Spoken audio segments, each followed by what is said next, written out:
Hello, everyone. How y'all doing? On this fine Friday. I hope y'all are doing well. Cause it is me, the skitty of Ace. Oh, my cat wants to leave. No, thank you, bye-bye. Oh, she left.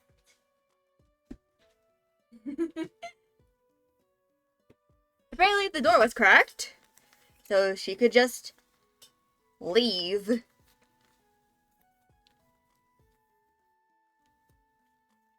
But anyway, how's everyone doing today? Also, I made a typo in my life post. And also in my stream title. I forgot the I in between the D and the M.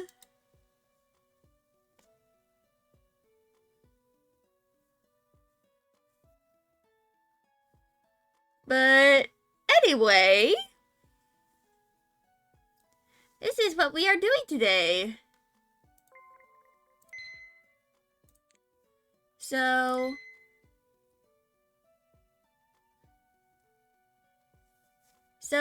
we have like 4 more of him to do. Like, in terms of the rows of 5s, there's like 4 more that we need to do. And depending on what it is, or like depending on how long this will take me, I might get to like 11 or 12.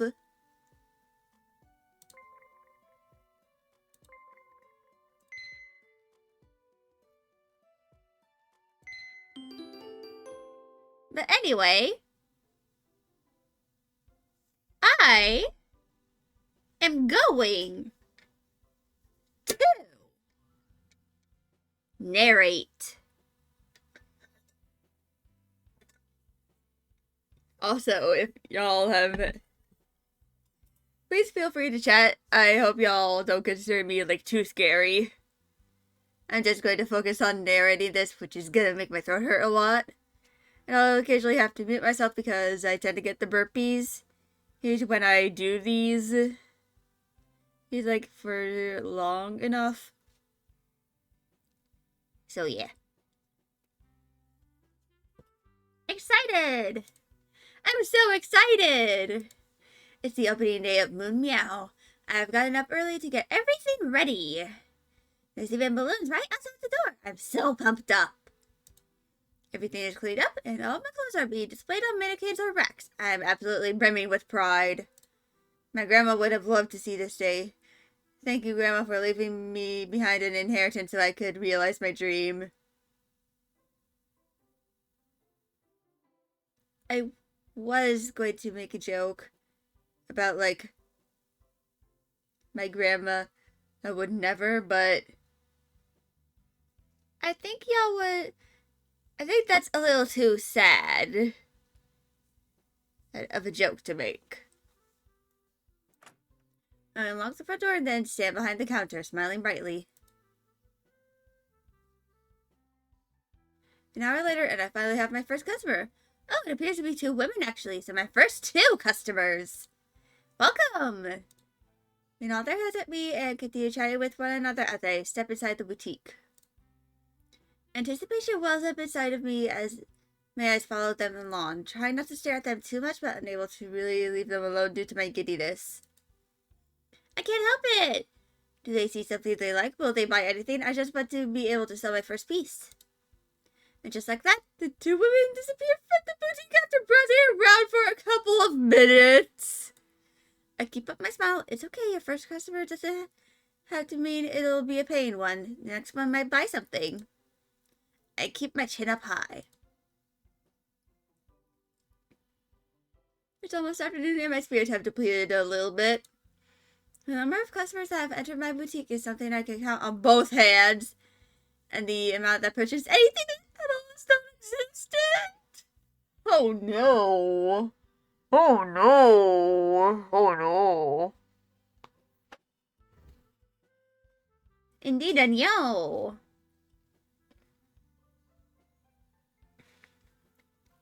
That sucks.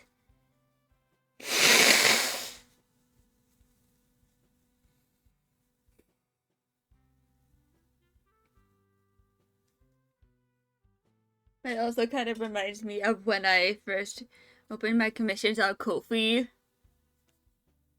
And I ended up getting nobody. Like, nobody commissioned me at all. But to be fair, I did have a lot of things to, like... I did have a big portfolio to use for my...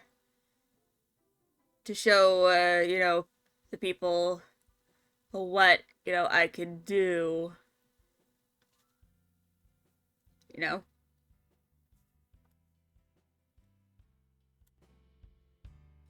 Let me turn this up. I never thought it was going to be this disheartening to see people leave Moon Meow empty-handed.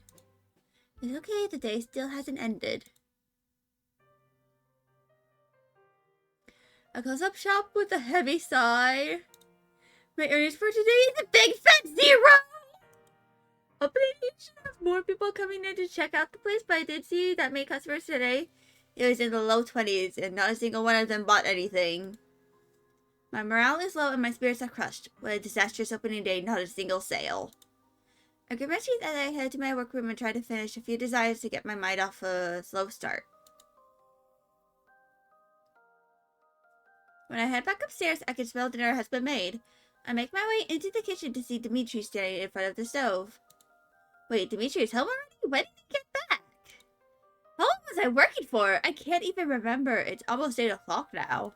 Oh. Skelly! Hello. I stand next to him and making some kind of risotto. It smells delicious, and my stomach growls in response. Hungry?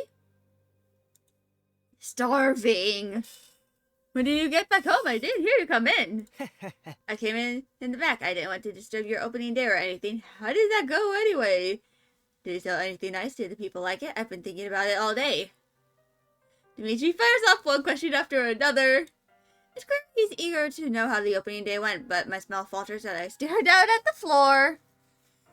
It was okay. Dmitri stops shaking the frying pan and looks at me, his eyebrows knitted together in confusion. That doesn't sound okay. Suddenly my cheeks burn with the blush and I start to feel like a huge failure of a boutique owner. I squeeze my eyes shut and hang my head down low. I didn't sell anything. I hiccup sadly and my opening day was a huge failure.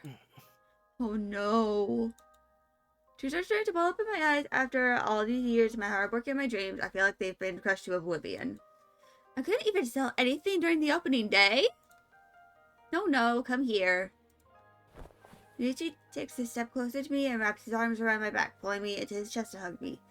He rubs my back and says in a soothing voice, "You'll be okay. You don't need to sell something on your first day. You've still got many more days left."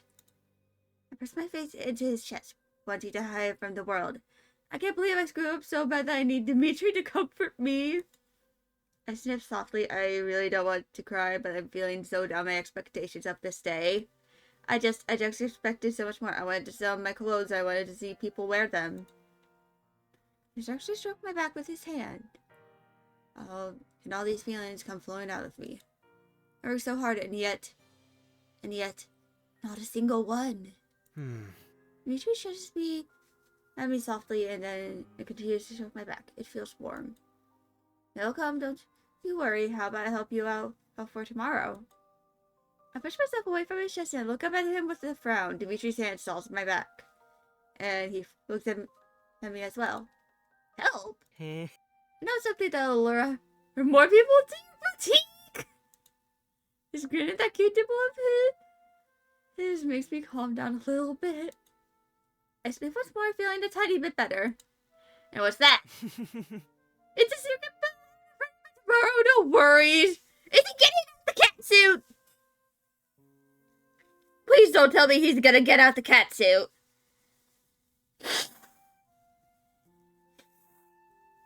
What in the world? Then Dmitri bends down and leans closer to my face and gently brushes his thumb across the corner of my eye, wiping away some wetness left behind by the tears that I've been holding in. There will be no reason to cry after tomorrow.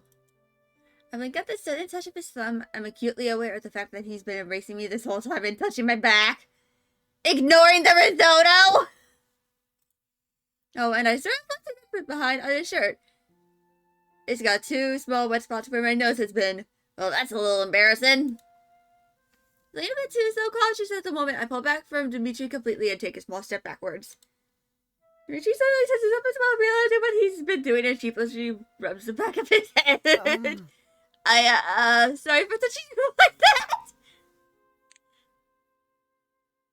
Awkwardly say nothing. I look down on my feet with a slight blush on my cheeks. I didn't expect him to touch me like that. Seeing my reaction, Dmitri grows flustered, and he awkwardly shifts on the spot. If I weren't feeling a bit shy myself, I'd find it adorable. The both of us are silent for a little while, until I realize I should probably thank him for consoling me. Thank you for your kind words, Dmitri. Yeah, no problem. So, really nice, it fills up the silence between us. I shyly look away from Dmitri, who cocks his head at me. I did tell you I was starving. Dmitri laughs at me and then starts to plate the risotto and asked me to sit down at the dining table. Okay, I guess it was simmering.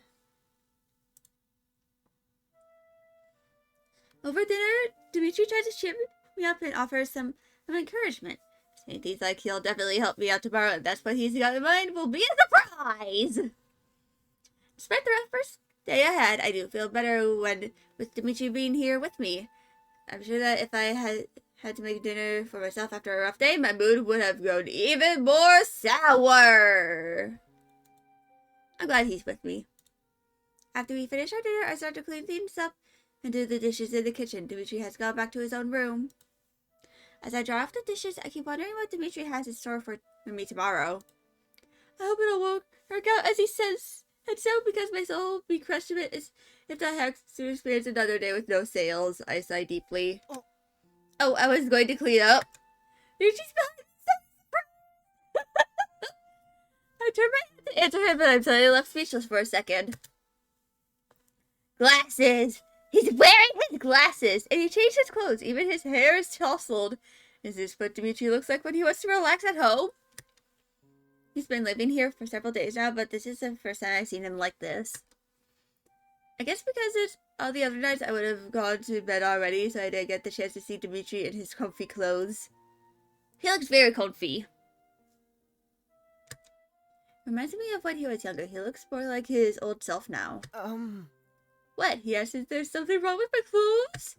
I quickly shake my head, realizing I've been staring at him for a while. It's nothing. I'm just a bit surprised to see you like this. I haven't seen you wear glasses in a while. Dmitri touches the rim of his glasses, looking a bit clumsy. I only wear them right before going to bed. You can't sleep with contacts in after all. You know, I never asked. How bad is your eyesight anyway? My vision gets real blurry when I take my glasses off. I'm at around a negative 3.5 in both eyes. I put down the towel in my hand, and instead I turn to Dmitri and reach out towards his glasses. Why? Why would you do this? Rule number 1. If you have a friend with glasses, you do not try on their glasses. That is one of the basic rules.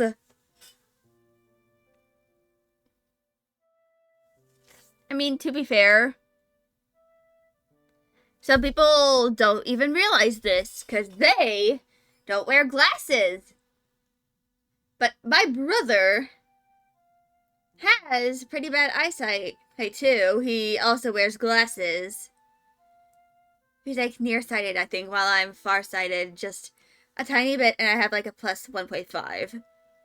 I have glasses.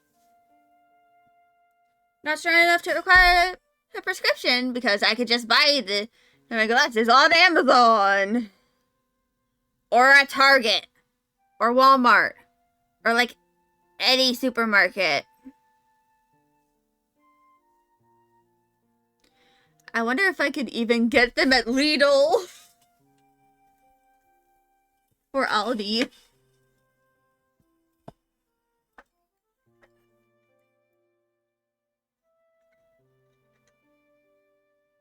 I'm not sure though. Can I try? Sure? Why is he so willing? Dmitri shakes off his glasses, immediately squinting as he does so and then hands them over to me. I take them and slowly slide them on. The rims feel warm because of Dimitri's body heat. I look through the glass and my eyes start straining themselves to me to look through the warped view. Oh, this looks really weird. The world looks sharp yet unclear. So strange. Imagine what I'm seeing right now! I'm positively losing my mind.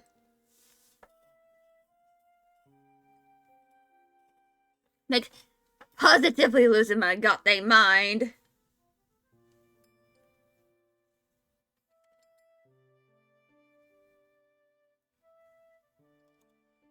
Not much, am I right? In a second, Dmitri closes the distance between us, and he hunches over so that he can lower his face enough to be at eye level with me. I'm looking straight into his blue eyes. Oh god, not eye contact. He holds my gaze, and I'm unable to look away. I can see the fine detail in his iris. They're so pretty, like a nebula in space. Dmitri has the prettiest blue eyes.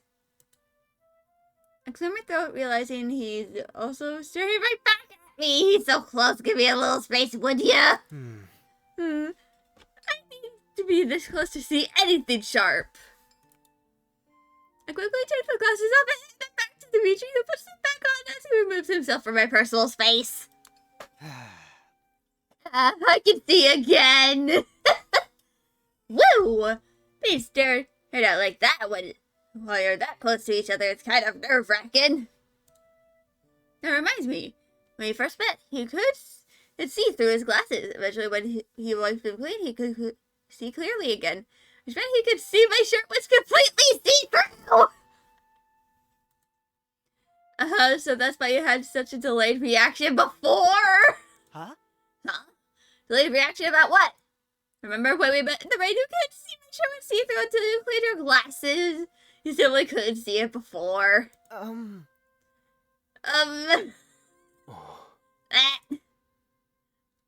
He's turned all shy. It was an embarrassing moment for me all those years ago, but I'm an adult now.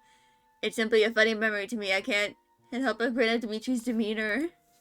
I apologize for looking. I didn't mean it. It's okay. I didn't mind. You don't mind me seeing the...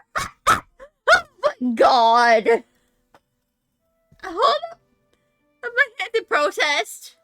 No! I mean, this was a long time ago. It's okay. I don't blame you or anything. God, Dmitri, I think you've seen me in my underwear enough to last a lifetime. This only seems to turn Dmitri even redder. Oh god, his ears are red too. Please stop talking about underwear. Agreed, the conversation topic has grown a little bit too awkward. Oh, I know. Wait right here. Leave Dmitri behind in the kitchen before he can ask what I meant. Searching through some of my boxes stuffed in the closet. I finally find what I'm looking for. I take it out of the box and bring it with me back to the kitchen. I hold up Dimitri's old vest in front of him. Oh, okay. Thank God, it's just the vest. Look. It takes Dmitri a second to realize what I'm holding. His hand reaches out for it and his fingertips slide down the fabric. You kept it. Dmitri finally takes it off my hands and looks at it in a bit of a daze. His eyes meet mine. Why? Why not? Back then I thought I could return it to you someday, but I ended up forgetting I even had it. the most ADHD mood. Dmitri smiles at the vest in his hands, a fleeting look of nostalgia gracing his face. Thanks. Better late than never. I thought I wouldn't mind. And if you never gave it back to me? Nah, that's not right. It's yours after all. No, come on, let's head to bed. I hope I'll be pleasantly surprised tomorrow. Oh. I won't let you down. Oof, Dmitri smiles sometimes too bright to look at. He's a good guy.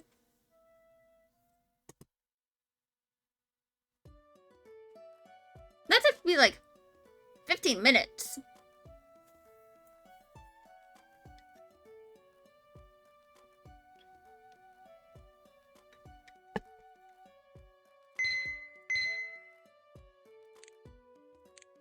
Alright. That is a bit of a warm gray here. Hood.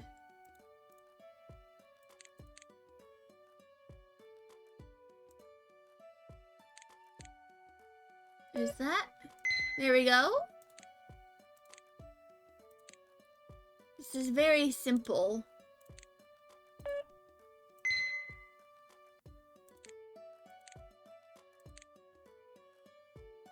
Scoop.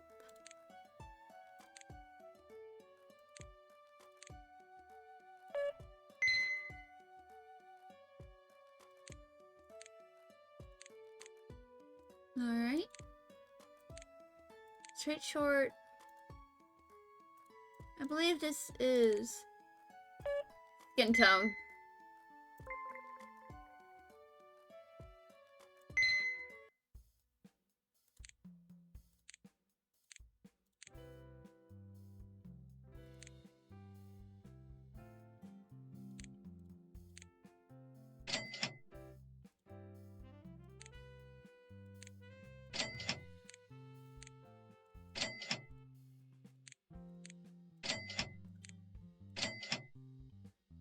All right. 3/4. 3/4 tuft. Pointed cap. Sheer panel. Big ruffles.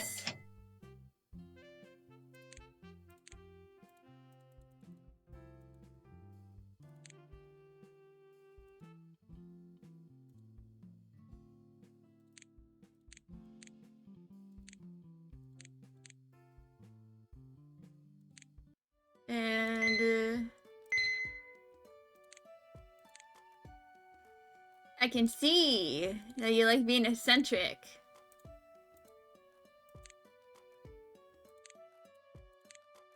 Cuffs are green.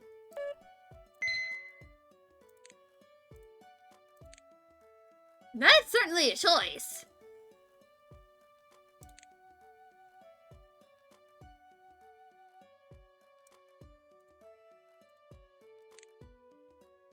So that is way too strong.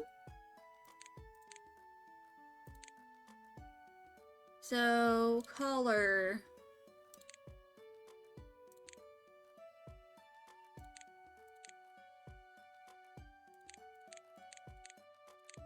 So hemline, waistband. That is the length.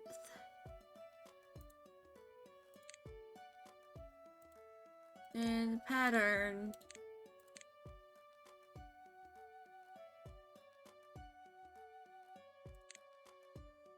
So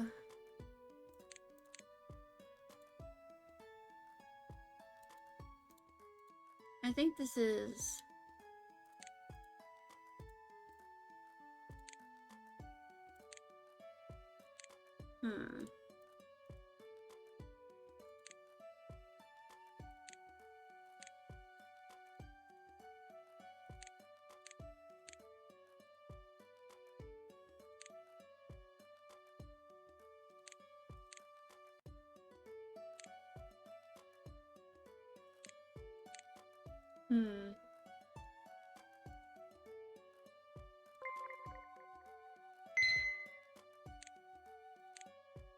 I'll figure it out.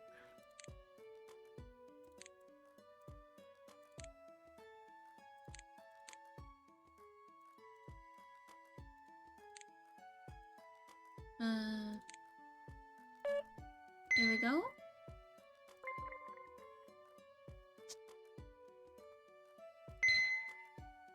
$800 for the next chapter.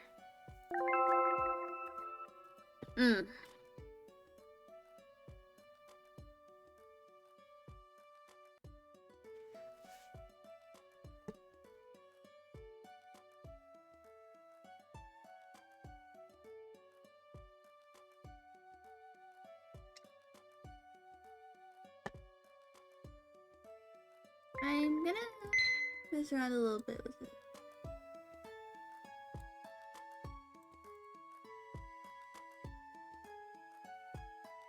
Okay.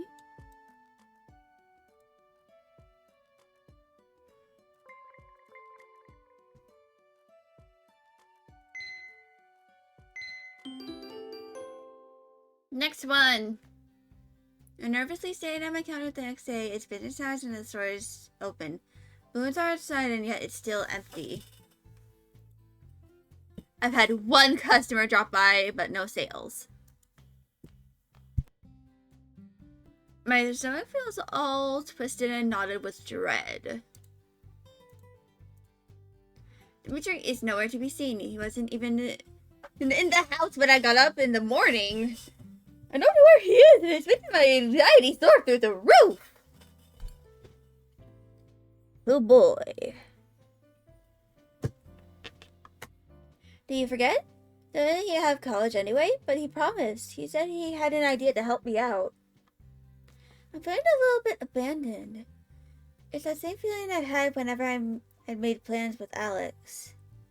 But he'd be a no-show and I'd end up waiting around for him looking like a fool. He'd always break his promises. Maybe brothers being brothers.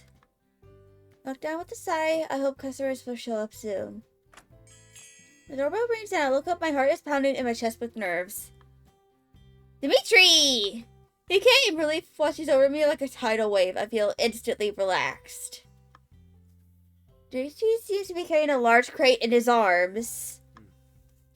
I'm so sorry for taking a while. I had to get up early and make these, but it was heavy carrying it back with me and I didn't factor that in my timing. Dmitri places the crate onto the floor. There's a delicious scent radiating from it.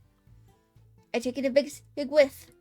It smells like waffles! I had to ask for special permission at my college, but they let me use the kitchen and loaned me this waffle iron. I've already made a few, but I can keep making fresh ones throughout the day. Waffles, Dmitri, please. I would lure customers through my store by baking fresh waffles!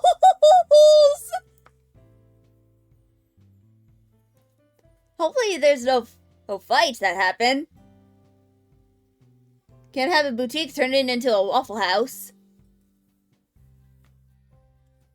The scent is indeed mouthwatering and carries over with the wind. People from a few blocks away should be able to notice the smell. In fact, this plan might work. Hand out free waffles and customers could walk around the store as they eat and enjoy the atmosphere.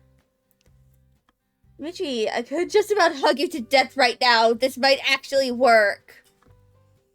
Dmitri sheepishly scratches the back of his head and flashes me a bashful smile. Can you help me set it up? We can put a table out in the front and I'll make waffles while you tend to the store. No problem. Dmitri and I start setting up a workstation outside. I'd say that Dmitri can keep baking fresh waffles. Within half an hour, Mia should bring one of the display tables out to the front, and it looks like a small little food stall. Alright, I think I can start making some fresh waffles now. I'm sure it'll attract customers. I'll try to make small talk as well. Oh, Dmitri, why did I ever doubt your intentions? You weren't going to leave me alone. You weren't going to break your promise like Alex would. But wait, don't you have college? It's okay, I only have classes in the afternoon. Alright, if you say so, then please make some waffles. Oh. Here, I want you to be the first.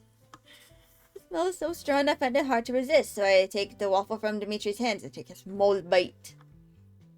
The sugar is caramelized, I can feel it melt onto my tongue. The sweetness prickles my tongue. Dmitri, this is delicious! Thanks. Now go back inside. I'll hold down the fort from here. With newfound energy, I rush back inside and finish my waffle.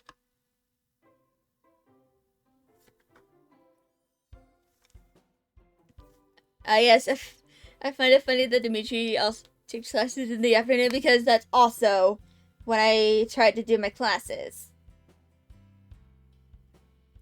I've had classes that start at 9 a.m. before, and I frequently end up being incredibly sleep deprived and end up, like, after class just passing out on my bed and waking up at, like, night time.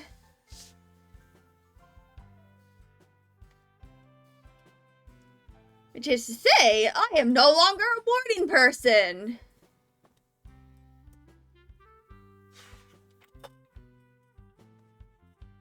But I don't really consider myself a night owl either, because usually the longest I tend to stay up is like 2 a.m. 2 to 3 a.m. is usually the latest I'll be up. I'm more like an afternoon person. But anyway, the story. It doesn't take long before I hear people chatting outside. Oh, a group of 3 people just walked in. They're all carrying waffles and chatting amongst themselves, checking out the boutique. I cross my fingers. Please buy something! Oh, don't you think this is cute? This is definitely my kind of style. Excuse me, can I try this on? Of course! The changing room is over there! Woman walks to the back to get changed while the other 2 continue to browse around. Oh, another customer just walked in! I can't keep the smile off my face. I'm legit getting foot traffic. It's working. The delicious waffles are working. The woman who got changed before now walks up to the counter with a smile on her face. She places one of the dresses I made onto the counter. I'd like to buy this one, please. Alright. Throughout the day, more and more people were coming inside to check out the store. While not everyone bought something, quite a few people actually walked out with something in their hands. Some of them lingered around to stay and chat with others. A group was forming outside, all gathered around the waffle station. Dimitri's been at it for hours. I should tell him to take a break. I quickly leave my post to go outside. No, really, you don't look a day older than 30. I see Dmitri talking to a group of women who are all clearly older than 30. The women giggle at Dimitri's compliment. Aren't you such a charmer? I wish I had a grandson like you. Is Dmitri flirting with them? I know he makes small talk, but I didn't peck him for being so suave with words. In fact, suave and Dmitri shouldn't belong in the same sentence. It's hard to imagine him being smooth at talking, considering he usually gets flustered fast. Dmitri, why don't you take a break? He perks up at the sight of my push, then quickly looks back down at the table in front of him, asking as if he were caught doing something naughty. Strange. Sure. Oh, you're leaving us? I'll be back soon, ladies. In the meantime, why don't you look around inside, surely? So if your figure could fit into all the dresses.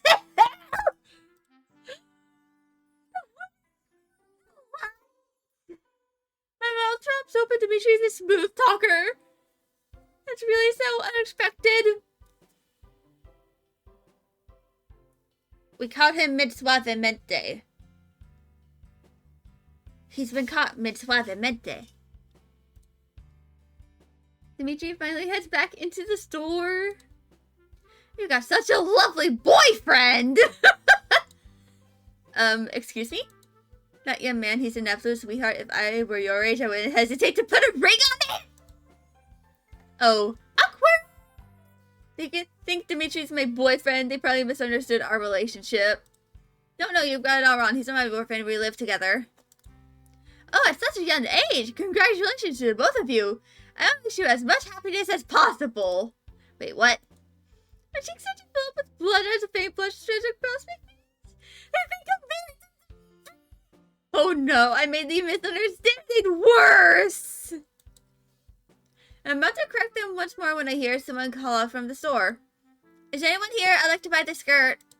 Oh shoot, that's me. I need to get back to the register. I can't waste my time explaining whether or not I'm Dmitri's wife.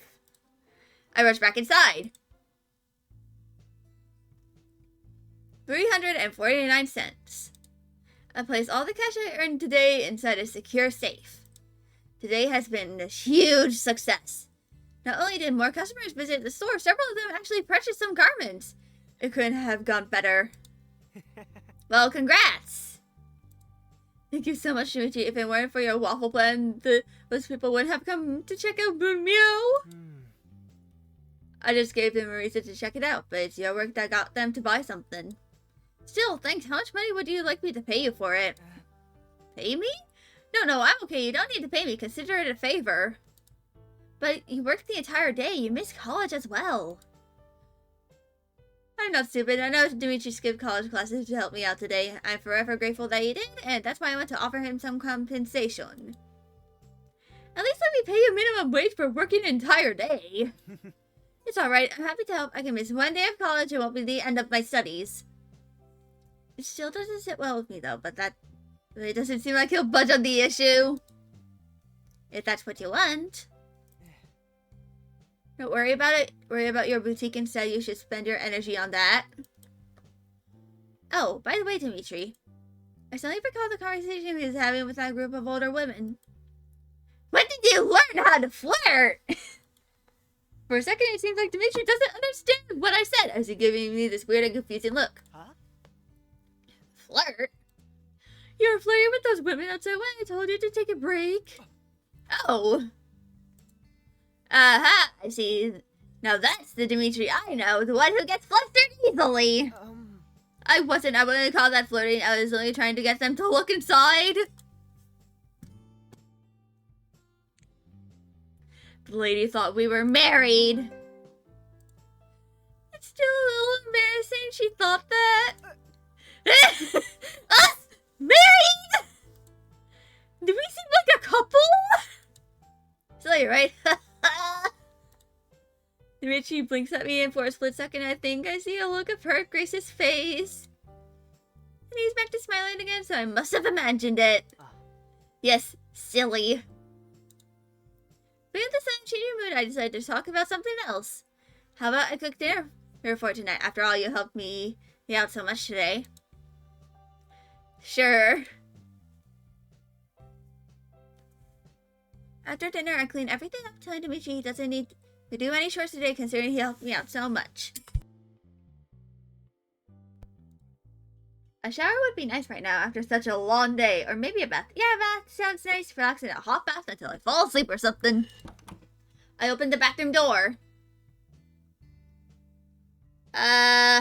I don't know what's gonna happen, so, y'all get to witness brain rot.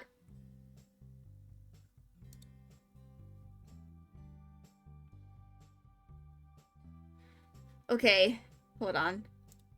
I walk in, startled by the steam fogging up my vision. Wait, Dmitri is in here? Okay, hold on.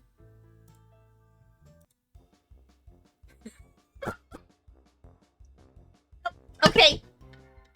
Okay, it's just bubbles. Dimitri's in the bathtub covered with a cloak of bubbles around him. He's holding up his hands and blowing bubbles away from him. I caught him unaware just as he was doing this, so he's frozen completely when his eyes meet mine. I think my brain is having a short circuit right now. I can't move.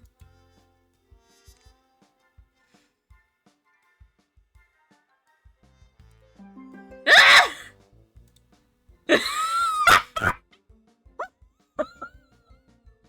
I am McFucking losing it. I am positively losing my mind. So he just simply opens the shotgun and ends up blowing away a few bubbles from his hands.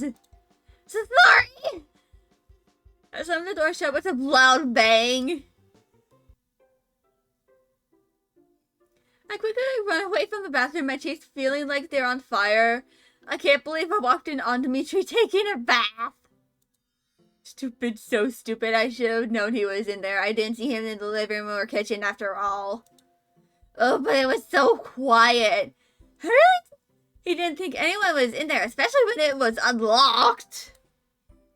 I paced back and forth, trying to get the image of Dmitri playing with bubbles in the bathtub out of my head. It's futile, though. It's been burned into my retina forever. This is an even more embarrassing moment than when I met him in the cat costume. I turned on the faucet and splashed some cold water in my face to cool myself down. Right, Scully, you're living with the guy now. It feels almost surreal. I'm so glad Dmitri decided to take a bubble bath that covered himself. I would have seen everything otherwise. Has he been playing with the bubbles before?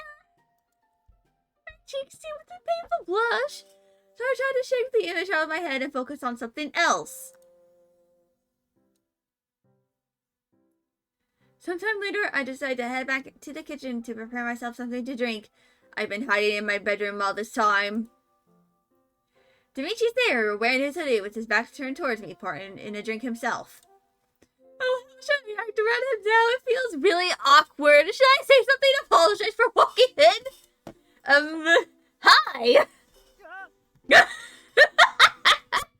He jumps on the spot and whirls around to face me. You startled me. I look away from his blue eyes. Alright, time to apologize for this embarrassing fiasco. I'm sorry for, Dmitri says nothing and suddenly pours in a glass of milk. I can see the tips of his ears are red. He's probably too embarrassed to talk right now. Dmitri picks up the carton of milk to place it back in the refrigerator, but I stop him wanting a glass myself. Oh wait, I want some too. My fingers slide across the carton and they touch Dimitri's own. Instantly his eyes widen and he drops milk onto the floor, causing its contents to splatter everywhere. I jump back in surprise, avoiding getting anything spilled on me. I'm so sorry, I'll clean it. Quickly, Dmitri takes a small round couches down and starts mopping up the milk from the floor. I stand there in front of him, feeling awkward and out of place. He spilled some perfectly good milk. God dang it. Our fingers touch for only a split second and cause Dmitri to drop the milk. I'll let you to it then. I hightail out of the kitchen and leave Dmitri behind.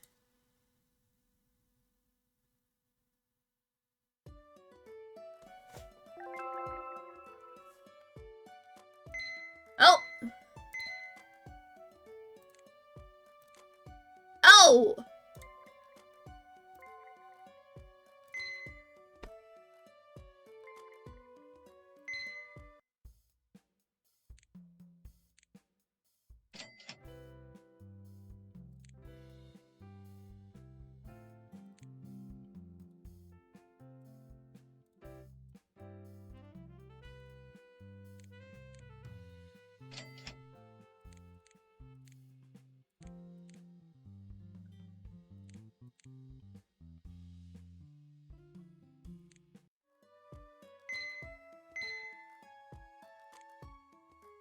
Okay.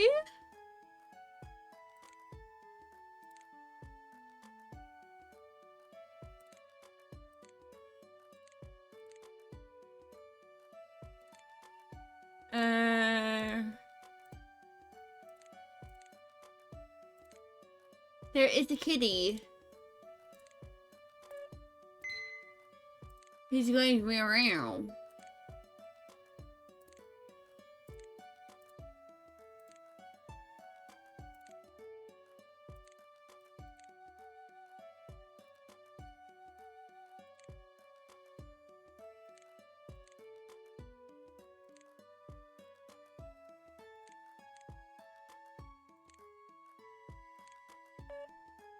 Alright, there we go.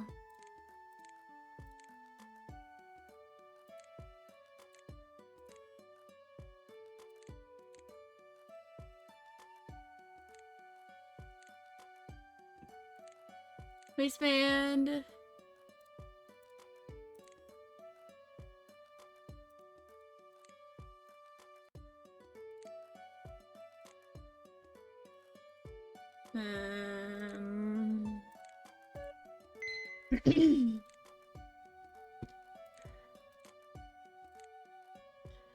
Okay. Square. Meow, meow, meow, meow, meow, meow, meow.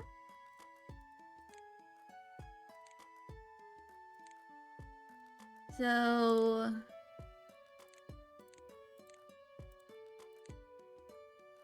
length, knee length, color pink. Right,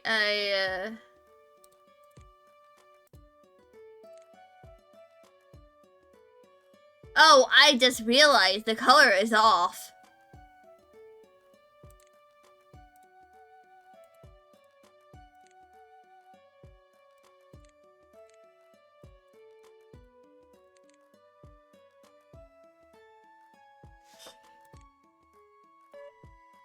There we go.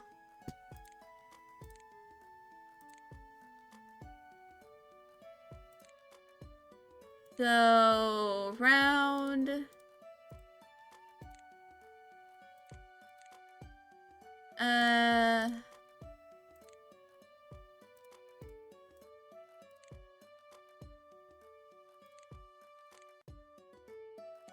Skirt.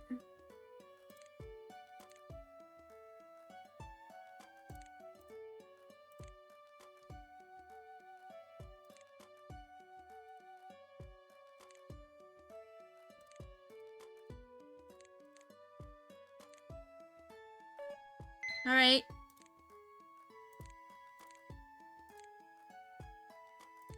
Long sleeves, straight 3/4, green.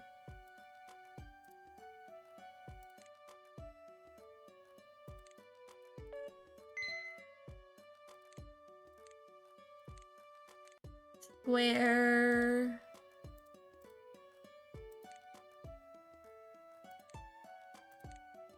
So collar is line.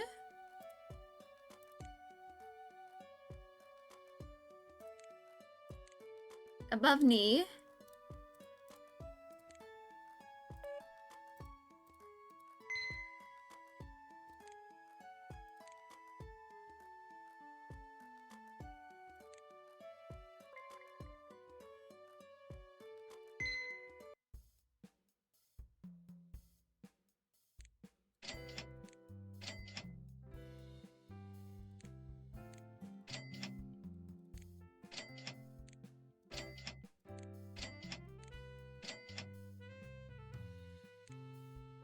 So,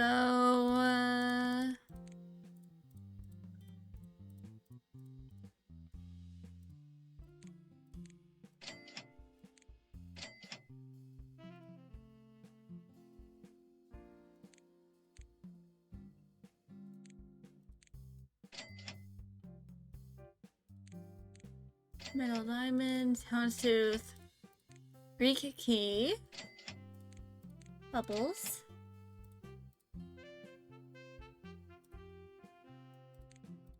stars,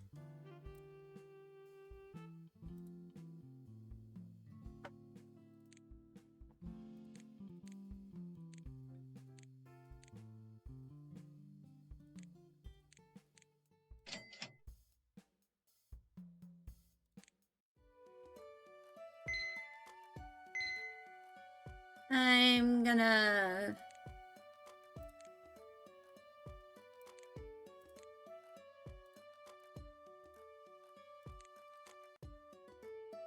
so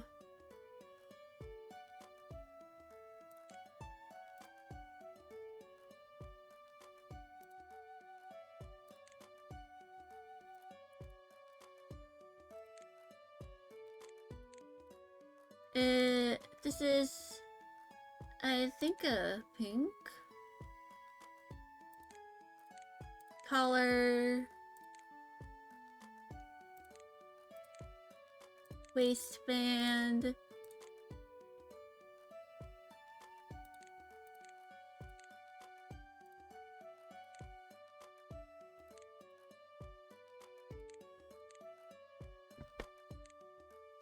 So neckline, pattern slash color.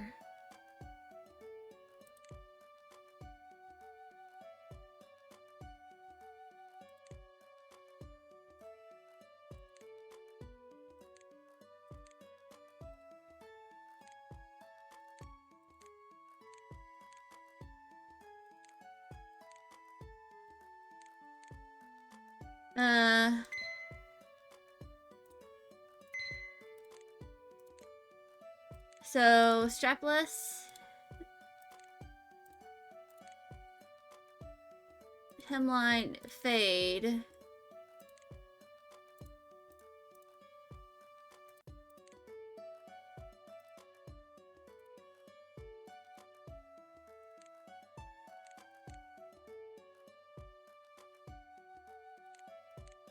hide ribbon. So the design is hot pink and crosses.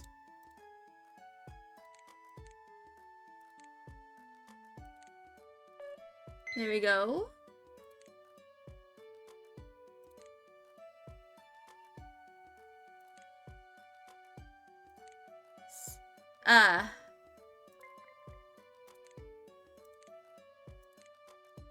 So short.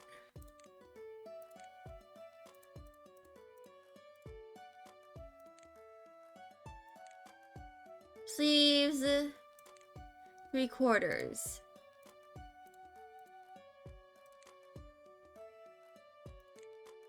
Hood. Closures, zipper.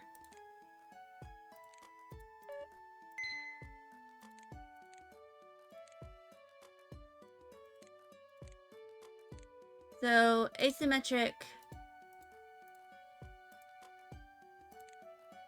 And then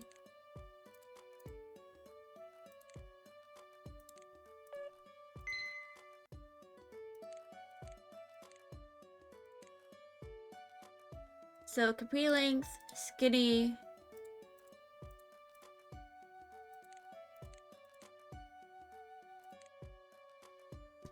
I find it really funny that the pattern is just flat on this and just doesn't contour at all to the actual legs and stuff. I find that really funny.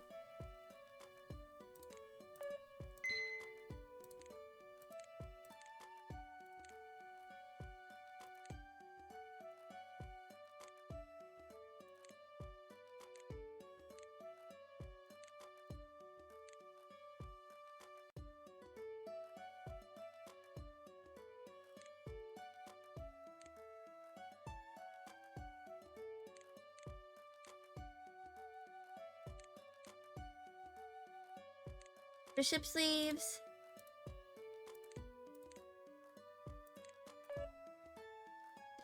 $2,500.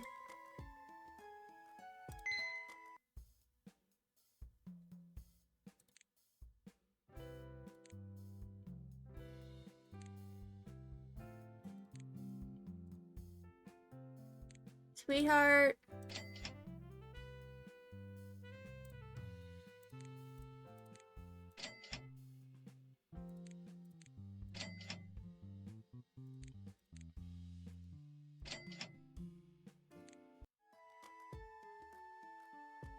So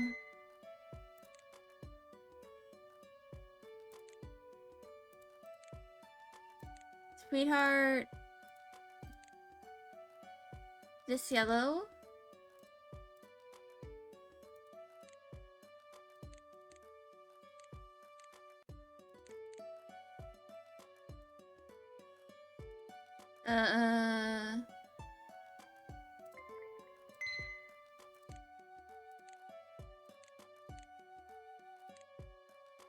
Sleeves. Pointed cap.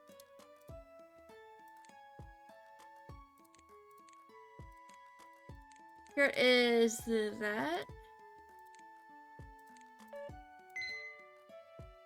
Okay, so it has been 1 hour.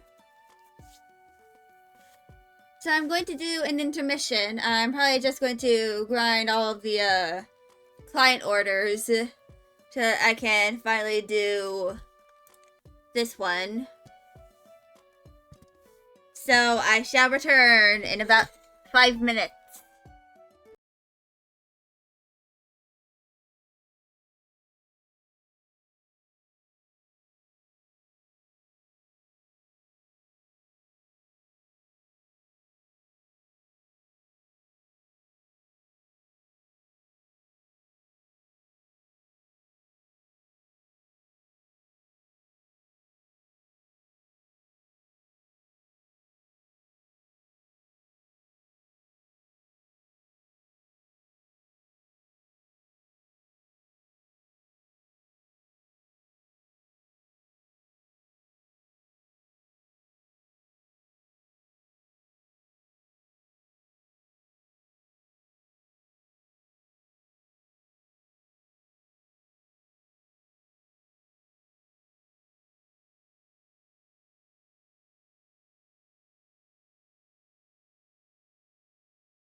And I'm back! I've done a little bit of the, thingies.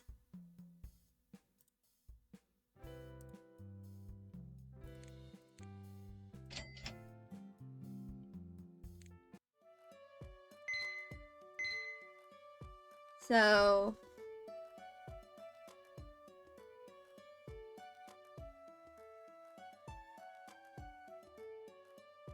Alright.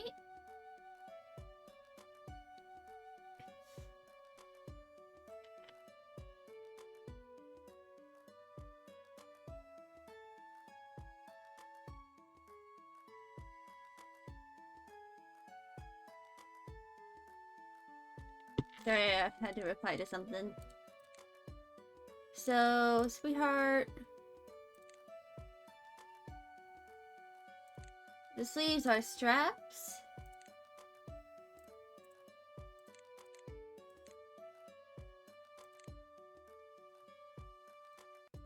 Wait, no, I think this blue. Alright. Waist.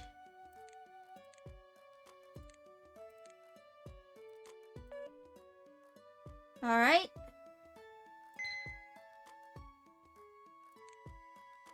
So... I'm gonna do a few more.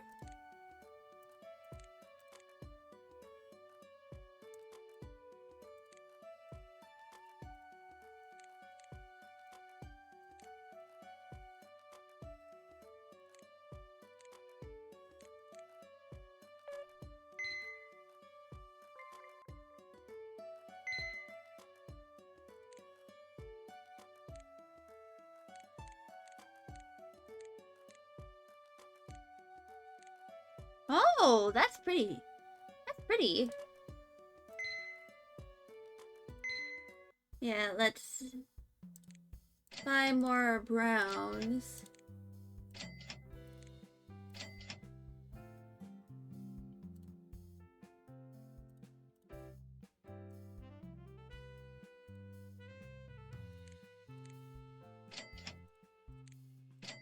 And yellow. And fuchsia.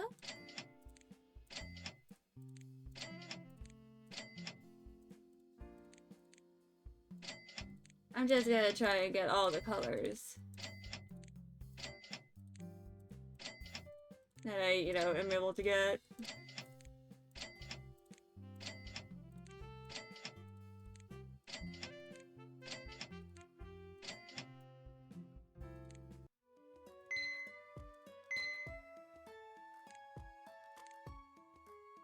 So, strapless.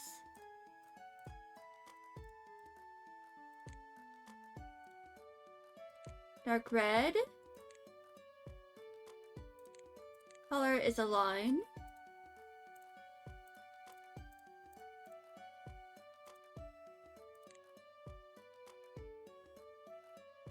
And the sleeves, bishop.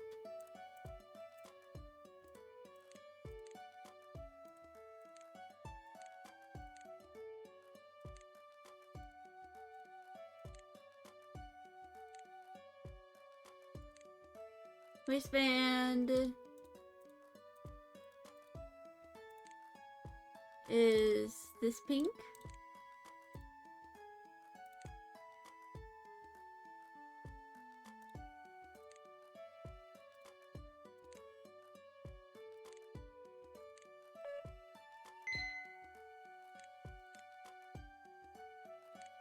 This is planned.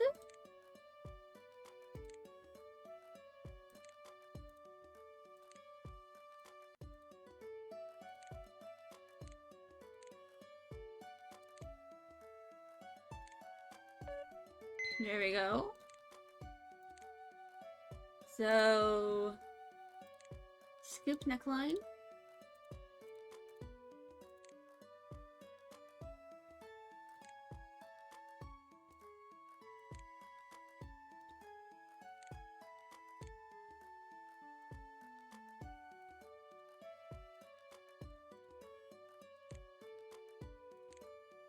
Skirt is floor length.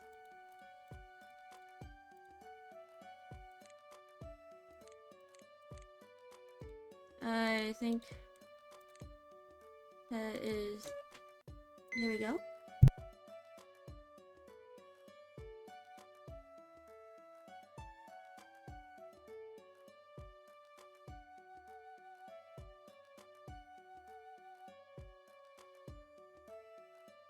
Sorry, someone opened my door. Probably to let a cat in.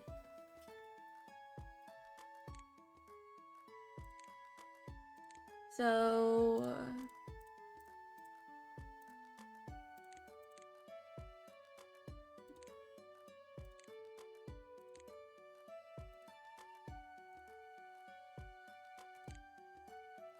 this is more of an orange.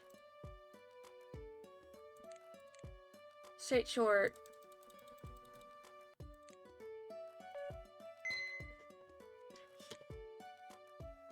There we go.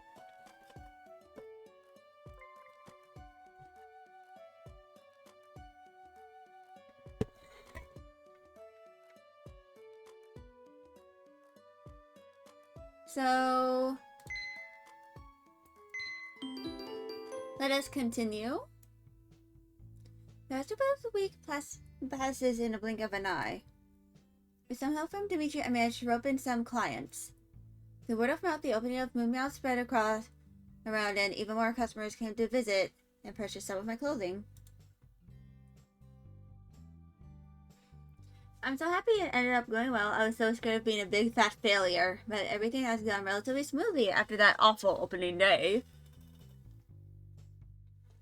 Even though Dmitri only helped out that one day, it was enough to spread the word around. I'm so grateful he helped out.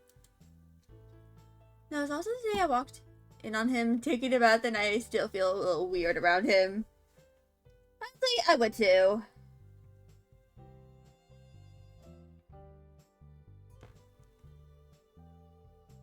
But honestly, I'd feel that way about, like, anyone if I accidentally walked in on someone taking a bubble bath. Which, I can't really take baths because it, gives me a little bit of irritation. Down there. Some of y'all might understand, some of y'all might not. But that's okay. Because it's not something everyone can comprehend, because some of y'all don't have the same parts that I do. It's officially heralded to me right now. I'm living with another guy. Sarah already knows all about the disastrous opening day. I vented to her the same night and she vowed she'd help me out. She arranged a photo shoot with me. I'm kind of excited. It's early morning right now on a Saturday. So Dmitri's in the kitchen making breakfast. Do you have any plans for today? Yes. I'm going to be taking pictures of my clothes so I can use them to advertise my boutique. That sounds like fun. You mean like a professional photo shoot? Sarah will be taking the pictures for me. At the sound of Sarah's face, Dmitri faces these falters. They still don't get along that much. Oh, well, I hope everything works out for you then. Do you know when you'll be coming home? I'm not sure. Sometimes these things can take the entire day. Well, I want to cook something nice for you to celebrate your boutique's success this week. I can't help but smile at him. That's so considerate of him. Dmitri has been cooking the entire week for me, and it's been delicious so far. I got really lucky having him as my roommate. He really knows how to satisfy my palate. I'd love for you to cook today. I just don't know when I'll be finished. Dmitri casts his eyes downward, as if his plans just got rejected. How about I text you when I know I'll be home? Oh. Yeah, that sounds like a good idea. Dmitri takes out his cell phone. Oh, there's a pensive look on his face. I've had your number since that day we met in the cafe, but I've been unsure when to call or text. I don't really want to bother you. Ah, yes, big mood. It's not a bother. I wouldn't think Dmitri texting me is a bother at all. I mean, he's literally our roommate right now. Oh, you sure? Of course. I mean, if you need me for anything, just call me or text me. I prefer text so that I can respond later when I've got time. Sure. Do you have SnapPic? My heart sinks into my stomach. That's the app where you can send pictures to each other that only lasts a few seconds. It's the same app I found on Alex's cell phone after I confronted him about his cheating. No doubt Alex used that app to send news to girls without leaving a trail of evidence behind. I feel myself getting angry at the thought of it. I turn my face away from Dmitri. It's an app for cheaters. Dmitri looks shocked, pausing without saying anything. He quickly shakes his head. Sorry for bringing that up. We don't need to use it. It's just something that's popular among my friends at the moment.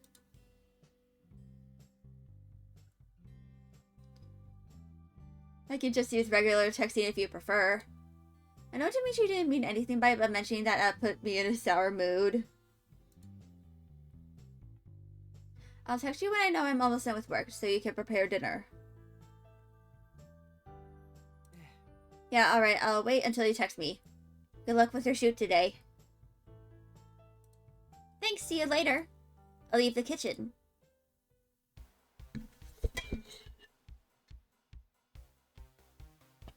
I walked through the door carrying my suitcase with me. You made it! I'm in a medium-sized studio with a lot of camera equipment around. There's a huge white backdrop in the distance. Everything looks so professional. I'm a bit impressed. Is this your studio? Huh. Don't be ridiculous. I'm renting it for 4 hours. You think I'm made out of money? Ha! Oh, well, I'll pay you for it. Skelly, shut up already and let me help you, alright? This is beneficial to me too. I get to fill up my portfolio, so don't go thinking about paying me for it. I say no one is allowing me to pay them for their jobs. Dmitri refused compensation as well. I guess the whole just let me pay you, damn it. Alright, fine, let's do this then. I open up my suitcase, which is filled to the brim with clothes. There are a lot of designs I want to showcase, and I'm going to have to wear them myself. Yep, I haven't hired a model for these photos. I'll be the star myself, mostly because it's cheaper and Sarah insists on it. She really likes taking my picture. Quickly, I change my clothes behind a private screen. As I stand underneath the hot studio lights wearing one of my latest designs, I look at Sarah, who's holding a camera up to her eye. You know what to do. Change pose as soon as you hear the flash recharge on the beep. I nod at Sarah. It's not my first time doing a photo shoot with her.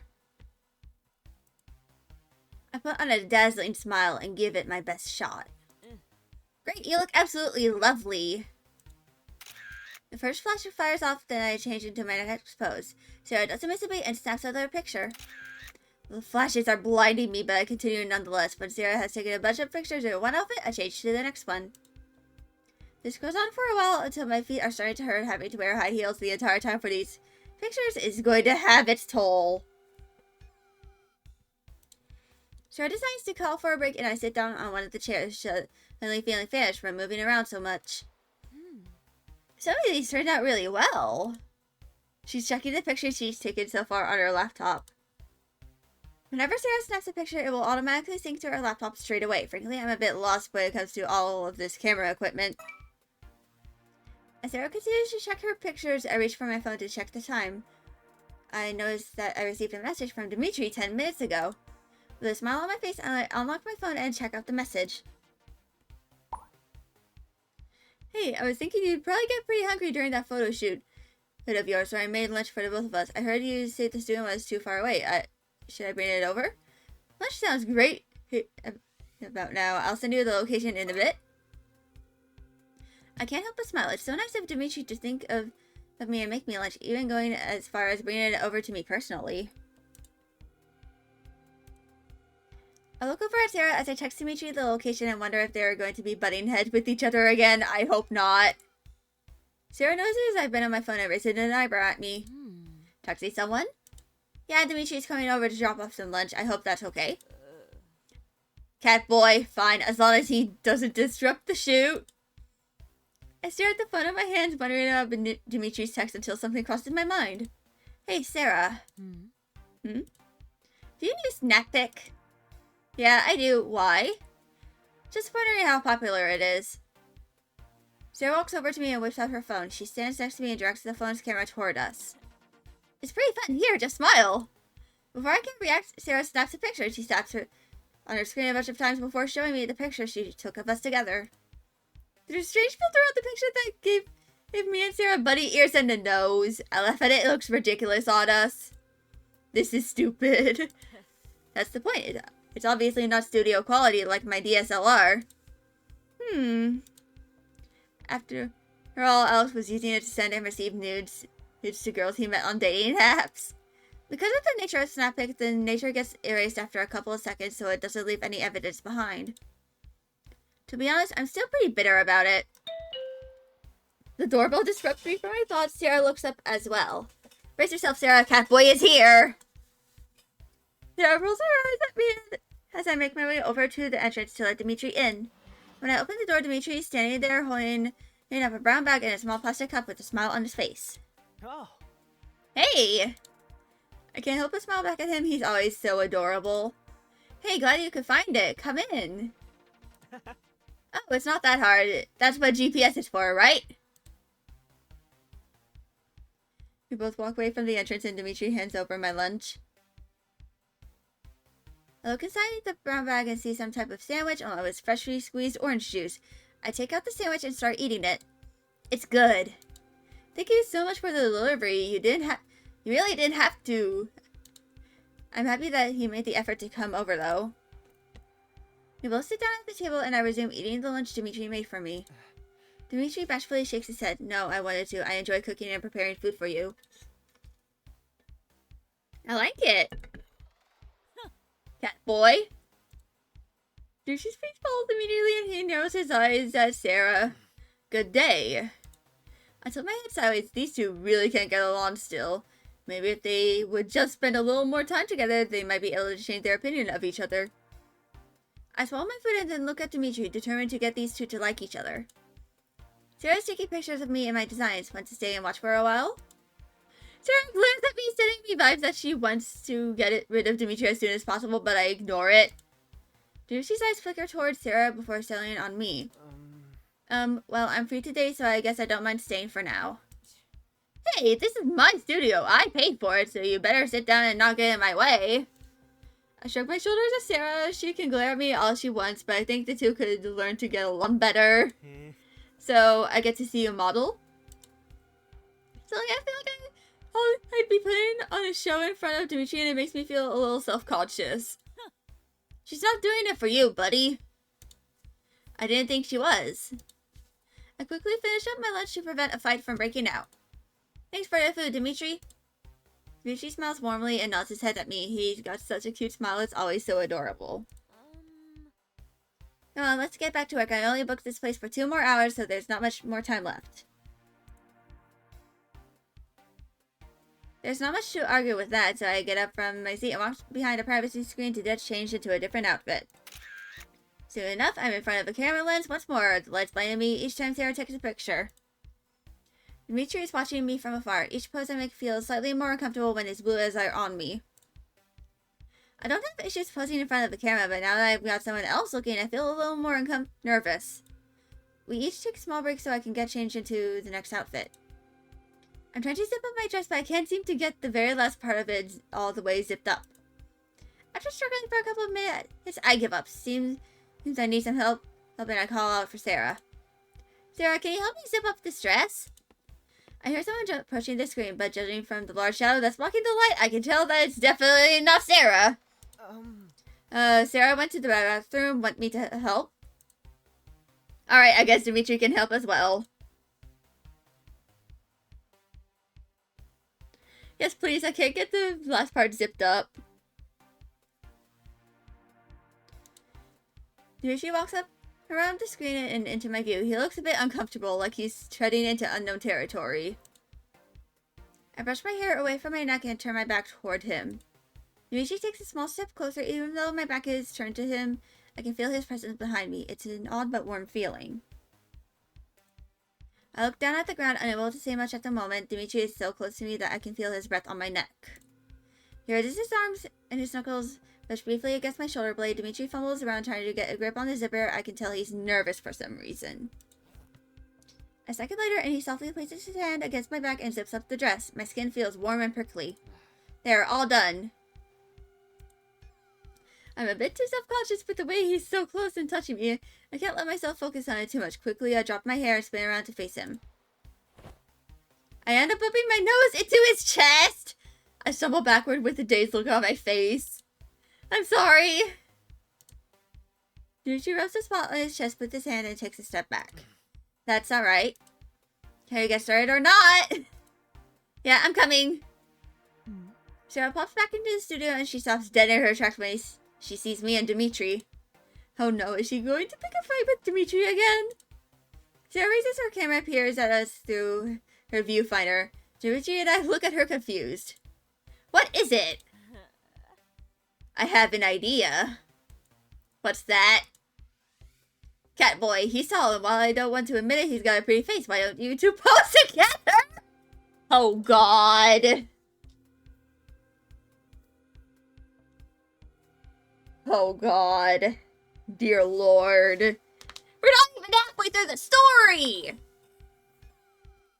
Most of your clothes are for outdoors. Some of them are pretty romantic and cute. It would make sense to pose with the guy who's acting as your boyfriend. I don't know what to say to that. She wants me to pose with Dmitri, who acts as my boyfriend? But wait, doesn't she dislike Dmitri? Why would she ask him to model? I look over at a stumped Dmitri. He's gone red! I don't think Dmitri would want to pose with me. I'm not going to force Dmitri to be in my pictures. Not when he's already embarrassed about it. He seems a little camera shy. I don't mind. It's my turn to feel stumped. He doesn't mind? See, he'll gladly pose with you. Now get over here and let me adjust the lights. Just do some couple poses together. Couple? Oh, it's alright posing in front of the camera all alone, but with Dmitri in the picture, it feels a bit more difficult to pull off. Doing a couple poses with Dmitri, the guy's that's 4 years younger than me? Wouldn't that look strange? Dmitri and I walk up in front of the white backdrop and I look at him. Are you sure you want to do this, Dmitri?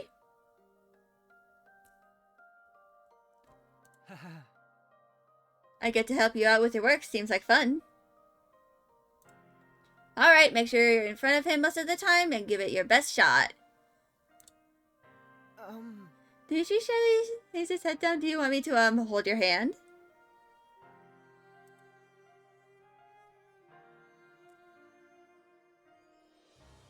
Well, that's assertive. We'll let Dmitri lead.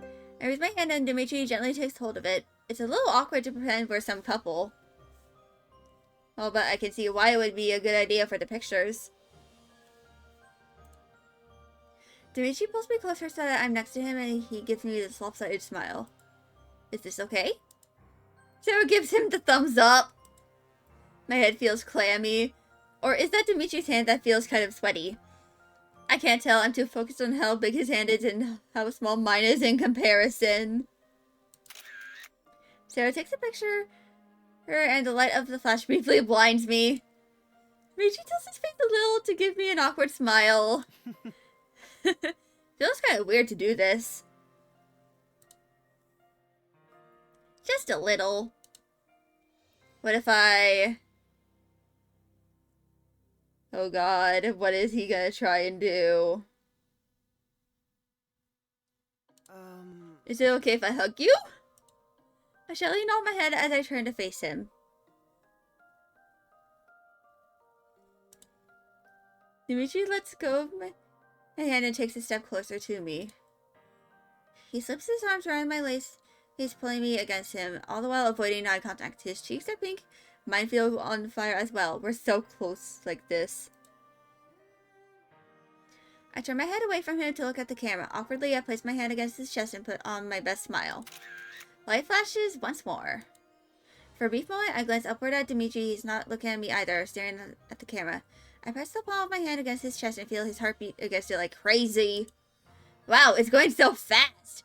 I know this is a little awkward, but I didn't realize Dmitri was this nervous. I removed my hand from his chest and decided to change the pose a little, putting on a happy front. I spin around so that my back is pressed against his chest, like it's completely natural. Dmitri wraps his arms around my stomach, pulling me in close.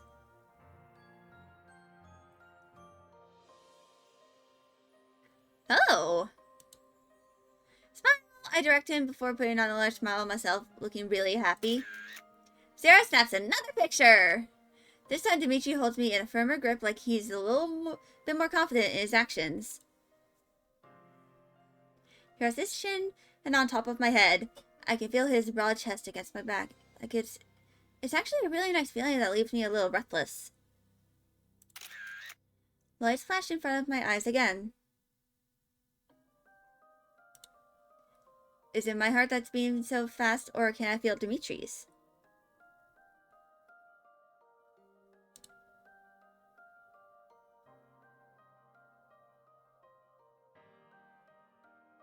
Alright. We changed poses a bunch of times, hugging, doing things a couple usually does, from holding hands to hugging each other. There's so much physical contact between us, I've lost count how many times I've held Dimitri's hand by now, or felt the warmth of his chest. It's actually a lot of fun. I haven't experienced this kind of physical closeness with someone in years, even though it's all for pretend. But knowing it's Dmitri, I feel like I can drop down my guard and enjoy us working together. Eventually, Sarah's hours are up and we have to finish our session and pack our things to go home. You did good. Thanks, I really hope the pictures turned out alright. It sounds like we have to finish editing, right? Of course, it'll take a couple of weeks since I have to sort through like 600 pictures, but I'll get it done. Dmitri, can I put you for a help? He shakes his head. No, I was glad to help. Besides, it was fun. I know, but I took up almost your entire Saturday. I feel a little bad for making you do this. Really, it's okay. You turned my Saturday into something a little more exciting. Sarah rolls her eyes at me. He says, it's just fine. Drop it. Alright, well then, thank you everyone for your hard work. Let's go home and I'll cook you dinner. Sounds lovely. Okay, I'll see you guys as soon as the pictures are finished. Sarah bids us farewell and we all leave the studio.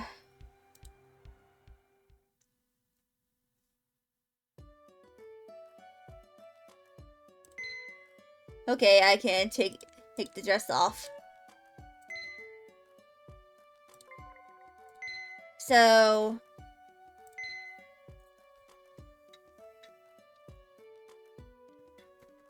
I've been going through these pretty quickly.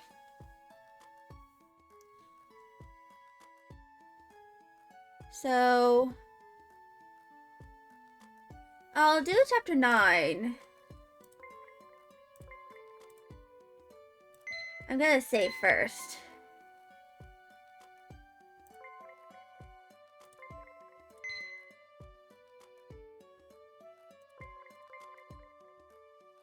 But then I'm going to do chapter 9.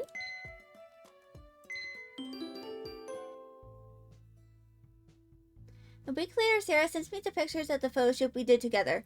I looked them over on my computer. She sent me well over 100 pictures. The pictures turn out really well. You can clearly see the clothes in the best possible lighting. Everything has cheerful and feminine vibe to it. I am quite satisfied with the result. I keep looking through the batch until I come across a series of pictures of me and Dmitri.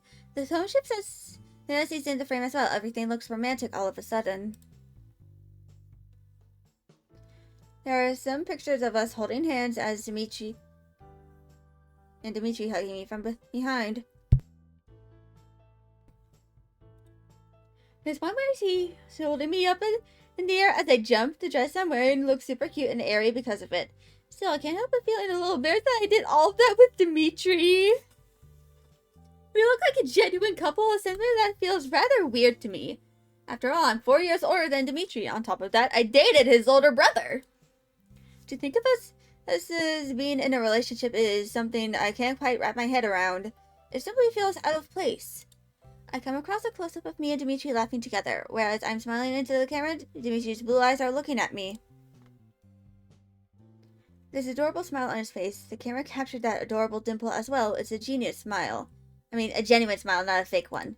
It's a cute picture. You can definitely tell Dmitri is much taller than I am.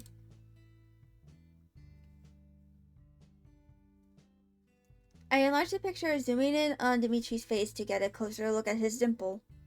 He's so cute when he smiles like that. It's actually rather attractive. Skelly? My heart leaps into my throat and I scramble to click away so that the picture is not on my screen anymore. I turn around, my heart is still racing. I put on a nervous smile.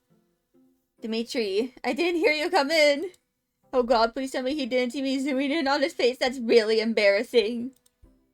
I feel like I've been caught in the act like some teenager browsing porn late at night. Except in this case, I was staring at Dmitri's picture. Not because of any indecent motives. I only wanted to see his dimple. That's it. I look away from him, battling every fiber in my being to prevent myself from blushing. Sorry, but you weren't replying when I called out earlier. Dmitri looks up at my computer, which is currently displaying my desktop. I feel nervous. Did you notice or not? Was I fast enough? You're home early. I thought you still had class. Just came home, actually. I guess you were too busy. My bad. I just wanted to know if there's anything special you'd like to have for dinner before I go out to buy groceries. No, nothing in particular. Alright, I'll figure something out then. Dmitri remained silent for a bit, and I can't think of anything else to say either. It feels like Dmitri just walked in with me doing something obscene. Which is silly, because I had a legit reason to be looking at those pictures. Sarah sent me the pictures. Do you want to see? Dmitri's eyes light up and a smile spreads across his face. I look away before I can see his cute dimple. He walks over and stands behind me, waiting for me to show the pictures on the screen. Did they turn out alright? I mean, you can't delete the ones with me in them. I'm sure they weren't that great since I've never done this kind of thing before. I'm really sorry about that. I shake my head, trying not to think about how close Dmitri is to me right now. You did fine. More than fine. Dmitri looks really good in those photos. I open up the pictures again. Here, let me show you. As I click through the various pictures taken during the photo shoot, Dmitri leans in closer to me to get a better look at the monitor. The front of his shirt brushes against the back of my hair. He's so close to me, it's making me feel a little antsy. I reminded of our photo shoot together, how we were in such proximity of each other, acting like a couple in love. On the screen, there's even more evidence. Dmitri holding me, both of us smiling. I'm feeling a bit embarrassed looking at these pictures with him. We stay like this for a little while as I cycle through the pictures again. They look really nice. Another breath I didn't realize I was holding. Sarah did a great job, but so did you. I was just happy to help you out again. He's always so modest, even when he was helping out that one day he had the boutique with me. Oh, right. He's always been like that, even back when we made that cake for his birthday. He's a good person. I can't help but smile at him.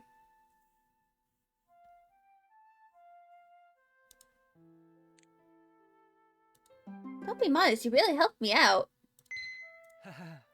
Dmitri lets out a nervous chuckle. You're making it sound like I was some kind of superhero doing everything.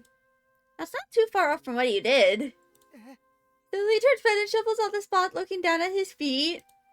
I'm no superhero. The jingle of the doorbell disturbs the both of us. That's weird, a customer at this time? Strange, I'm closed right now. Let me see who it is. I leave Dmitri alone and head back to the front of the boutique. A very excited Sarah is standing near the counter. Of course it was Sarah. Bow down before me and kiss my feet, Skelly. Excuse me. I got you a job. I have one. Or is this a roundabout way of saying you think my business will fail? What? No, you're doing great. I come bearing good news for you and your boutique. Alright, what is it? I got contacted by a woman last week, and she wants me to do her wedding photos. Well, yesterday she came over to look at my portfolio and discuss rates. She saw the pictures we took from Moon Meow, and she was really fond of your work. Wait, is Sarah saying what I think she's saying? To sum it up, she was in the market for a designer for her wedding dress, and I convinced her you'd be perfect for the job. What, really? A wedding dress? Me? But I haven't made one before in my life. Details. The point is she's got a hell of a lot of cash to spend, and she wants you to make her dress. She'll be contacting you soon, which means we're working on the same project. I slapped my hands against my cheeks. A wedding dress, that's a tall order. But I haven't even said yes yet. Are you really going to reject this? Come on, I'm offering you a job on a silver platter. Someone wants to wear one of your dresses. I feel myself brim with pride and my confidence rises. Some stranger saw my work and wanted to commission me for a custom dress. That's never happened before. I'm so happy. I've never done it before, but I'll try. This will be so awesome. I can schedule a day where we can shoot some wedding pictures before the actual wedding. It'll be a great addition to your own portfolio. Who knows, you may branch out into the wedding business. Oh, I don't know about that. I don't even know what she wants yet. Can't be that hard. They're all white. I want to go against her and see there are millions of variations when it comes to dresses, but I simply smile at her instead.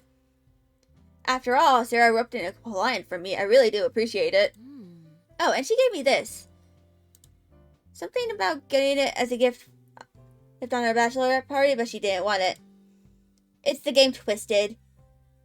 It's a game where players stand on a large mat with colored dots, then they try to touch a specific colored dot with either their hands or feet. Ah yes, Twister. The end result is usually a weird mesh of tangled limbs. I haven't played this game since I was a young teenager. I can definitely see why they would want this at a bachelorette party. Well, keep it. Maybe Catboy knows some moves. Alright, I forgot about Dmitri. He's here. He was going to the store to buy groceries for dinner. I should say goodbye to him. Well, you do that. But I need to go make dinner myself. I pull on Sarah's hands. No, why don't you stay over and eat with us? We can discuss whatever this client told you. Doesn't sound too bad, to be honest. Alright, I'll stick around. Alright, be right there. I quickly go back to my workroom where I left Dmitri.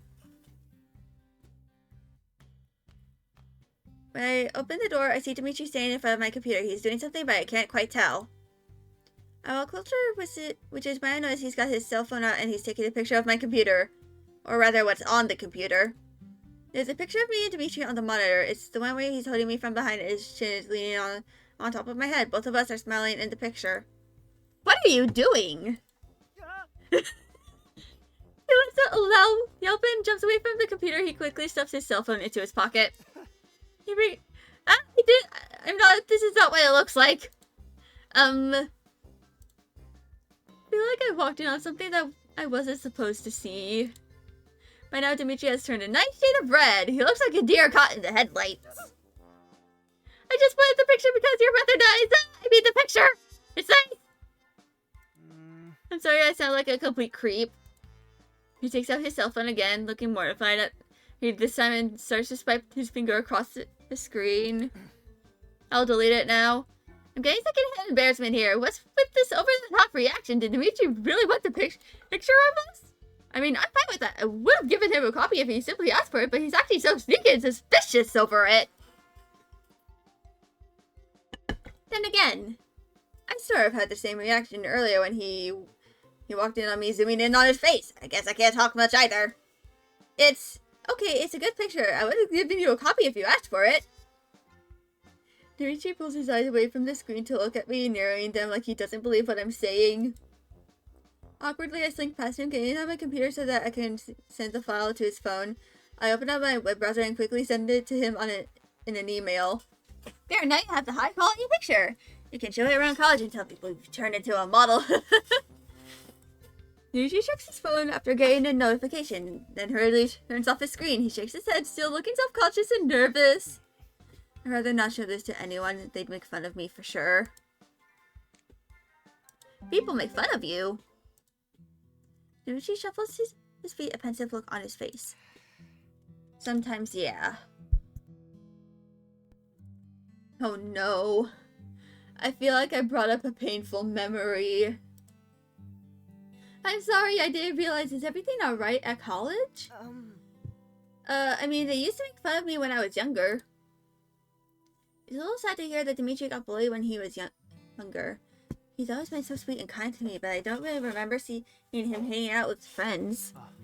It's nothing, don't worry about it. Just the usual four-eyed or short jokes.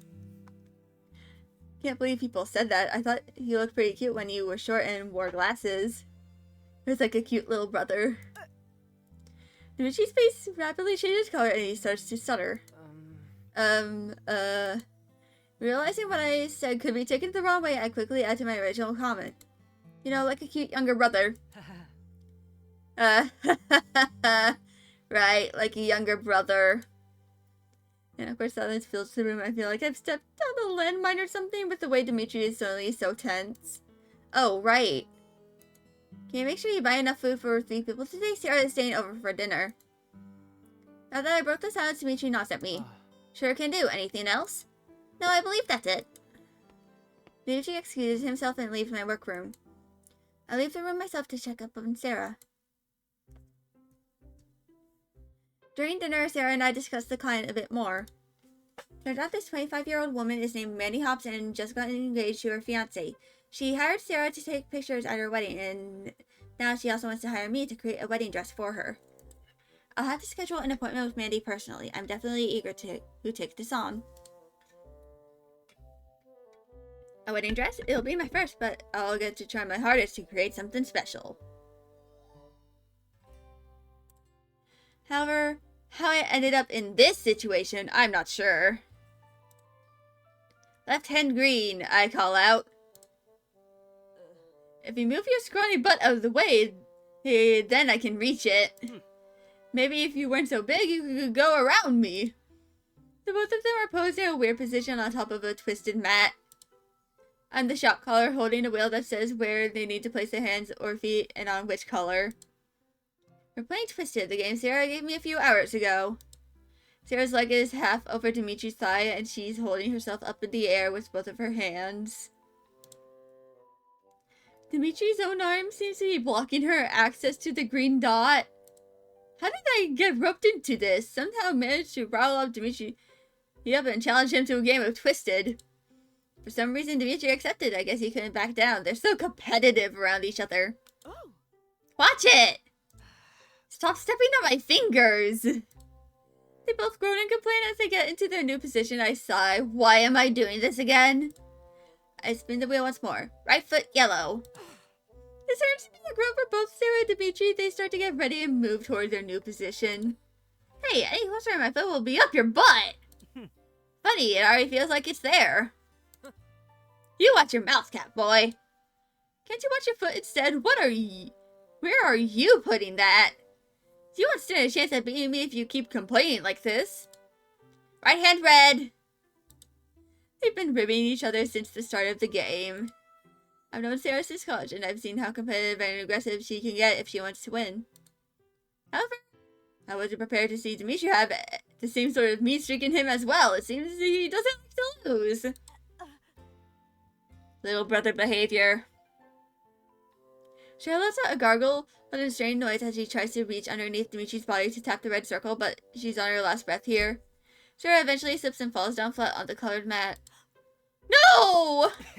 Yes! You cheated! You pushed me! I did not expect you to defeat, you sore loser! Skilly, say something! He clearly pushed me. Sarah, you fell. Dmitri won fair and square. Traitor. Well played, but the best man won. Oh. Ugh. Then tears the wheel out of my hands and bumps me off the chair, taking the seat herself. Take him on! Avenge me! Me! I'm up for another round if you want to. Before I can even respond, Sarah places her hands on my back and pushes me onto the mat. I almost stumble right into Dmitri, but stop right before I face planted myself into his chest. I tilt my head to look up at him, and Dmitri looks down at me. To be this? This, fuck words. To be this up close and personal to him again reminds me of that photo shoot we did before. It makes me feel a bit restless and on edge. Guess I have no choice. Dmitri chuckles shyly, averting his eyes from me and backing away to give me some space. Go easy on me. It should be the other way around. Dmitri is way more athletic than I am. Whatever, bring it. We start a new round of Twisted. This time I'm on the mat with Dmitri. Sari is eagerly commanding us where to go as Dmitri and I dance around each other in the hopes of not falling down. Several times he almost slips and falls whenever he gets too close to me. It seems like he's trying his best to avoid physical contact with me. To be fair, I didn't expect him to be so fidgety around me, not after that photo shoot where we embraced it all. As we both reach for a green circle and our hands touch by accident, Dmitri immediately pulls back with a gulp and places his hand down on one circle below. He practically jumped out of his own skin. Is he really that nervous around me? Maybe he just doesn't want to lose. Sarah keeps barking out commands, and soon enough we're down on all fours and tangled with each other. I started to break out into a sweat. It's so hard keeping myself propped up without falling. Probably a very weak core. Or like the core muscles are probably like pretty weak. Because that's been what I've been kind of trying to strengthen with my physical therapy exercises. Come on, you have to win it for me. Can't stand there's a smug look on his face. I'm trying my best. Oh. Alright, left hand on yellow. Dmitri has already moved to the correct spot and I'm looking around to see what's the best position for me. There, right below Dmitri would be the best choice. The yellow circle is just out of my reach, but if I turn my body around and arch my back, I can reach it. I bend my spine and arch my back as much as I can. My fingers try to reach for the spot while worming myself through Dimitri's position. I look at the circle upside down. I've almost gotten it. Slam. Yeah, I reached it. I thought victoriously. There's a mess of brown hair covering my vision. I finally realized the position I'm in. I crawled underneath Dmitri, who is down on all fours to reach the circle, whereas I'm turned around, practically lifting myself up against his body. Dmitri decides to look down at me, our faces only inches apart. His blue eyes stare right into my soul. I feel myself breathless for a second. I can see the mole underneath his eyes so clearly now. I can even count the number of long eyelashes he has. His arms and legs shake, trying to prevent himself from toppling right onto me, while keeping enough distance so that our bodies don't touch. I'm still staring into his eyes, and I feel my heart pounding fast until I'm sure my face has grown red. This is too close for comfort. Hey guys, he'll be so twisted. Dmitri loses his balance out of pure shock. Unfortunately, since I'm right below him, squishes me flat against the ground. The wind gets knocked out of me, and I groan out loud. I'm sorry, Dmitri says in a panicked voice, and he immediately rolls off of me. He's down on one knee, extending me a hand, and his blue eyes are looking at me full of worry. Are you okay? I slowly push myself off the ground and accept Dimitri's hand. In one swift motion, he lifts me up if I weighed nothing more than a feather. My heart is beating so fast, it feels so sudden, and I wasn't expecting this. Dimitri's entire face is red. Honestly, I can't look at him either. That's such an embarrassing position. I wasn't really thinking about the predicament I'd be in when I reached for that circle. And Sarah had to go and mention something like that. Yeah, I'm okay, just a little shaken up. I'm really sorry I should have been able to hold on for longer. Dmitri then turns to Sarah and gives her a dirty look. Wow! I don't think I've ever seen Dmitri look angry before. I win, is all Sarah says as she throws down the twisted board. What? If such a simple comment will make you lose focus, then I win. She said that on purpose to get Dmitri to lose? I didn't realize Sarah was so cunning. This rivalry she has going on with Dmitri is going to be a bit much to handle. Didn't realize such an innocent comment would get you all into a tizzy. That is not an innocent comment! Dimitri's face turns red in response to Sarah's provocations. He narrows his blue eyes at her. Didn't think you'd stoop so low. Guys, this is stupid. Sarah, leave Dmitri alone, okay? And Dmitri, please don't indulge her. Dimitri's eyebrows curl up and he gives me this defeated look. I'm sorry, you're right. I shouldn't engage in childish behavior. Well, at least you admit you're childish. The playtime is over. I have to head back and get some rest. Sarah starts to clean up the game and places everything back into the box. I stand there shaking my head at her. I wish these two could get along. Dmitri looks at Sarah disapprovingly as if he's forcing himself to be polite to her. Goodbye. When Dmitri leaves the room, Sarah and I are left alone. He's kind of fun to tease. I kept my mouth shut, remembering that he said he doesn't mind being bullied by the person he likes. Then again, I don't think he likes Sarah very much, so he probably doesn't like your teasing.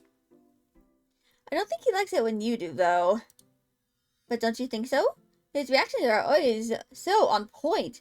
It makes me want to tease him more. You sadist. Oh, come on. I know you feel the same way. Don't tell me you don't think his reactions are fun or even try to get a reaction out of him every once in a while. That's not really my thing. Sarah clicks her tongue at me, shaking her head. Well then, do me a favor and next time you two are alone, try... God fucking damn it. And take a picture, you have to solidify the memory. Sarah, Dmitri isn't a toy. He definitely squeaks like one though. Anyway, I have to head back home to contact Mandy about the wedding dress, alright? Will do. Sarah says goodnight and finally leaves my house. Regardless whether I like teasing Dmitri or not, being so close to him sure gave me a fright.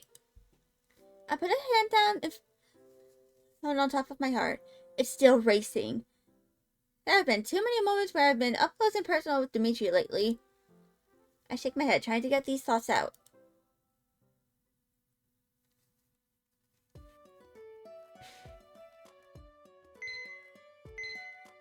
Alright.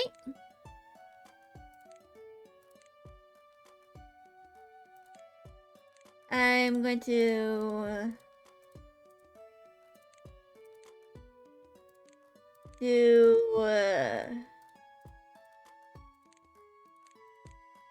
this one.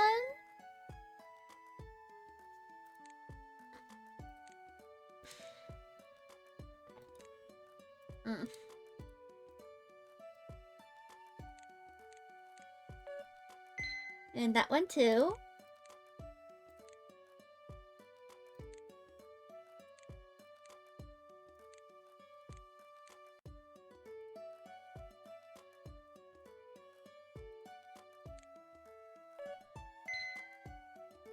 And I'm gonna go do an intermission so I can, use the bathroom and stuff. I shall return in a few minutes.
Alright, I'm back.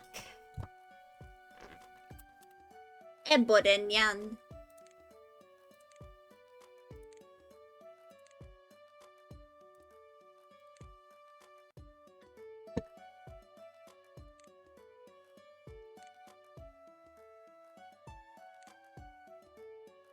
Okay.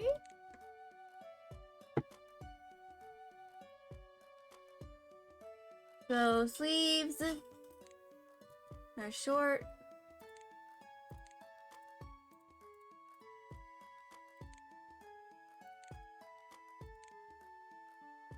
Collar is a hood.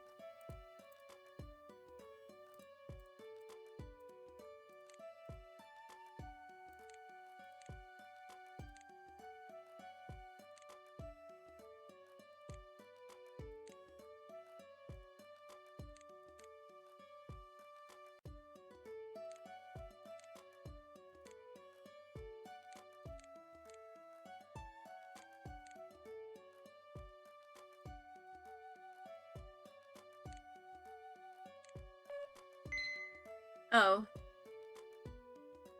Right. Polka dot.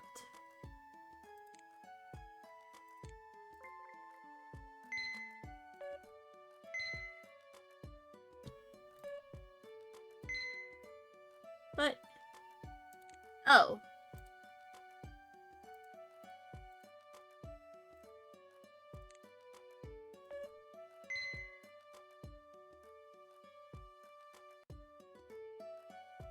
Oh.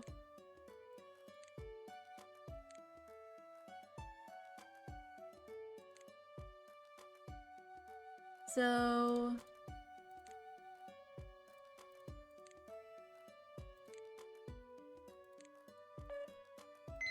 There we go.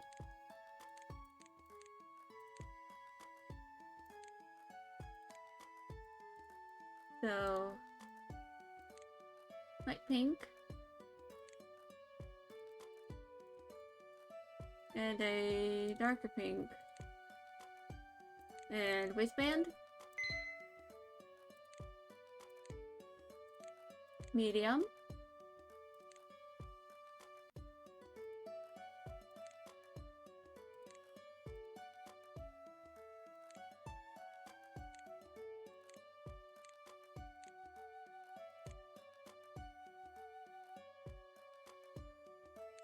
So...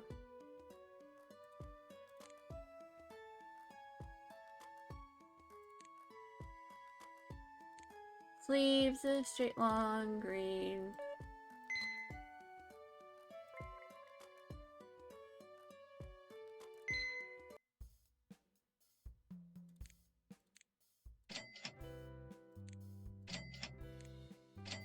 Neutral green, it's just like...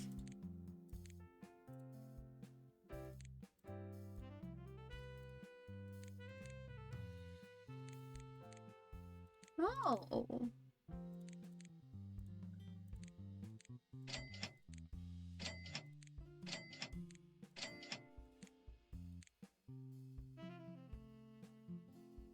I see.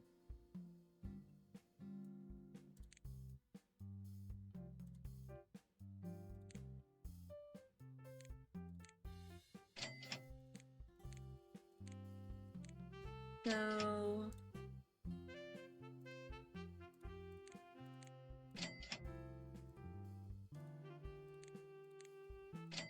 Peter Pan. Scallops. Mid ruffles. Apron.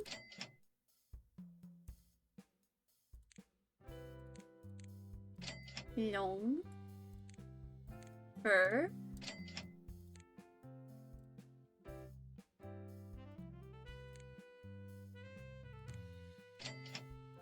And hairstyles.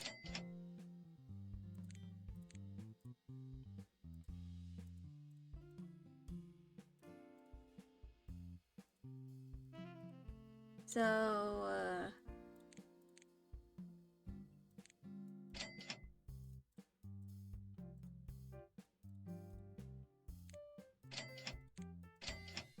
let's buy all the things that are below 1,000.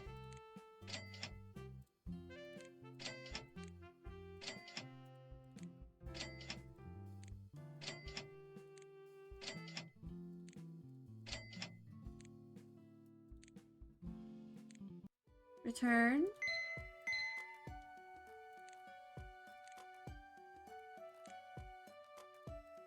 And this is gonna be a dark red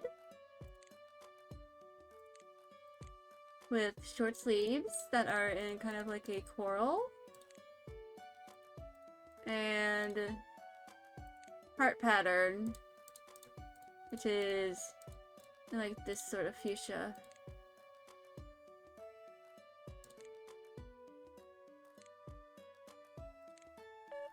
There you go. Square.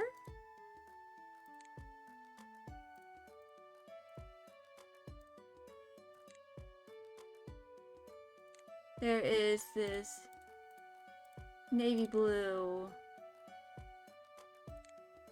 with the fade. And the sleeves are trumpet. With this blue as well. Knee length, A-line with vertical stripes.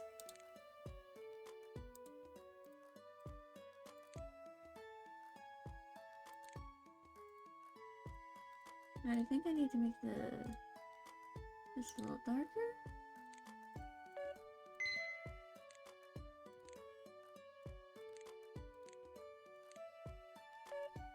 Now this is pretty easy. So knee length in green. So I believe this is fuchsia.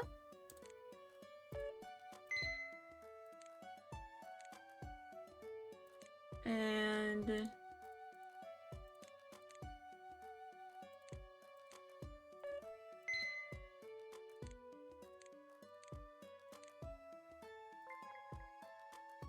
there we go. Okay. Let's check our current progress.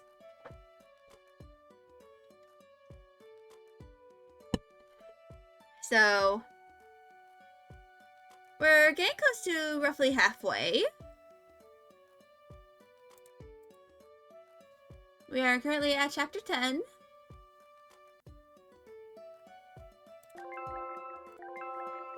So we have like 50 more before, you know, the epilogue thingies. So I'm gonna do that.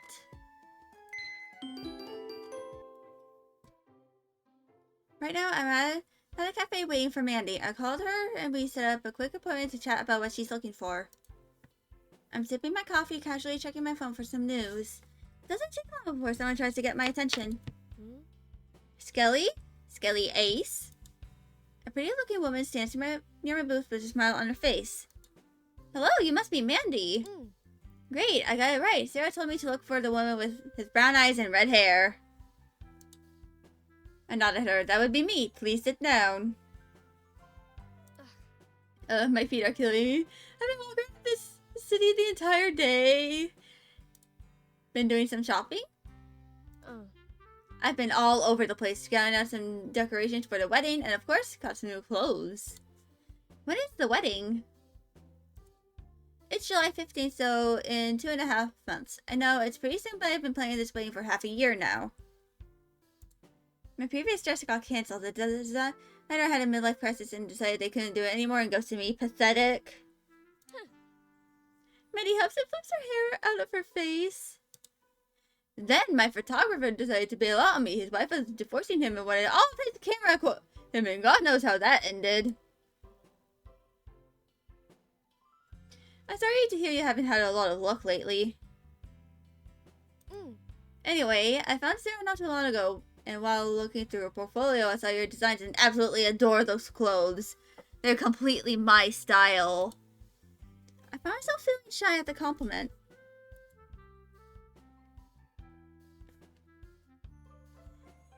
While she said that you've never dabbled in wedding attire, I won't doubt that after seeing your work, that you can create a splendid dress that suits my taste. Minnie pulls out a folder from her bag and lays it down on the table. She opens it up and shows me a couple of pages with sketches. I've got the sketches from the previous designer right here. This isn't the final design though, so feel free to change some things around. This will definitely come in handy. Do you happen to have your measurements noted down here as well? Minnie gives me a confidence smirk and pushes a small piece of paper toward me. It's got all of her measurements down to the last detail. Perfect. Well, my work is already being done for me. I scan over the sketches featuring long wedding dresses with open backs and a very long train. It's a classic and romantic. I can definitely see myself making this. I've never made a wedding dress before, but I'll see what I can do. I can send you some fabric swatches to sample for your dress as early as tomorrow. I like your attitude. Jumping right in. Perfect. I can make my own sketches first with the samples you've shown me. Then we can work from there to get the final design. What's your budget? I got up to 5,000 euros put away for the dress. Wow, alright, that should be more than enough. I doubt it'll cost that much, but it'll depend on how embellished it'll get. Nah, no need to get all sparkly on me. I prefer something more simple and elegant. Definitely add some lace in there though. Noted, we should schedule another appointment at my boutique so that we can decide on the final design. Sounds like a plan to me, so... Well, do you want to take up my request? I accept her hand and shake it. Of course. After my initial meeting with Mandy, we set up another appointment sometime later this week to discuss her wedding dress more in depth. We'll be working on getting the final design and sampling some fabric together. I'm actually really excited about it. I've never done something like this before. Since I'm out and about, I may as well pay Dmitri a visit. He should be working right now since he didn't have class today, he told me. I'm feeling good about myself after my meeting with Mandy. I'd like to share the good news with Dmitri. Grab the doors. Soon, I'm back at the cat cafe. It looks as cozy as I remembered it. There are several cats lounging around, basking in the sun on the floor. Last time I was here, I was catching up with Dmitri, and I asked him to come live with me. Why did I ask him that again? I'll never understand how my brain works. I shake my head and walk over to a table. A white Persian cat that jumps into my lap. Oh, hey there! I greet the cat with a smile and start petting its long fur. Aren't you pretty? As I pet the cat, I look around the cafe for Dmitri. I see several other customers playing around with the cats and one other waitress serving them, but no sign of him. Welcome to Mew Cafe. Do you know our house rules? I smile and turn my head around. Hey, Dmitri! Dmitri stands perfectly still, not blinking for a second. Then he relaxes his body, his lips slipping into a familiar smile. He places the notepad down and looks at me with his warm eyes. Hey, Skelly, what are you doing here? Without meeting a client of mine, since I was in the neighborhood, I decided to drop by. I hope I'm not a bother. No, it's fine. It's just all day, and you mean in the wedding dress client, right? The cat jumps off my lap and starts to circle around Dimitri's legs, meowing for attention. Yes, it's her. It was a casual meeting. We're going to be meeting again to discuss more specifics, but the important part is I got the client. I'll be designing my first wedding dress. Congratulations, sounds like an adventure. It'll be weird though. How so? I haven't even gotten married myself yet. Here I am, designing a wedding dress. Is it really that odd? Don't you make a lot of clothes you never wear yourself? Well, he's got a point. True, but wedding dresses are for a special occasion. It's different. I mean, I've always dreamed of designing my own wedding dress, yet the first one I'll make will be for a client instead of myself. That's your issue with it? Your first wedding dress won't be for yourself? I nodded him, knowing it'll sound a bit ridiculous. I have a solution for that. You'll just need to get married before her. Ha! Right, I just need to get married within 3 months, no problem. The problem is, who am I gonna marry, huh? Well, it would need to be a man. Uh-huh, go on. Someone close to you? Yes, the many close men in my life that are jumping at the chance to marry me. Yes, you're very popular, you know. So popular, I have to beat them away with the stick. Dmitri stares at me for a second, lost in thought. He flashes a tiny smile. You say that as a joke, but I'm sure a lot of men would love to have you as their wife. I looked down at my lap, feeling myself get a bit shy. I didn't expect him to say that so earnestly. I've always dreamt of making my own wedding dress. I've never stood still and thought about being a wife to have a husband. Not even when I was with Alex did it ever cross my mind. Thanks, Dmitri. I'm sure you'll make a great husband to someone as well, especially since you know a thing or two about running a household. Dmitri smiles at me, but his eyes aren't smiling with him. Is that your girlfriend? Me and Dmitri turned our heads to look at another cafe mew employee walking up to who was? It's a girl with short pinkish hair, probably around Dimitri's age. She's holding a tray and smiling at us. You brought your girlfriend over to your work. That's so cute. Dmitri stands up from his seat, shaking his head as if he were trying to shake off his own blush. No, Kim, you're mistaken. This is, Skelly. I introduced myself. Huh? She's not, but I saw the... That's not important right now. Dmitri walks up to her, narrowing his eyes. Please get back to work. Same goes... As for you, stop flirting. Dmitri sighs deeply, rubbing his forehead as Kim walks away. As if they're feeling a bit awkward, one of Dimitri's coworkers mistakenly believed me to be his girlfriend. Did it really seem like Dmitri and I were flirting with each other? That's a little embarrassing. People keep mistaking us as a couple. Anyways, what would you like to drink? Yes, I'll have a nice tea. Quickly, Dmitri disappears with the order, and I'm left alone with the white cat. The cat jumps onto the chair, and I start petting it again, mulling over what happened before. Getting married, wearing a wedding dress, being someone's wife. It's strange to think about it, but I know a lot of people my age that have already gotten married.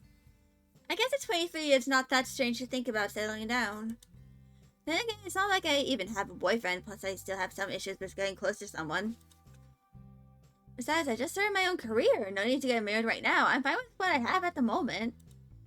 My cat meows at me, purring slightly. I smile at it. I can simply become a cat lady instead. This makes me wonder, how long does Dmitri plan on living with me? Surely it can't be forever, right? He probably wants to move out on his own once he finishes college. Maybe around 4 years? Living with Dmitri hasn't been all that dramatic, though. I guess I'm used to already having a roommate since I roomed with Sarah in college. This simply feels like an extension of that, except me and Dmitri. Yeah, a guy. Also, my ex's younger brother, but I choose to ignore that for now. Things have been rather pleasant with Dmitri around. He does a lot of the household chores, so I have extra time left to spend focused on my work. Really, I haven't run into any issues with Dmitri, not yet anyway. It's not as strange as I thought it would be. I'm disturbed out of my thoughts as Dmitri walks back with the tray in his hand and iced tea on top of it. He sets the drink down gently on the table. Here you go, enjoy. I happily accept the iced tea. Thanks. Would your boss get angry if you're seen talking to me? It should be fine. We're allowed to chat with customers. Good, I don't want you to get into trouble because of me. I just wanted to drop by for a few minutes. Dmitri isn't listening to me. However, he got distracted by the Persian cat. He's lying on the floor with his back on his back, his paws up in the air like he's pretending to be a bunny. I know that position.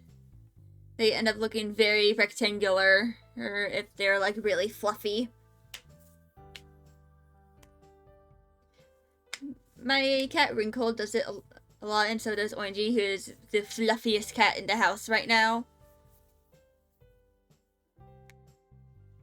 It's very cute. Sometimes you can rub their belly. Dmitri whips up his phone and takes a picture of it. I've never seen him with such a large and wide smile on his face. He looks positively giddy. Realizing that I've been staring at him the whole time, his smile quickly falters and he tries to compose himself. I'm sorry, Leonard was just being cute. Leonard is the cat's name? Yes, all the cats here have names. I like Leonard the most. I have to brush him every day to make sure his long hair doesn't get knotted. He likes to lie down on the floor like that pretty often, which I think is adorable. Yeah, long-haired cats, they tend to get knots and mats very quickly. That, or if they're like double-coated. Unfortunately, I've had to trim some of those knots out of Wenji. She does not really like that. But unfortunately, it has to be done. I stare at him, smiling slightly as he enthusiastically talks about the cat. I know Dmitri likes cats, but I didn't know how passionate he really is. He seems really taken by Leonard. It's kind of cute. I'm sorry I tend to ramble when it comes to cats. That's alright. I like to listen. Sometimes it bothers people if I start talking about cats. That's a shame. They don't know what they're missing, right? Right? So you really like cats, huh? Yes, I had a non who had like 6 cats when I was younger. Whenever we'd visit and I'd go play with them, it was always a ton of fun. Too bad you couldn't get one of your own with Alex being allergic and all. It feels weird to mention Alex's name so casually, as it's usually something we both try to avoid mentioning. I don't like talking about Alex, and Dmitri prefers it that way too. But me for sure, but that's why I really like the shop so much. I get to be around cats all day long and take pictures of them whenever I like. I can't help but giggle at him. He sounds so eager about wanting to pet cats. Do you take 100 pictures each day or something? Close. But really? I'm joking, but I do take a fair amount. Show me some of them. Oh, I'm sorry, I can't. I post them to my snap pics, so it's only temporary. Only other people with snap pics can see them. Alright, the app that lets you send pictures that get erased once they're opened. Isn't it a lot more fun to keep the pictures? You get used to it after a while, plus the important ones I will save to my phone. Dmitri leans in a bit closer, placing his arm on top of the table as he holds onto his phone. You know, it's really not that bad if you give it a chance. It can be a lot of fun. The app, you mean? The Cheater's Paradise app? Yes, some people can use it for that, but it all really depends on who you're friends with. I've got a friend on Snappic and we just share cat pictures all day. I don't exactly have a cat. No, you don't need one. You can take pictures of anything. A lot of people share their food, for example. It's just nonsense, really, but I enjoy it. Sarah has it too, you know. She tried to add me the other day. I know, she told me that she has it. Do you accept her friend request? Do I look like a masochist? No, thank you. Of course, Sarah would be trying to bully Dmitri even over social media. I can't actually blame him for rejecting her request still. It makes me giggle at her attempt, though. But I wouldn't mind having you on Snappic. Seems Dmitri really wants to share cat pictures with me. I don't know why he can't just use regular texting, but perhaps this app is more popular amongst his friends. You know what, Dmitri? I'll think about it, okay? His face seems to light up, giving me a broad smile. He almost looks like he's sparkling. His smile is that dazzling. It could make me agree to anything if he keeps looking at me like that. Oh. Okay.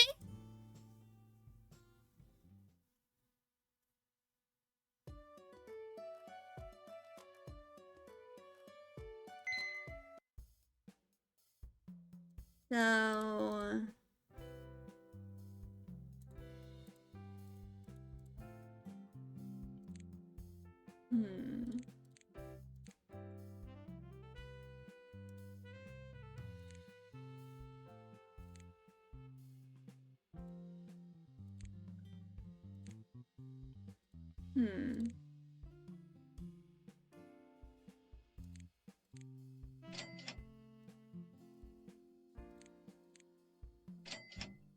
So... accessories.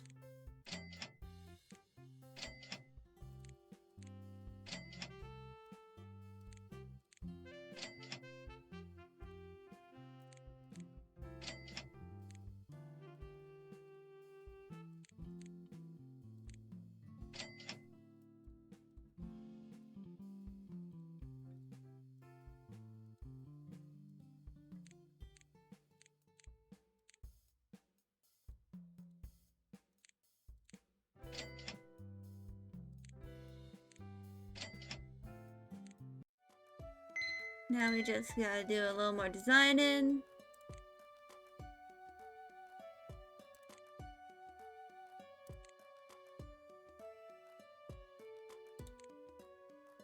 Okay, that is a warm gray.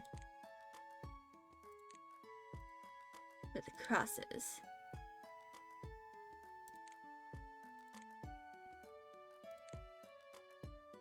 Winged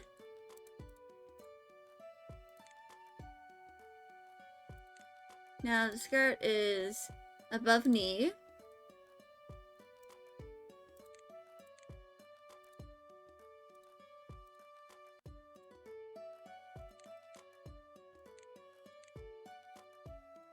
I believe this is skin tone.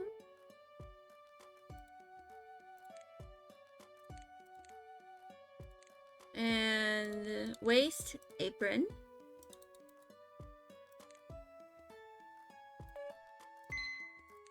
Okay, hemline.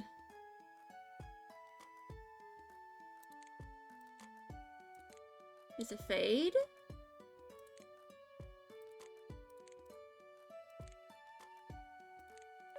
There we go.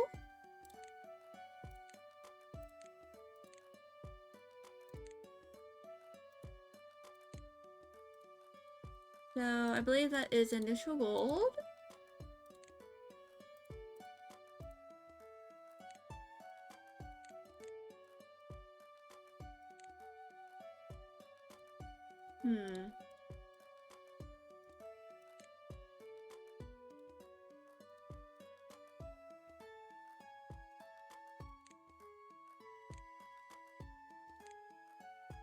Okay, it's that one. Polka dots. And some shade of pink.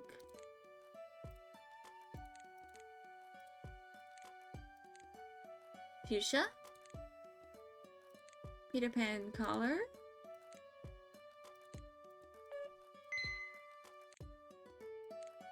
So that is medium. So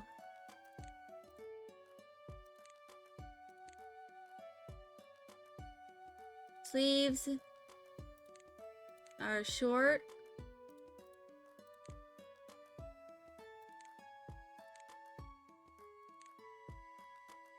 Green.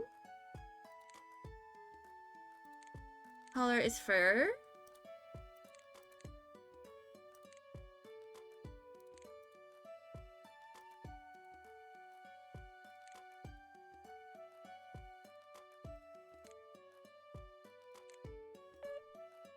Here we go. I think that is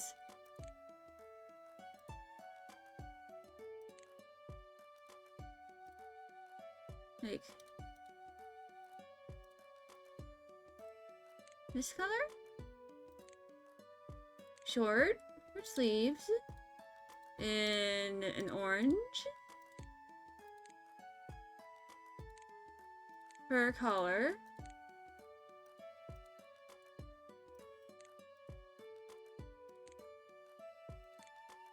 Zipper closure in dark green.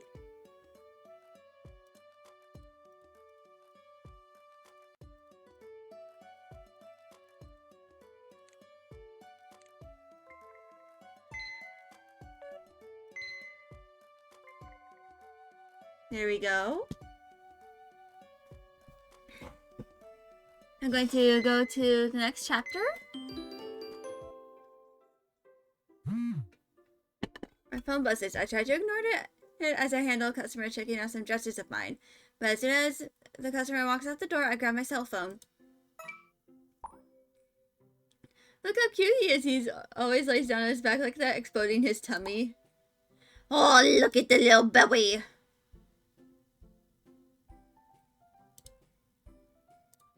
There's a picture of a silver cat laying in the middle of the floor on his back. His paws up are in the air, resembling a fluffy bunny. I can't help but smile. That is a damn cute cat. I guess I should send something back to him. I'm still a newbie when it comes to the snap pic cat. Take a picture of our cute outfit. Because I don't really have a pet around to take a cute picture of, I decided to take a picture of my cute outfit instead. After all, I made it myself. I angle the camera above me so that my entire body is in the frame and I take the picture. I write a caption and then send it to Dmitri.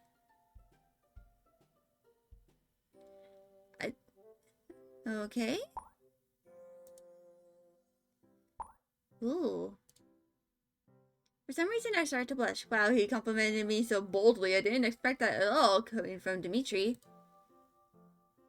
Was he always such a flirt? Oh, right, he did seem rather flirty with those older women at the store when he was luring them in with waffles. I don't quite know what to say in response. Instead, I try to focus on my work. I was kind of hard when my phone buzzes again, showing a notification from Dmitri.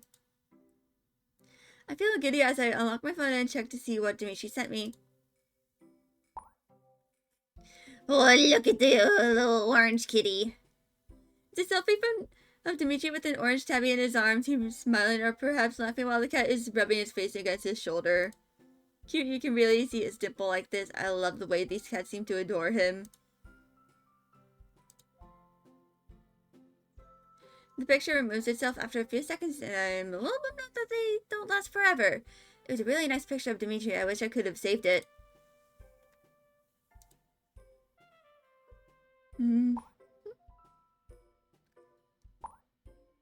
This is Boomer. He's been here since the start.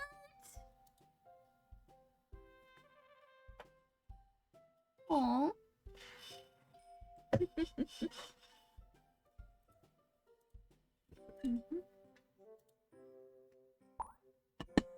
Yeah. Don't tempt me! What's with that stupid grin on your face? Sorry, I dropped my phone and look up from the counter with wide eyes. It's Sarah! Well, that sure gave me a fright. Sarah, don't scare me like that! You didn't hear the chimes? No, I did not. I guess I was too engrossed in texting with Dmitri, but I'm not about to tell Sarah that. What's up? Nothing much. I was in the area and wanted to see how far along you were with the wedding dress designs. Oh yeah, let me go grab my sketchbook. I quickly fetched my sketchbook from my workroom, then returned to the boutique where Sarah is waiting for me. I've definitely been sketching a lot of design based on Mandy's notes and previous designs. Sarah takes the sketchbook off my hands and starts browsing through the pages. Ooh, these are nice. I especially like the fluffier ones. Those translate really well on camera. I smile at her. Of course, it's all about the capturing of it on camera for Sarah. She's got her talent, I've got mine. I'm actually quite happy that we're both working on this together. Do you really think you can finish this in 2 months? To make the deadline, no worries. Most of my time is spent waiting around for Mandy's input anyway. Actual construction won't take that long. Has Mandy seen these? Not yet. I'll be meeting with her tomorrow. It's starting to feel more real now that we're both working on this wedding. It feels a little bit like class projects, even though we had different majors. Sarah puts the sketchbook down, her finger pointing at the particular design. This one, I really like it. Classic mermaid style, right? Yep, personally it's my favorite as well, but who knows, maybe Mandy might like something else. If Mandy's got any taste, she'd definitely pick that one. Have you been to the venue yet? Where the wedding is being held? Oh. Not yet, but I've seen the website. It's a small castle with a modest estate in the north. Honestly, it looks like something from a movie. Oh, really? That sounds expensive. The pictures I can take there will be amazing. It's got this fairy tale charm to it. Maybe you'll find your Prince Charming there. Sarah rolls her eyes and touches my arm. Or princess! But what about you? You haven't been in a relationship ever since. I know I haven't. I'm not looking for anything either right now. I've got my hands full with work at the moment. Noticing my change in demeanor, Sarah takes the hint and drops the subject. This is not really something I want to talk about at the moment. Anyway, definitely tell her to go for this design. It's the best out of all of them. Will do. Eventually, Sarah leaves the boutique to go home. I stare at my sketchbook, seeing all the designs that I've sketched out. What will Dmitri think of them? I take out my cell phone and take a picture of my designs, then send them over to Dmitri. What do you think?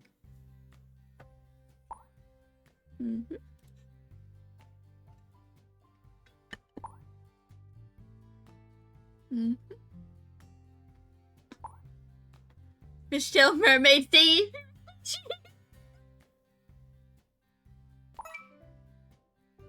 I grow bashful with the way Dmitri is complimenting me. I guess Snappic wasn't such a bad idea after all. Hopefully Mandy likes the design as well. I'll show it to her tomorrow. Today I went to see Mandy. We've come to a final design for her wedding dress. It's the one I showed to Dmitri and Sarah before. Mandy seems to be really taken away with the design since she's actually quite excited about it. It's been a while since I've had this much fun working on a piece of mine. Lately I've been too busy running my boutique to have time to focus on my creative designs. Speaking of, I should call it a day, close up shop and relax in front of my TV. After closing up shop, I go upstairs to the kitchen. I want to fix myself a snack before I go watch the latest episode of Pretty Or, a very cute TV show. When I enter the kitchen, I hear some noises. I walk up toward the kitchen area and notice my refrigerator door is open. A mop of brown hair sticks out at the top. Oh, it's Dmitri. I didn't realize he was home already. I guess he came in through the back door. Hey, Dmitri. Oh, God, no! I wasn't prepared to run into a shirtless Dmitri taking a drink from a bottle of water. His body is glistening with little sweat drops and he's standing there and only some shorts and a towel draped around his shoulders. My eyes are pretty much mesmerized as I watch the droplets trickle down his abs. I forgot Dmitri has a nice stomach like this, but seeing it all in full view right now hits me like a ton of bricks. Scully! He starts coughing up some of the water by accident. I get jerked back into reality. I'm ugly Dmitri!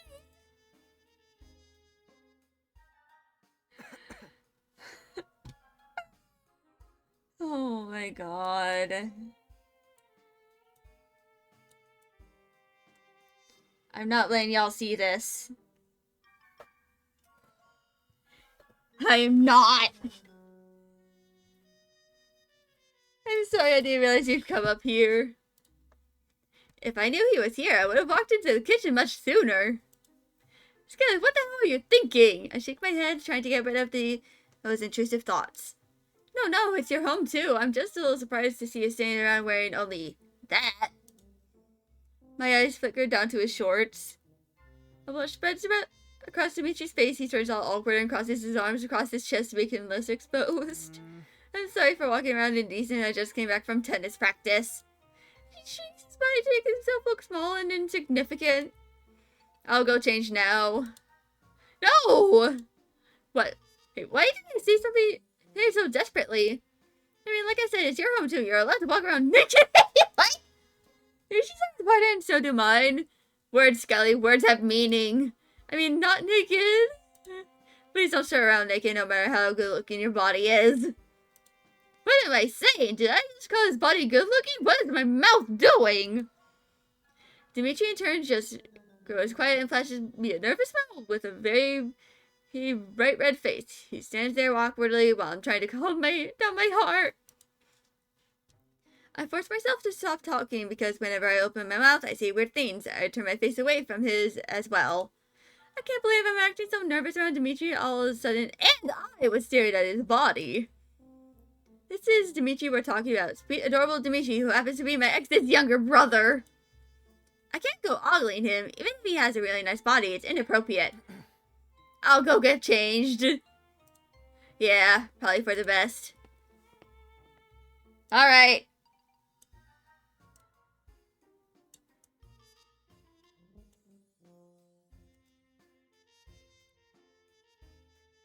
I can finally turn that off. Dmitri finally leaves the kitchen and I groan out loud and slap my own cheeks. Pull yourself together. You're the older one around here. Can't go acting like a little nervous schoolgirl. Dimitri's allowed to walk around shirtless. I should simply turn my eyes away from him. That's the least I can do. I sigh. I didn't realize living with another guy would cause my heart to race at the sight of him shirtless. I quickly prepare my snack, barely paying attention to what I'm making as I try to push my thoughts of Dmitri out of my mind. That body is hard to forget. Oh no, we're turning down horrendous. When I'm done lounging around and watching my TV shows, I decide it's time for dinner. I'm not sure if Dmitri was planning on making dinner or not. I should probably ask. It's no issue for me if I have to do the cooking for today. And again, asking what it means I'll have to confront him again and be reminded of what happened earlier today. That image is simply not going out of my head, no matter the amount of TV I watch to drown it out. I look around the house for Dmitri until I stumble upon the bathroom door, which is opened only slightly. I stop and stare. Dimitri's inside the bathroom hanging up laundry to dry. Oh, he's already doing chores. There's a purple thorn in his hand, which Dmitri stretches out twice. His face looks flushed.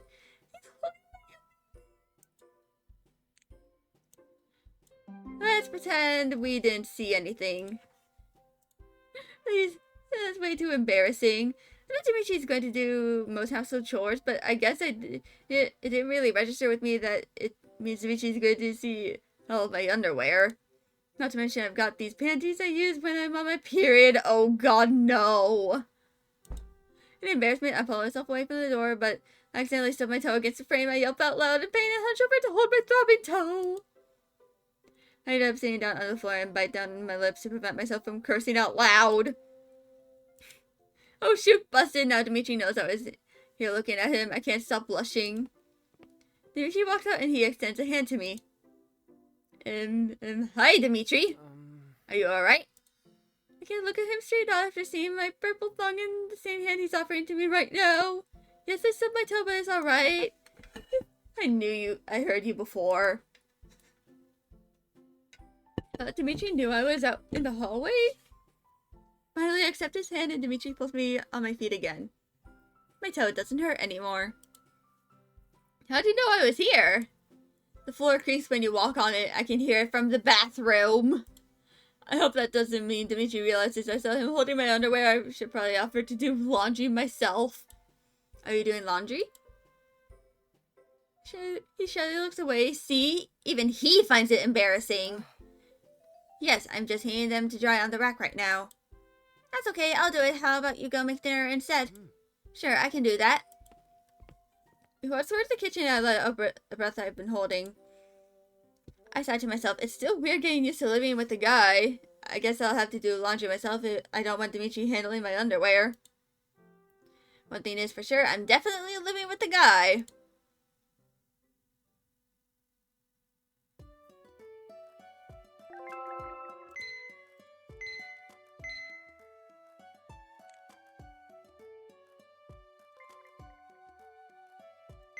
You know what I find a little funny? As someone who literally has a brother and, lives with, I actively live with him. He's away for college right now, but still.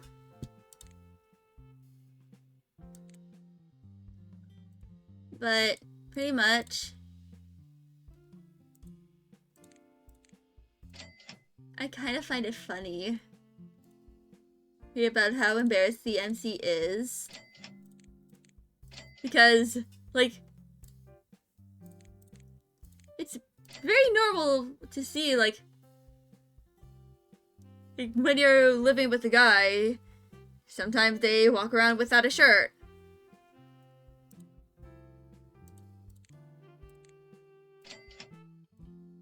Just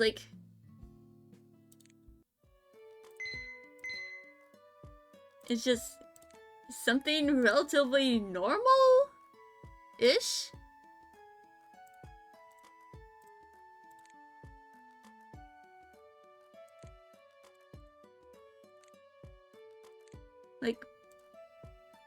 But to be fair, I have the perspective of having, a brother.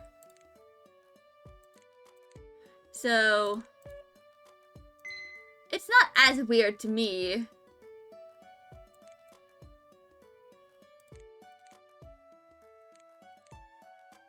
It would be,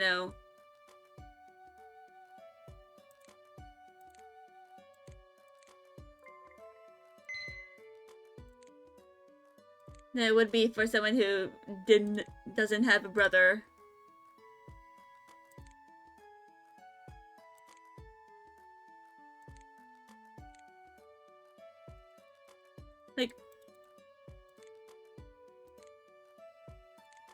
Seeing a guy without a shirt is just another Tuesday for me.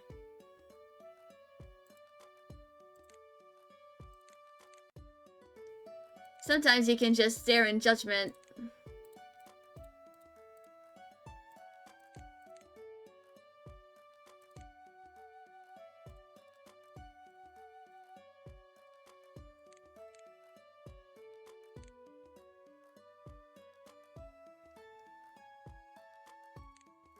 Ah.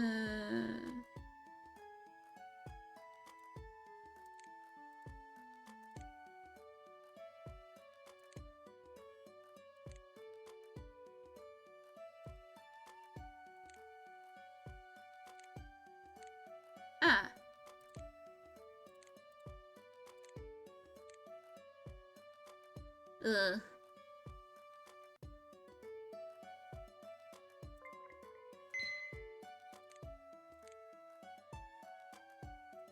So, yeah.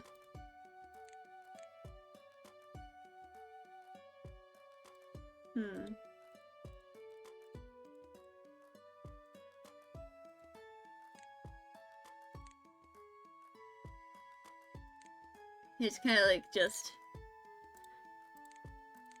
That is kind of like a sight I'm used to, but still, I must censor.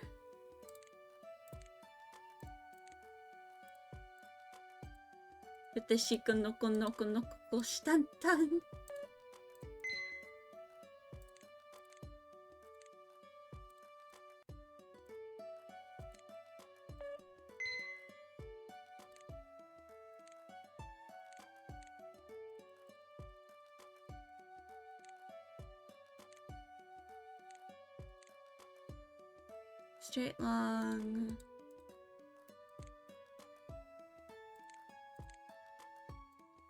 It's a little too bright.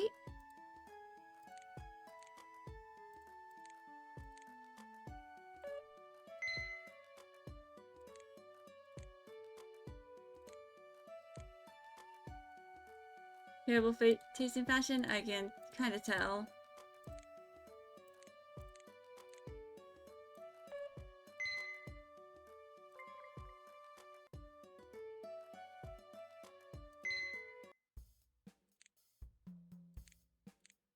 Bateau?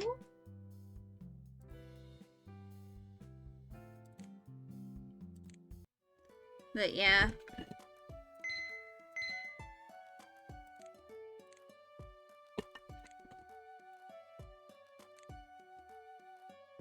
It is kind of like something...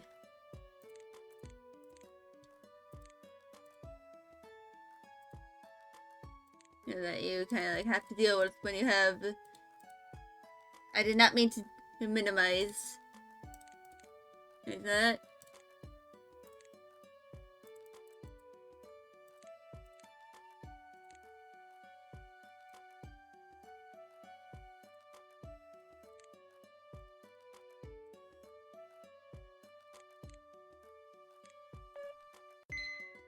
There we go.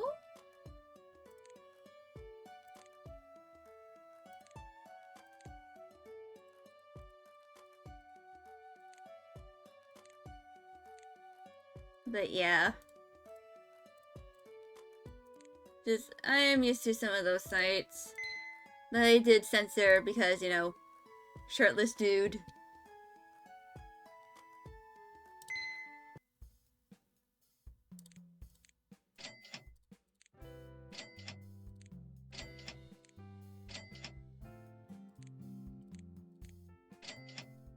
It's obligatory. Mostly because of the context.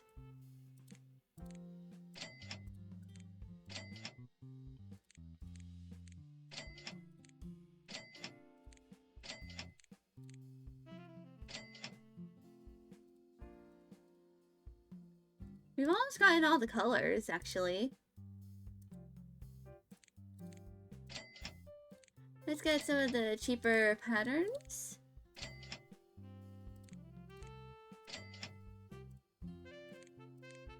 Say, hey guy, touching water surface.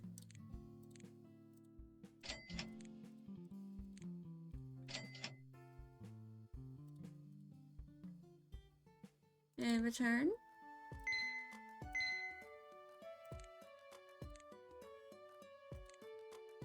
Let's see if you truly regret nothing.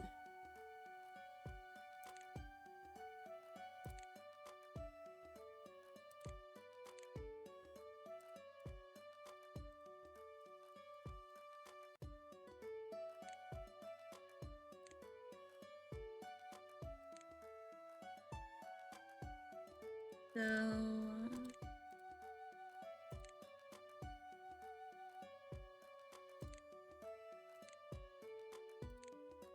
zipper closure.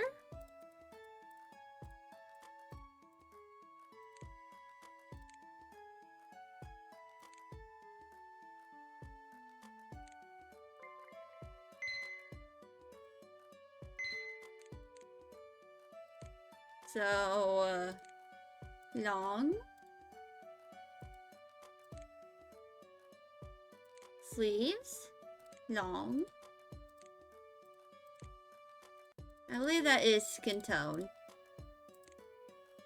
Yeah, skin tone.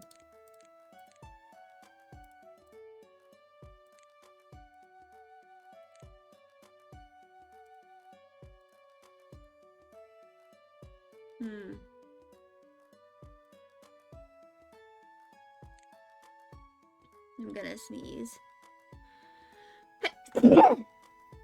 Sorry about that.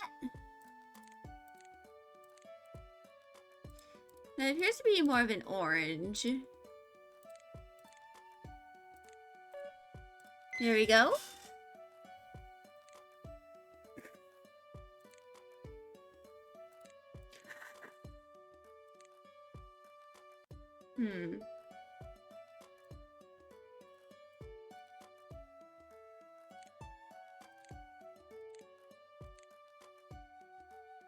So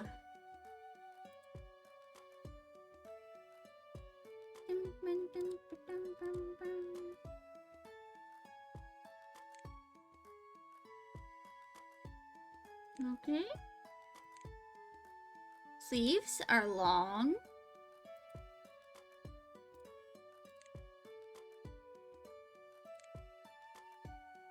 Collar, hood.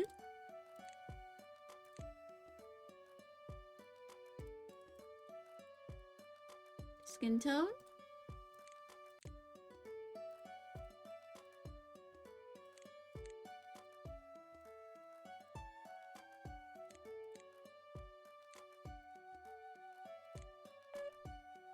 Alright.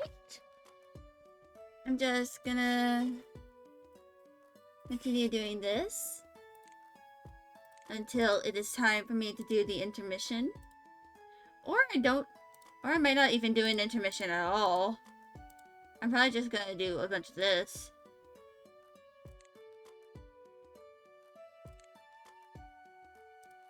So too saturated.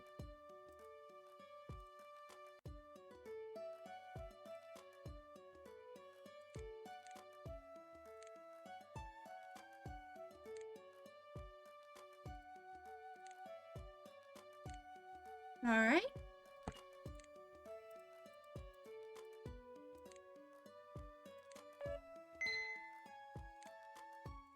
So I'm just gonna continue doing this. Haram.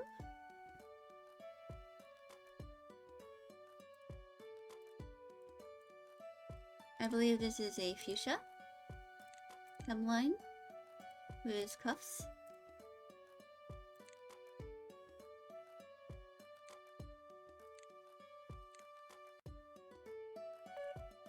There we go.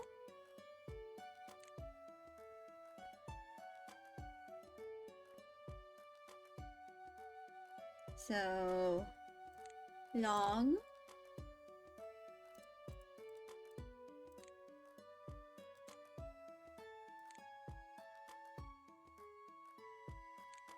Straight short.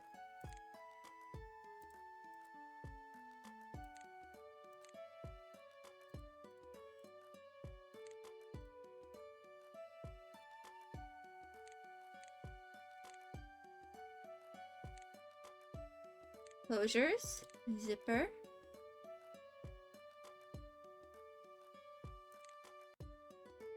So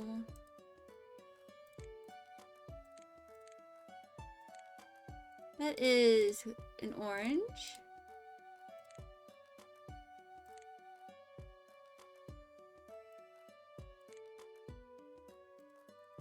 I think neutral gold?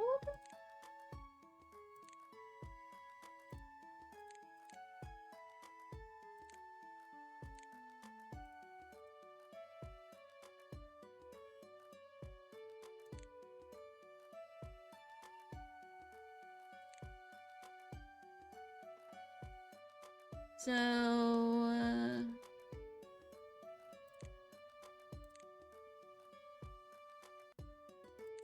item is correct, but the color is not.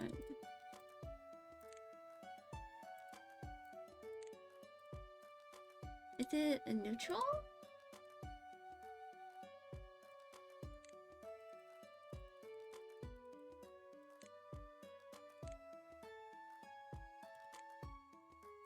Eh. So...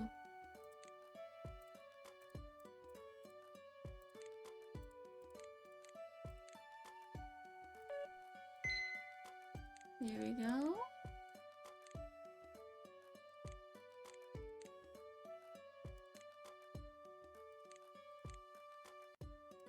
So... Dark brown.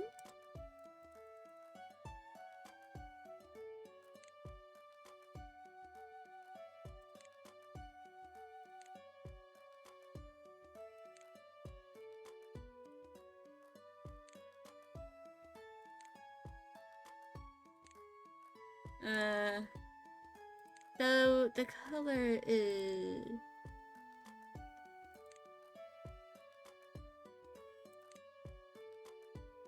Alright. There we go. So, skinny.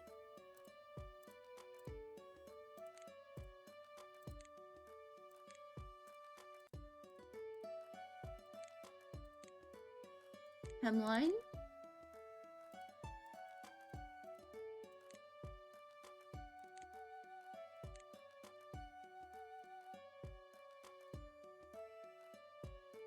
So,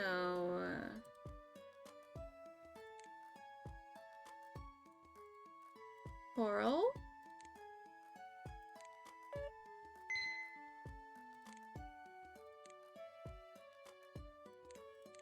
Medium.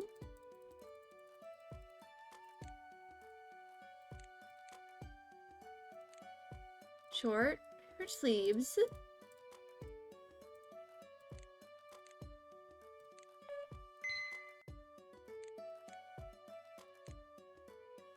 Long.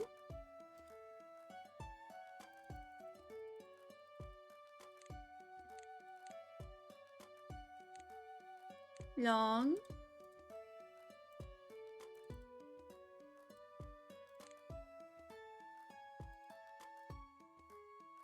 Heart.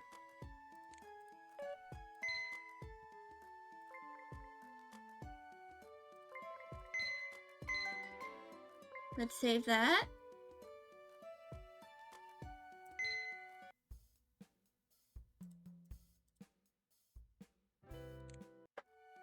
So, let us continue. It's the weekend, so I should be spending it all relaxed and well rested. But today is not a good day. I'm wobbling on my feet. I barely made it out of the bed and onto the hallway. I got an arm wrapped around my stomach. Today is the first day of my period. It's made me almost completely immobilized with the pain. It's hard to stand up straight or move at all. Ah, yes. Painful periods, the thing I was being very sarcastic about when it was mentioned in the warnings in last week. The pain shoots through my entire body, making me collapse against the wall. It's probably like mad, fiery pain in my stomach. Ugh, this hurts.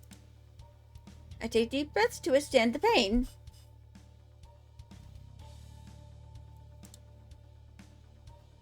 I see Dmitri round the corner.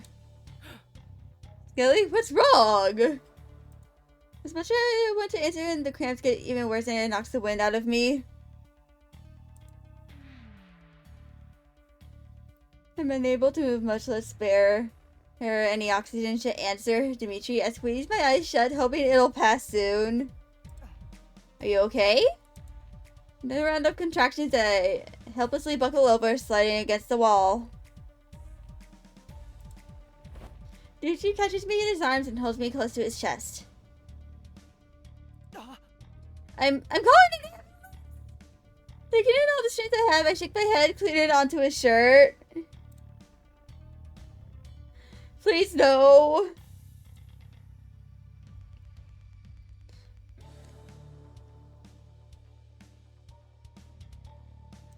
Wait, no, you can't even stand up straight. I'm going to call them.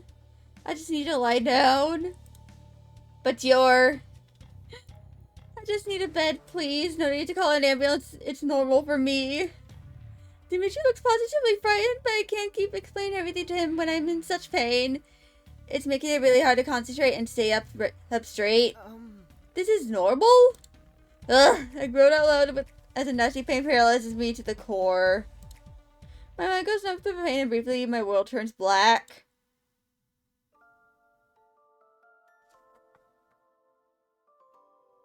My girl, I think you have a condition. When I open my eyes again, I'm in Dimitri's arms, pressed up against his warm chest. I feel myself getting lowered onto my bed, his arm slipping away from me as my head hits the pillow. The pain is still there.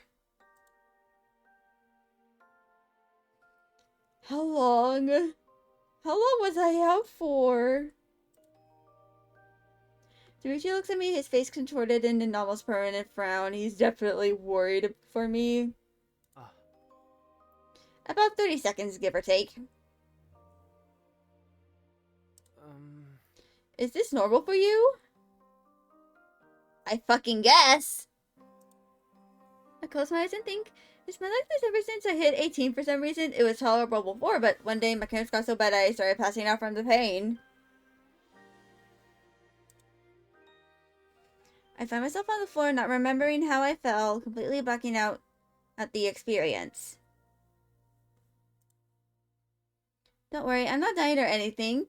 But yeah, this can happen from time to time every month. There you go, get some medicine. That should help. In the bathroom cabinet, right? Yes, and a glass of water would be nice too. Dmitri gives me a firm nod and disappears from my bedroom. I curl up into fetal position, hugging my fluffy pillow close to my body. It's embarrassing. Dmitri has to see me like this, so weak and powerless, all because of my monthly period. I can hide it from the outside world, but it's hard to hide the pain in my own home. Especially when I live with someone else, there's no escape here. I'm glad he's here, though, carrying me to my bed. A minute later, and Dmitri walks through my door, holding a small white tablet and a glass of water. He sits down on the edge of my bed and hands them over to me. I sit up straight and quickly down the medicine with some water. Thanks. I place the glass on my nightstand and I slump back into my pillow. Now it's time to wait until it kicks in. Anything else? Just tell me.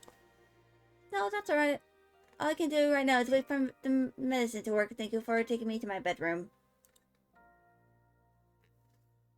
A sharp pain in my abdomen makes me wince much more. I hate being on my period. I'll make some comfort food. How about that? He seems eager to help. It's kind of cute. It's a little embarrassing and everything, but he's trying to take care of me. I'd like that. He looks at me, unable to really move away from my bed, as if I will perish if he leaves. He's so concerned about my well-being. I've never had a guy this worried about period cramps before. I'm glad Dmitri is not like other guys, not like Alex who referred to this as Shark Week and never so much as lifted a finger to help me. Then Dmitri moves in closer, a bit hesitant and unsure. His fingers reach out to me, stopping for a split second to pull back a tiny bit, then finally touches my hair.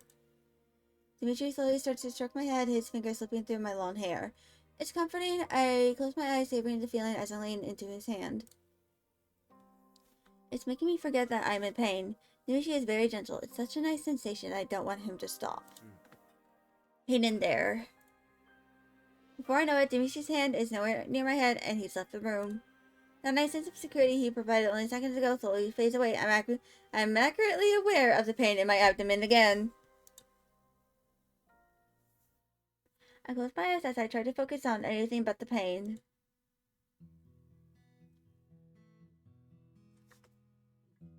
So, something I'd like to mention is that, yes, period pain can get this bad. Like, enough to make you pass out. And require, like, a lot, like, very strong medications. Like, more than just ibuprofen or Tylenol. Like, sometimes you need morphine. But yeah.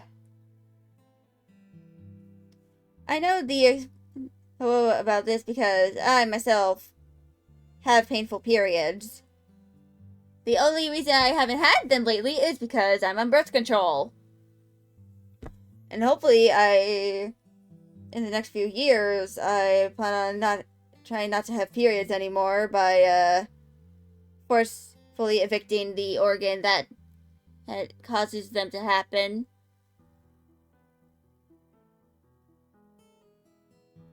That and, I have endometriosis. So I'm probably eventually gonna end up having one. Just been spending time in hospital.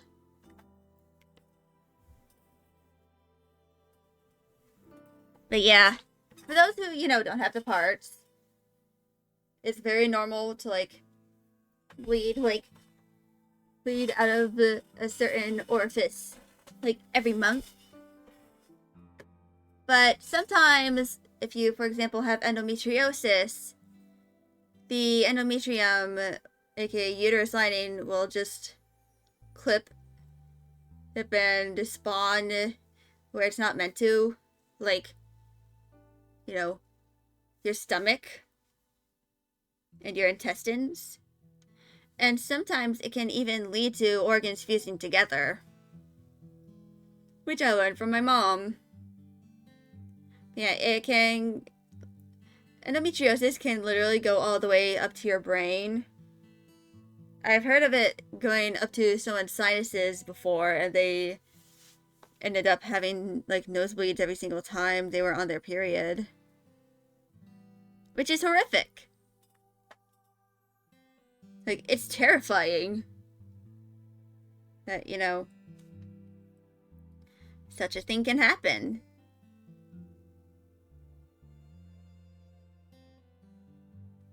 Unfortunately, the human body works in very mysterious ways. And the body sometimes is just like, fuck you! You're gonna experience the worst cramps of your life at 14 and have to leave school early. Which happened a lot to me when I was in middle school and for, like, the first half of high school until I, was prescribed birth control.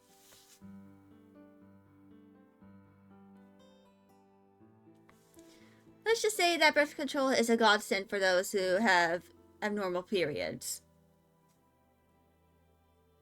I must have fallen asleep, as the next time I open my eyes, it's dark in my room.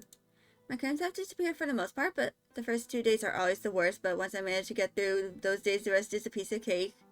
Yeah, basically, like, usually day 1 is, like, typically when you experience the most pain from the cramps. And the second day is when you have the heaviest flow, from my experience.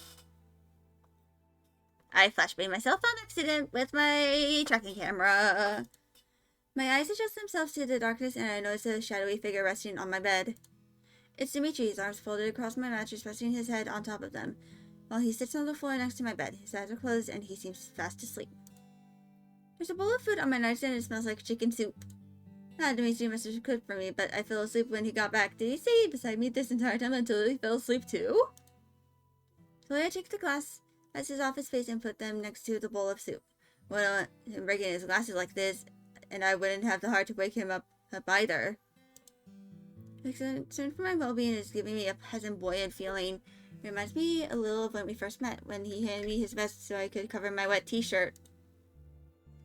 It's the same back then. He didn't make fun of me like other guys would, or in this case, think it's disgusting to even know I'm on my period. He didn't shame me, instead he showed some compassion and tried to help out. Dmitri keeps impressing me.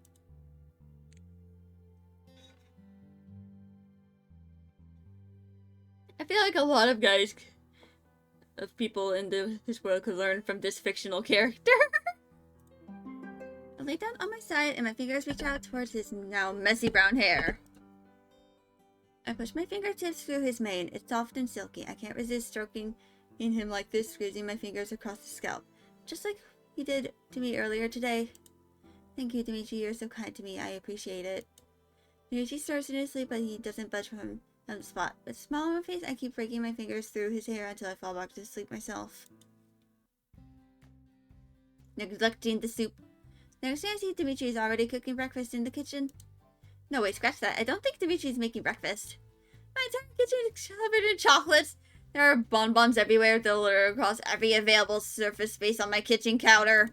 Oh, hey, you're up. Yes, what is all this? Dimitri's holding a piping bag and squeezes out some white chocolate onto several bonbons all lined up so they are covered in crisscross patterns.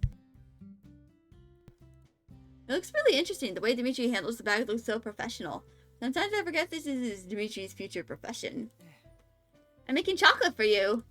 A plastic syrup like hundreds of bonbons here. Aren't these all for me? Yes! He picks up a small bunny-shaped bonbon made with white chocolate. Try it. Before I can process, Dmitri is holding the chocolate near my lips, looking at me with these hopeful eyes. He intends to feed it to me. I part my lips and take the chocolate from his fingers and into my mouth. The chocolate instantly starts to melt on my tongue. The inside has a creamy hazelnut filling. It's good. That's really tasty. Dmitri smiles back at me, happy I'm enjoying the chocolate. But why? Why so many? Are you trying to make me fat? No! I just heard that, well, you get these cravings. Is she talking about the stereotype that women get cravings for chocolate when they're on their period? I mean, I don't personally get it. I crave it regardless of when I'm on my period, but to think that this is the reason Dmitri has filled my entire kitchen with bonbons. This is going to last me several months. That's how much chocolate is lying around. That's so sweet of you, but I don't really get those types of cravings. Dmitri squirts some chocolate out of the piping bag by accident. He looks heartbroken. Oh, but that's okay. I'll eat these up, no problem. I love chocolate. Thank you for making these. I didn't know what else to make you feel better. Oh, he's playing at my heartstrings. Dimitri's so worried about me. He's making hundreds of bonbons to make me feel better. How are you feeling right now? Are you in less pain? Much less. You really don't need to worry about it. It's usually the first 2 days that it hurts a lot. Right now, I'm okay. I pick up one of the bonbons that Dmitri was decorating right before I walked into the kitchen and pop it into my mouth. This one has raspberry filling on the inside. Goodness, it's like Dmitri could start his own chocolatery. These are really well made. Dmitri looks around the kitchen with a tiny sigh. I may have been a bit overzealous. Just a bit. Here, why don't you try some yourself? Hand him a bonbon. I pick out one of the bonbons and hand it over to Dmitri. Thanks. I haven't gotten the time to try them out myself. As Dmitri chews, he flashes me a smile in satisfaction. You're right, these are tasty. Oh, you hadn't tried them yet?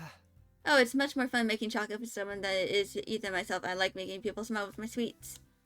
Don't worry, Dmitri. Just being yourself is sweet enough that it makes me have a permanent smile stuck on my face. And sweetness will eventually give me cavities. A noble cause. I look around at all the bonbons, wondering what to do with them. I don't think I can finish these all by myself. You don't have to. I'm sorry for making so much. I got too into it. No worries. I think I can give some to Sarah, maybe. Sure. Which flavors does she dislike? I think she hates anything orange flavored. Does she looks up to a tray of square bonbons? Then she'd probably like these, he says with an innocent smile. Alright, we can keep those separate. You can stop making more now. Let's clean this place up. No, I'm not going to let you work today. It's Sunday and you're still hurting, so please rest. I made this mess. I can also clean it up. Richie looks stubborn as he says this. It's hard to disagree with him. Okay, fine, but let me know if you need my help. I leave Dmitri in the kitchen alone.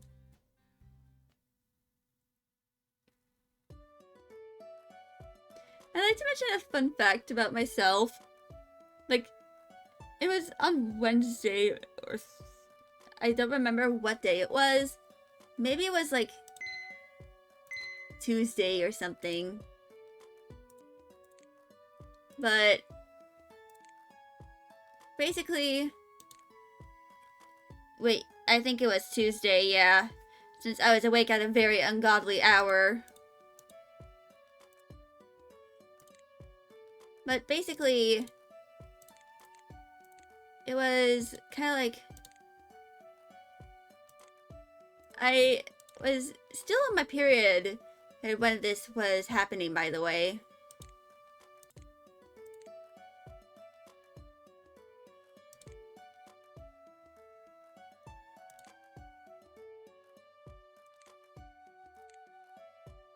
But basically, it was like 9 a.m. I think.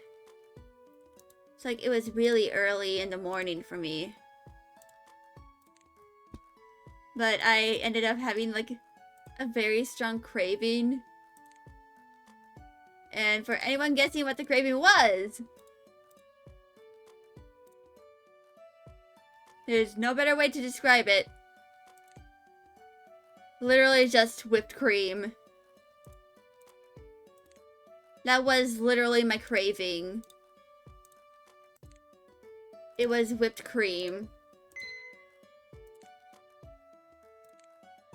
I wish I could explain why it was whipped cream out of all things, but I can't.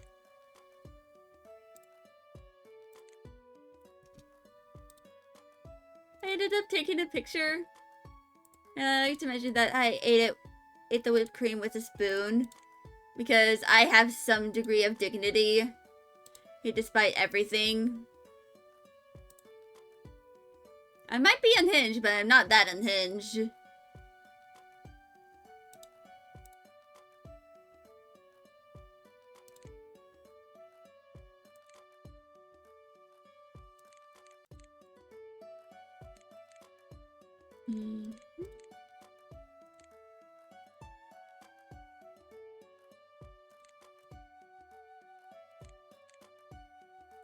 Do I have the pattern for this? Oh, I do. It's just one of the colored ones.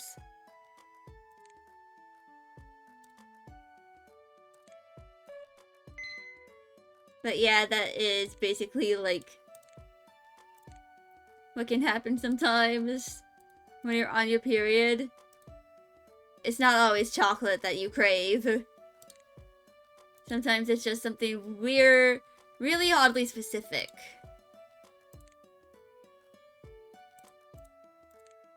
Like, you know, whipped cream in a bowl.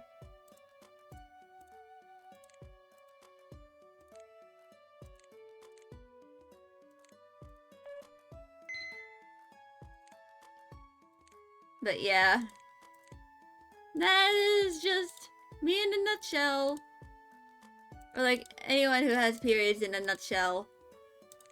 Sometimes the cravings can get borderline cursed.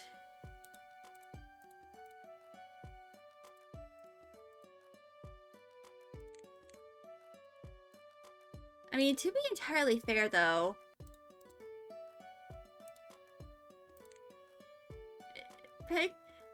so, something about, like,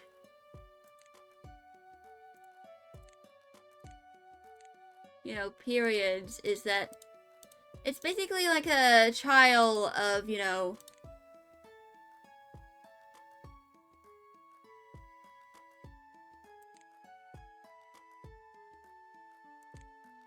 like, it's basically a free trial of pregnancy. Like, you kind of, like, get to experience a trial version of, like, how you'll probably feel when you're pregnant when you're on your period.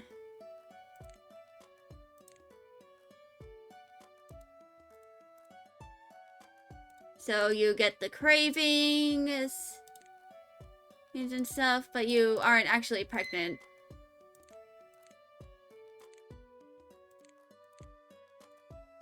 essentially, it's like the free trial before you actually end up pregnant. You kind of like experience some of the symptoms, like, you know, the cramps. In fact, the contractions for when you're on your period and stuff is kind of like the uterus is actually doing contractions.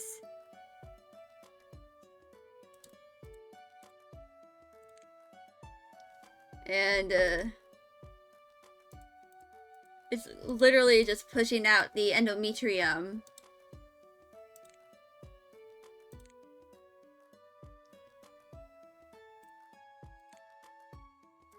Like, literally, I am not joking when I say that. It's literally being pushed out.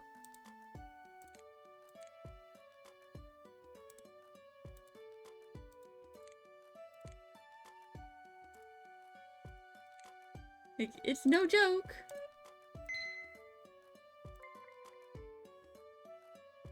It is quite literally pain and misery.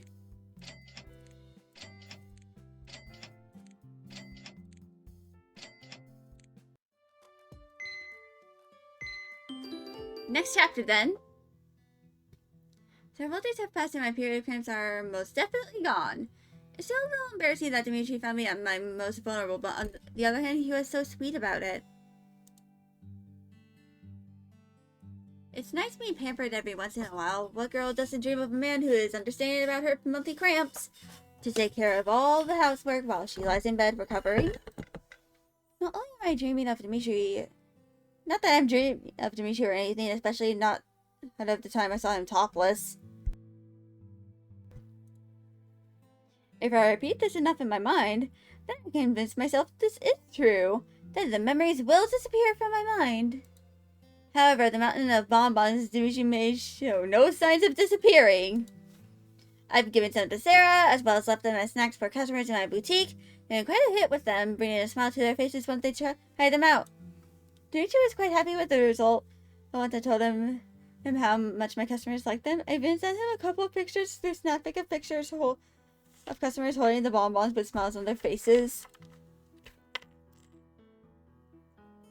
For the past week, Dmitri and I have been conversing a lot via Snappic.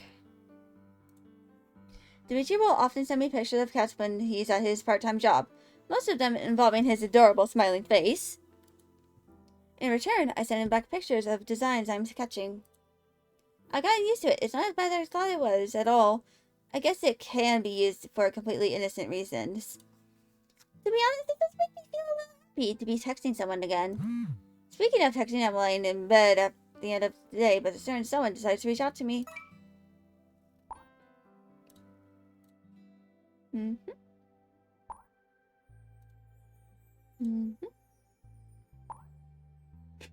Are in the future? Of course.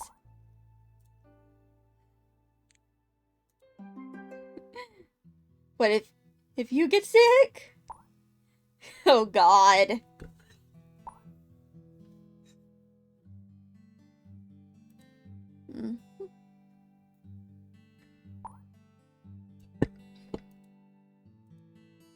Is this like foreshadowing? I feel fuzzy and cozy. I turn off the lights and wrap my blanket around me. Dmitri likes to send me a good morning and good night text even though we live in the same house. It's a little silly, but I can't say that I hate it. In fact, I kind of like it. It feels nice to have someone say that to me. I definitely don't regret letting Dmitri live here despite the sometimes awkward encounters we've had. I hold my cell phone close to my body and close my eyes. Yeah, it's nice to have someone who cares enough to wish you a good night. Next day, I'm busy at work tending to my boutique and helping out customers. The bell rings and I look up at my front door. Sarah walks in. Right, I forgot she told me she was coming over today after her job to tell me something. Hey, Sarah. Hi, I don't think it was a curse or a blessing in disguise. Huh? What are you talking about? Those chocolates you gave me, they were all nasty orange flavored ones! Oh, I specifically told them those were the ones Sarah didn't Oh, I see how it is. Never mind that. I gave them to Mandy instead, and she loved them. She said she wanted them in her wedding. Huh? Really? Mandy said that. She wanted to know which shockery you bought them from. They didn't come from anywhere. Dmitri made them. I know, I explained it to her, and she wants him to make 500 of those for her wedding. Seriously?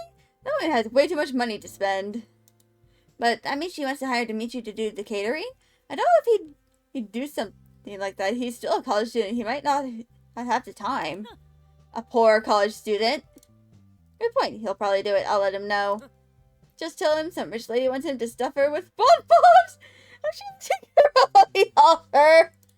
Dear God. As it stands right now, I'm designing Mandy's wedding dress. Sarah is going to do the photography, and now Dmitri will be involved with the wedding as well. All three of us working on a wedding. For some reason, that seems kind of exciting, like this big project we'll all tackle together with our own strengths. I would love for Dmitri to take this opportunity. He said he liked making chocolate anyway. And who knows, maybe this could be an opportunity to get along with Sarah for once. Later that day, I sent Dmitri a text about what Sarah came to tell me.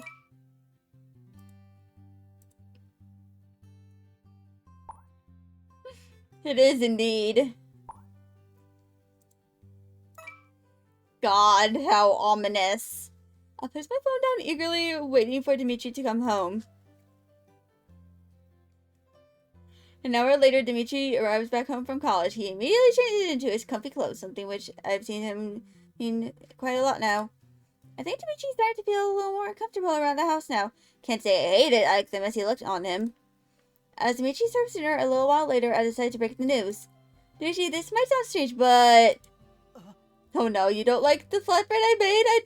I know it's a little tough and I added too much garlic. I'm sorry. Who's so sure that this wasn't a success? That's not it. Dinner is fine. Still, I could have done better. Those chocolates you gave to Sarah, remember them? What about them? Why is it yours was allergic? What the hell? I know you saved gave Sarah the orange flavored ones on purpose. Oh, I did? My mistake? Dmitri, please don't try to get on Sarah's bad side on purpose. Can't you get along with her? She's not exactly giving me the same sort of courtesy. Come on, don't be petty. Do it for me. Sarah's my best friend. Dmitri looks conflicted, but then hangs his head down with a sigh. I'll try to get along with her. But I can't make any promises if he decides to use that terrible nickname again. I give him an exhausted smile. Fair enough, I guess. Either way, Sarah gave them to Mandy, the wedding dress client. She really loved them and wants to have them at her wedding. My bonbons? Yep, she wants you to make 500 of them for her wedding. What do you say? Do you want to make bonbons against him for some money?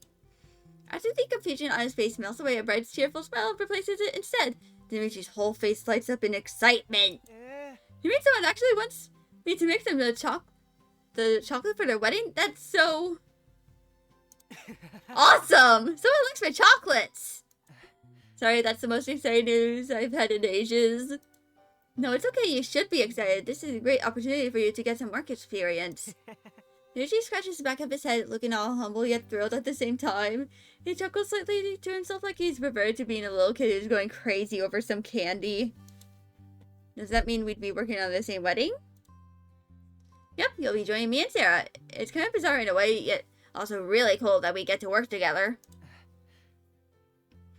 I don't much care for working along with Sarah, but it makes me pretty happy to be able to work with you again. Huh? Again? You probably forgot it was when we baked a cake together on my birthday. It's okay if you don't remember. Oh, you mean like that? Dmitri and I baked a cake that day, so we were technically working together. That was a lot of fun, wasn't it? I was immediately soured by the fact that I remember getting that anonymous text the very next day, the one that told me Alex was cheating on me. Yeah, then he grows a little bit sentimental. I really do appreciate that you stayed over to celebrate my birthday. It may just be a tiny memory for you, but it really brightened up my day. Thank you, Scully. I found myself a little embarrassed. I had no idea that day had such an impact on him. I remember feeling bad for him and decided to stay over after Alex had pretty much dumped me, but I didn't think Dmitri would look back on it so fondly. No problem. How was I supposed to respond to that? I didn't realize Dmitri cherished that memory so much. It makes me wonder what other memories he holds dear. More memories of me? Perhaps like that day we first met in the rain? I found myself blushing my own arrogance. No, Skelly, that's stupid. Dmitri has his own life. I'm simply a little blip on his radar. So you think that may be part of his important memories? I can't wait to start on this. We'll be a good team. I found myself a bit shy as he says this, but I smile at him nonetheless. Same, it seems like a really fun project to work with everyone. I'll give you Mandy's contact info after dinner, then you can give her a call yourself. It's kind of scary, but also exciting. This will be the first time someone specifically asked me to make something for them. I actually know how he's been feeling. My first client wasn't Mandy. No, it was someone a couple of years ago who saw my portfolio and wanted me to make a cocktail just for them. I know the feeling is exciting but nerve-wracking at the same time because you don't want to fail and let down your client. Exactly, that's the worst kind of feeling, knowing you let someone down. To be honest, I think letting myself down is the worst. Being disappointed in yourself, that's rough. I know that feeling. I didn't think of that. A sudden serious conversation is disrupted by a text notification from Dimitri's phone. I raise my eyebrows as he takes out his cell phone from his pocket and quickly scans the screen. Someone texting Dmitri? It can't be someone from his family, right? It's Kim, my coworker. He puts his cell phone away, grabbing his fork again to continue eating. He recently got my number, so she's been texting me. I remain silent as I feel something swirl inside me, like a tiny wave of nausea. I finally look down at the table, recalling that Kim is his coworker at his part-time job. It's not a little weird to think that coworkers would text each other. Dmitri is a 19-year-old college guy, after all. It makes sense that he texts plenty of other people, including other girls. Why do I suddenly feel like I'm not special anymore? I've been texting Dmitri on Snappic the entire week, along with Sarah, and I've been enjoying myself. The realization that Dmitri hasn't been just conversing with me, but other people who might even be closer to him, leaves me feeling irritable. What did she say? Oh, it's nothing. Just some work-related stuff. Well, he sure is acting suspicious for only work-related stuff. Is there something going on between them? My mind starts racing with hundreds of different possibilities, each filling me with this sense of dread. Why am I feeling this way? There's no reason I should. Do you get along well with your co-worker? I get along with everyone at work. Of course, Dmitri is very friendly, so why wouldn't he be friendly with others? Why did I think that for some reason I was treated like I'm special? I know why I'm feeling agitated to find out why Dmitri is texting other people, not just me. Because you're falling in love. Falling in love. My mood has been soured and I stare with a glaze over eyes at my dinner. The phone buzzes again, my eyes watch Dmitri like a hawk. He's got this conflicted look on his face, but doesn't seem to be making an effort to read what his message said. Instead, he eats his dinner without saying a word nor checking his phone. The easygoing atmosphere we had between us suddenly feels thick and heavy. We finished our dinner in silence. Since then, I've been feeling a little awkward around Dmitri. I can't pinpoint why I feel this queasiness. It won't do me any good dwelling on it. It's because you have a crush, damn it! I have work to do after all, hence why I'm meeting Mandy at the craft store that she owns. It'll be my first time visiting her there. Oh. Hey, Skelly. Mandy is behind the counter and waves a little at me. Hi. Huh? Welcome to my humble craft shop. Do you realize bringing a store like this could fund an entire wedding? Of course it doesn't. I'm only running this because it's a hobby of mine. My fiance is rich. A trust fund baby, you know? Makes sense. A lot of sense. I was wondering what kind of job Mandy had to be able to throw around so much money. Anyway, I'm hearing good things about you. Oh? From who? Sarah's been telling me all about your progress, or at least from what she's seen. She's been singing your praises. That young boy, too. Young boy? Oh, you mean Dmitri. Dmitri reached out to Mandy, and together they've made some sort of deal. The gist of it is that Dmitri will now be providing the wedding with some delicious bonbons. Right, that's his name. For some reason, I keep forgetting it. My bad. Either way, show me those swatches you've got with you. Eager to head to work, I pull out my binder full of fabric swatches. It contains all of silk, satin, and charmeuse, all in different shades of white. I even have some lace samples, as Mandy did mention that she's interested in them. As we go through each swatch, with Mandy touching them and stretching them, giving her opinion about it, I explained to her which ones would work best. Not all fabric would be suitable for the design we had in mind. It feels good to discuss the designing process, since I haven't brainstormed with anyone ever since leaving fashion school. It fills me with a sense of pride and belonging. I'm finally living my dream. I'm good enough that people actually come to me and ask me to make them something. What more could I want? Eventually, Mandy and I are finished and wrap up our meeting. She's picked out the fabric she wants, which means I'm ready to start designing her wedding dress. Oh. I can't wait to see it. Please send me progress pictures. I love seeing those. No problem. Bye. The sun is still high in the sky. I've still got plenty of time today to do other things. I wonder, is Dmitri still at work? I checked my cell phone real fast. There's no new notifications. I sighed. I wasn't expecting anything, yet I'm still disappointed. I guess I got a little ahead of myself, thinking perhaps Dmitri would send me another cute kitten picture or something. Maybe he's too busy.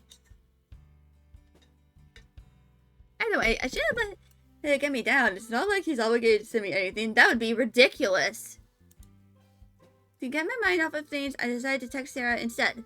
My fingers are typing up a message, and I'm so engrossed with my phone that I don't even see the street light in front of me. Bang! I tumbled backward, holding my forehead with my hands. A pain streamed through my entire body. I ran into the pool at full speed. I didn't even notice it. It hurts. I took the pain, but quickly I looked around to see if anyone caught sight of my obliviousness. I think I might die of shame if an acquaintance of mine saw it. Which is when I see a familiar face, Dmitri. He's across the street, too far to have seen what happened to me. I'm wondering what he's doing out there. I know when I notice he's not alone. He's following a girl holding her hand. It's the employee at the cat cafe, Kim. My blood turns cold as I stop in my tracks. Anxiety rises up to dangerous levels in my mind as I'm getting flashbacks of Alex and his cheating ways. Oh no. Is that Dimitri's? And we end on a cliffhanger? Why?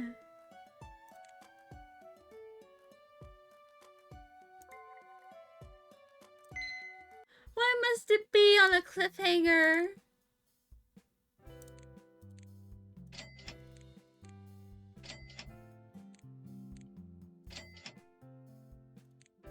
Why must it end on a cliffhanger? Why?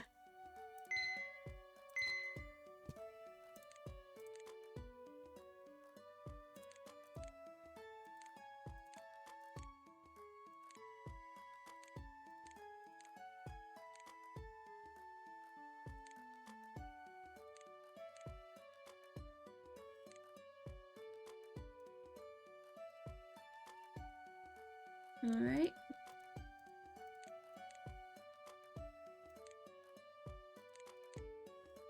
So,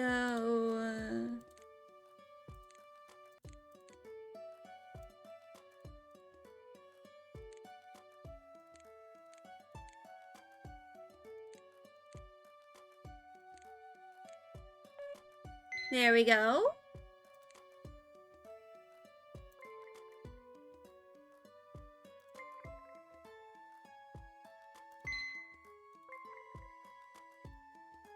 Okay. We're like halfway through.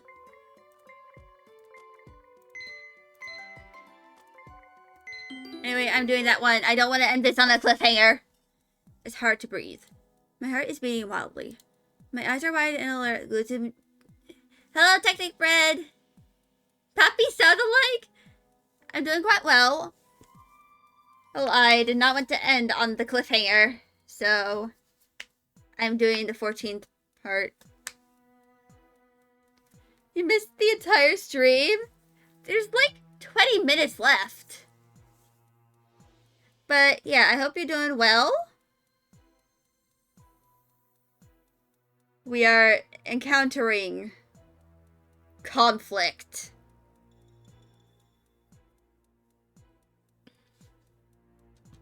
Yeah, I've been kind of like narrating this too, which is why my throat kind of hurts right now. My eyes are wide and alert, glued to Dmitri's back as it disappears into the horizon. A feeling of dread spreads over me, tainting every corner of my body. Doubt and paranoia grow in my mind like a rotten seed. Just tell you if you calling me a papyrus sound like it's annoying. It's just the way you remember me. It's alright. Hey, sometimes something about streaming is that sometimes you get nicknames. Like, you know how Amelie is referred to as the Scuff Queen because of the amount of technical difficulties that she ends up having in every single one of her streams.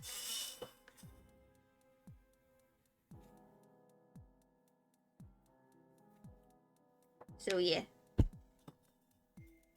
That's Dmitri. He's holding a girl's hand, walking to an unknown destination.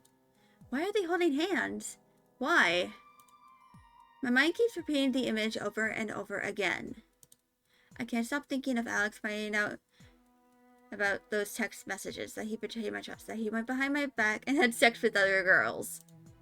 That's the man I loved and thought I knew, who ended up being nothing like I thought he was. Betrayal, anger, shame, all of it's rearing its ugly head again. I'm nauseous. I want to throw up. I don't know what's wrong with me. Everything in my body is screaming at me to do something, but I don't know what. I'm in a state of fight or flight panic.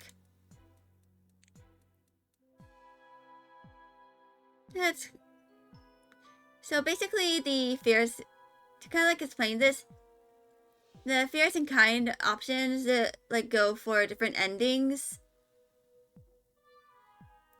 I'm pretty sure this is for like the more lewd ending. So I've been just doing kind and options. I feel like I'm choking desperately, gasping for air that I can't get.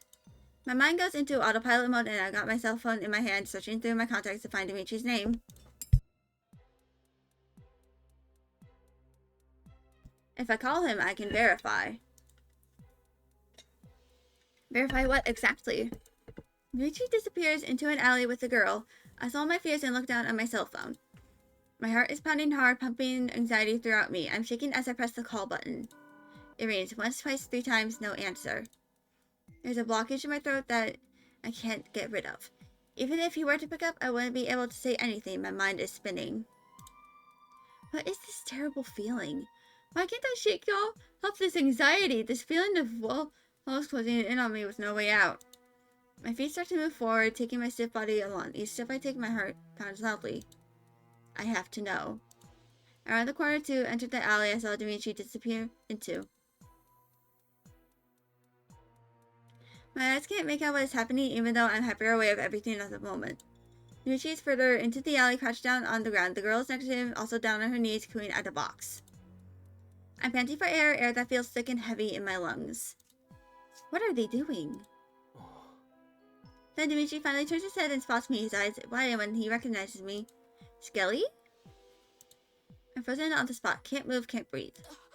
It's getting away! Dmitri tears his eyes away from mine and focuses on the box in front of him. The box is moving, making a sound. I can hear a small hiss. Dmitri says inside the box and he winces in pain when he gets scratched, but he manages to pull a small kitten from it.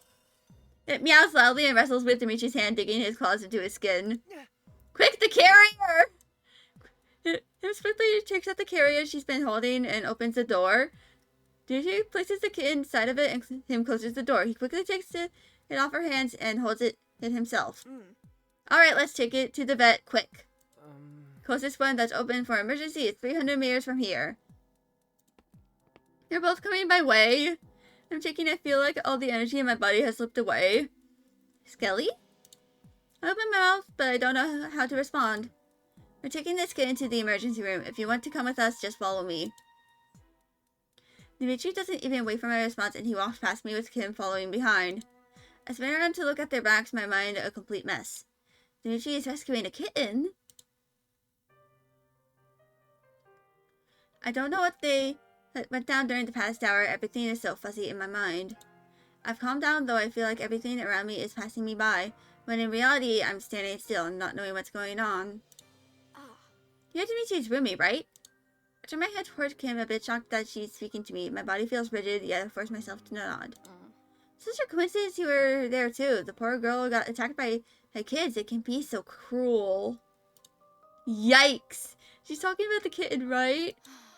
I've been keeping tabs on her before, feeding her a little bit, hoping the mother would return. I guess that's not happening after all. Oh, a little orphan. I remain quiet, looking down at my hands on my knees. I keep wondering if she's Dimitri's girlfriend, something which he's kept from me all this time. When I mentioned it to Dmitri, he demanded to know where it was so we could rescue it. He's got such a big heart. A sharp pain of pain goes straight through my body. The feeling eludes me. I have no idea what's wrong with me. I should be paying attention to what's going on, but instead I feel like I'm not even present in this world, as if I'm having an out-of-body experience. And dissociation. I can't stop thinking of Alex. What did I do wrong? What did I do to deserve to have my trust shattered like that? I thought I was over this. The anxiety attacks, the white night sweats, the trust issues. Yet here I am in a state of panic because something triggered me. Burying my face into my hands, I drown out the world around me. I don't want to be here. Skelly? Shocked, I look up. Dmitri is standing in front of me, those deep blue eyes gazing at me with worry. Are you okay? You look pale. Yeah, just a stomach bug. A lie. Dmitri nods at me, pulling away. He looks so serious all of a sudden. The vet says she's going to pull through. He's got a fractured front leg, but it should be able to heal up just fine. That's great to hear. She needs to stay here for tonight under observation. Afterward, we can look into finding a home for her. Maybe the cat cafe will take her? Maybe. We can always give it a shot. Let's go. I glance down at my hands, fiddling with my fingers. Taking a deep breath, I speak up. If you can't find a place, I don't mind housing the kid until someone adopts it. Dmitri looks surprised. Huh? Really? I nod my head at him. Dmitri then breaks out into a smile. That would be really helpful. I promise I'll take care of the kitten myself. I give him a weak smile in return. My heart has finally calmed down and I don't feel as nauseous anymore. It doesn't mean I'm fully comfortable, though. I'll let the vet know we're bringing it home with us tomorrow, then. It's just me and Kim again. I take in a deep breath to steady myself. I then turn to Kim, ready to ask what's been on my mind since I saw them holding hands. Is she Dimitri's girlfriend? How do you know Dmitri? Dmitri was already working at the cat cafe when I joined. He showed me the ropes, you know. Did he, you know? But he's been very professional. Nothing inappropriate has happened. I arch my eyebrows at her. Why did she feel the need to make that clear? Kim notices my confused expression, then lowers her eyebrows at me. You are Dimitri's girlfriend, right? Oh my god. I find myself blushing. That's the second time she mistakenly believed I'm Dimitri's girlfriend. It does mean that they are not together, though. No, I'm not. Dmitri is my tenant. I'm sorry. I thought perhaps you two might have gotten together recently. That picture of the two of you is mighty confusing. Picture? Yeah, I think it's for some kind of photo shoot. Yes, that one. The one where Dmitri and I are acting like a couple. I can see how it would confuse her. Still, I didn't think Dmitri would be showing it off to other people. To prevent a lull in the conversation, I asked her something else. Do you enjoy working at the cat cafe? It's a very cool job, better than working at an actual cafe. Caring for and interacting with the cats is the best part. I can't help but smile at her enthusiasm. She and Dmitri would be better cute together, despite my earlier reactions toward it. Dmitri walks back into the waiting room, looking a lot more self-assured. Alright, I paid for the vet bill. I'll be coming back tomorrow to pick her up and take her home. She seems to be doing fine. That's a relief. I'm glad we got there in time. Yeah, thanks for telling me, Kim. I feel a little out of place for some reason. Skelly? Are you free right now? For some reason I can't seem to answer him straight away. What was I doing before anyway? I completely forgot. I had a meeting with Mandy. I'm free right now. Oh. Great, then let's go shopping. I need to go home anyway to walk my dog. See you next week then. Yeah, bye. Dmitri's still standing in front of me. Suddenly he crouches down to my level until I'm staring straight into his blue eyes. Is your stomach still upsetting you? Should we go home straight away instead? You're not your usual self. I almost forgot about my stomach bug lie. I'm obviously not my usual self. When only an hour before I almost had a full-blown panic attack out on the street.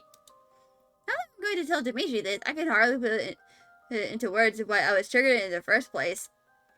No, I'm fine. We can go buy some things for your kitten.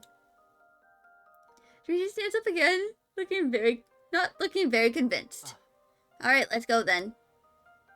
You both leave the clinic.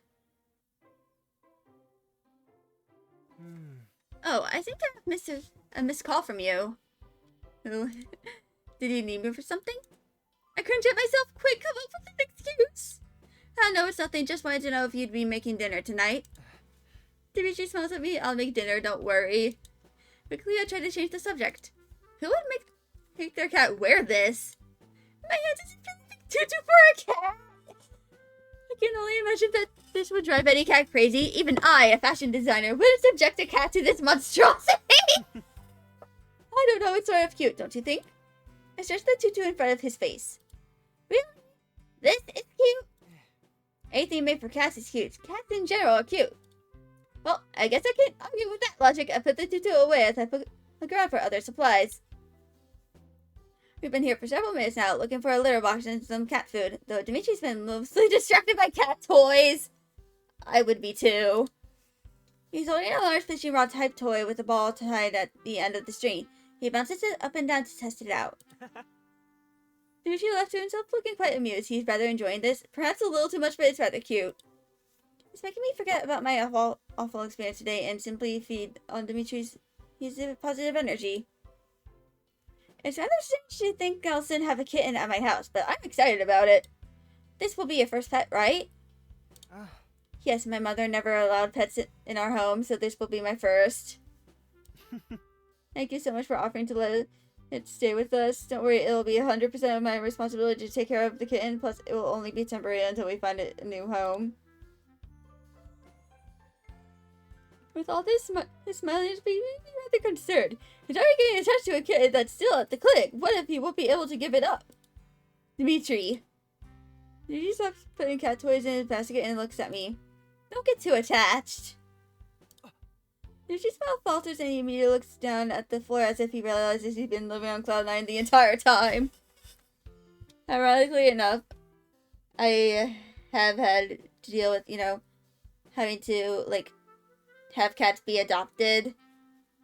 That was, 4 years ago, actually. When, when my family first got, Wrinkle, and Magda. Wrinkle was pregnant at the time, and she ended up giving birth on, a day I had school, back when school was online. And, during the December of that year of 2020, two of the 4 kittens were taken in and adopted by a friend of my mom's. And they have moved a little bit. Right now, I think they're in, Chicago. Or, just the Midwest, I think. But yeah. You have been chosen by the cat distribution system, Dmitri. Am I supposed to the story, but you heard kittens? Yeah. Basically, a lot of, I have experience with, having to give away cats. It is pretty sad, but I don't think my family would survive with 10 cats in total. Especially since the next year after that, another cat decided to adopt himself into our family. So he would have had 11.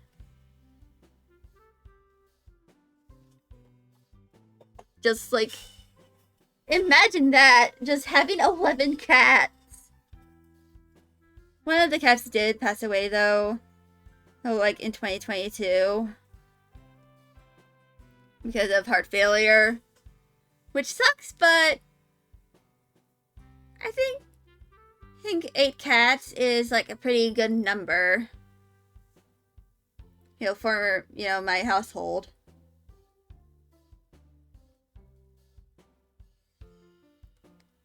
If like, we're probably only ever going to get more cats or like be chosen by the cat distribution system again if one of our older cats passes on. Or if like either my brother or I move out and we end up taking in a kitty. Which is probably not going to happen for a long time. But you can still be excited about it. Dmitri flashes me a grin back to his old spirits. Oh. Yeah. It's quite fun to browse around the store like this with Dmitri. It's like my panic attack from before didn't happen at all. I'm glad I got to be so carefree with him at the moment. Soon Dmitri has got an entire basket filled with cat toys, from small little plastic balls to strings on a fishing rod to a remote-controlled mouse. Ah yes, the teaser toys. I actually have one in my room right now. It's like this cheap one from like the Kit box. It's like one with the tassel on it. My cat Sabrina, the eldest calico, she really loves it. I haven't really played with her with it for a long time. I've been just mostly using my hands. And with her, she likes to throw paws playfully. She's a very feisty kitten. Well, I call her a kitten as if she's not like 8 years old and technically an old girl. I remember I got her when I was in middle school. Or like before, like the summer before I was in middle school. I think she's approaching like 10. And actually, she's been around for like a decade. But yeah. What's a trailer calico? Always a trailer calico. And my mom kind of jokes that she is the reincarnation of a cat that we previously had. Her name was Apache. She was also a calico. And from what I've heard, she was pretty gassy. Like, she could clear a room. But anyway. Wait, are you really buying that? You're right, it's probably a bit too much. My mood has definitely improved. A woman suddenly walks up to me, tapping me on my arm. Excuse me, but aren't you from that flyer? I turn around to face her. I don't recognize her. She's rather petite with large orange curls. Flyer? A couple of weeks ago, I got this flyer in the mail, and I remember the both of you were on it. Ah, yes, I remember it now. Wait, someone recognizes us from the flyer I distributed? I'm quite surprised. Dmitri has the same expression as me. It's startled when someone recognized him. Are you two models? I shake my head with a chuckle. No, I decided that it's better to, if I wear my own creations than letting someone else model it. I see. So you're the owner. My sister went shopping at Moon Meow. She said she loved the dresses there. I feel myself glow with pride. I humbly look down, unable to prevent myself from smiling wildly at the compliment. That's very lovely to hear. It's still a rather new business, but I'm happy word is getting around. Trust me, with those kinds of dresses, you and your husband will have a very comfortable life to look forward to. God damn. Once again, getting confused for being a married couple. Husband! I'll be sure to drop by for a visit sometime as well. I want to see your collection with my own eyes. That would be great. The woman waves us goodbye and walks to another part of the store. I can't contain myself and jump a little from happiness. Do you see that? She recognized us from the flyer. And she has a sister who loves my dresses. My chest swells up with pride. I'm so happy to hear her compliment about my work. I'm very grateful that there are people who go out their way to tell me something like that. Dmitri fidgets on the spot looking timid. He scratches the side of his cheek. I think I'm a little too young to be someone's husband. Right, it's almost slipped my mind. The women thought Dmitri and I were married. It seems to be a very common error regarding that picture. I like to mention that this character here is 19 years old. And my mom was also 19 when she got married to my dad. But to be fair, military family things. You know, my dad was in the military, so it makes sense that he and my mom married so young.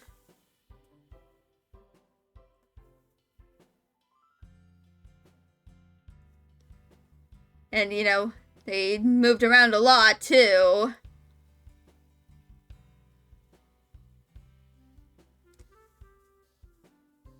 Luckily, I didn't really have to experience any of that. My family has literally been living in the house I'm living in before I was born. In fact, it was me, like my parents becoming aware of my existence inside of my mother, that made them think, yeah, we probably should get an actual house. And then, in early January of the mid-2000s, I was cut out of my mother. But anyway, right, it almost slipped my mind. The women thought Dmitri and I were married. It seems to be a common error regarding that picture. You don't look all that young, though. You could easily pass for my age. Really? You think so? He could probably look a lot older if he, you know, had a beard or something. You know, like my brother does. Well, yeah, look at how tall you are. I was cut out of my mother, Skelly 2025. I mean, it is funny, though. Like, it's a funny way to quote having been taken out of a parent through a C-section. And my mother made that joke, too.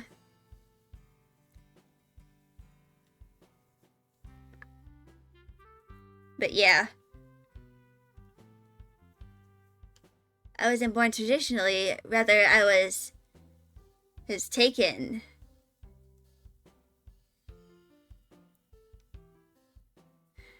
It just popped up when your sister tried to do a demonic ritual. Oh my god.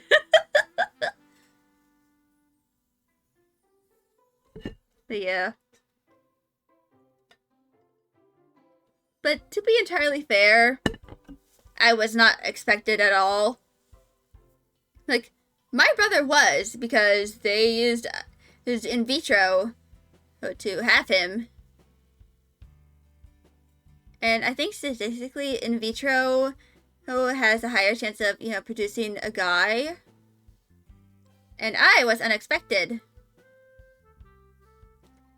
At all. In fact, my existence has led to my dad to become a disabled veteran.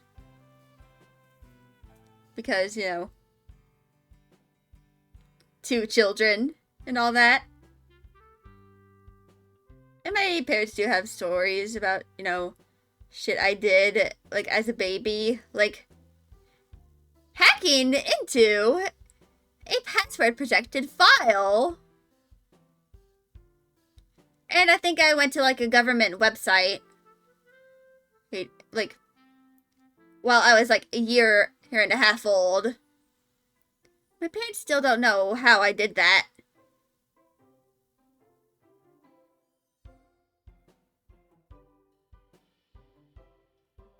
I have no idea how I even did that in the first place either.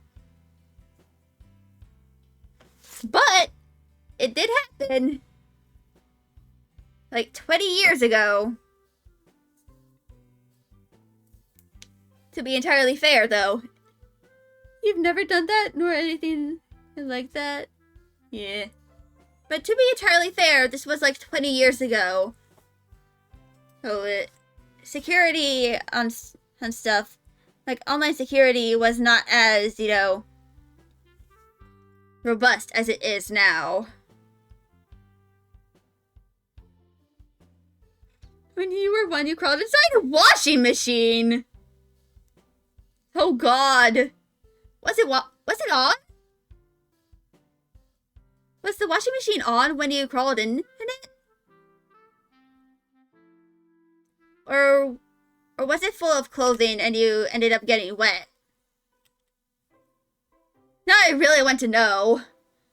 Who end up wet? Nope, but you were too dumb to figure out how to get it out again.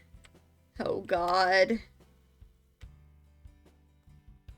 To be fair, you were a year old.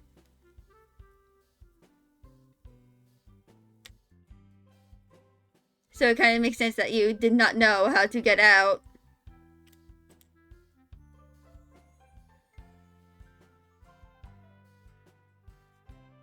But I really find it kind of ironic. Like, you've heard of cats as being a risk to NASA by accidentally interfering with some flights. Now you hear of toddlers hacking into whose stuff. But you do remember the dumb stuff you did when you were 2, because you apparently actually remember that stuff. Now I'm curious. What did you do exactly?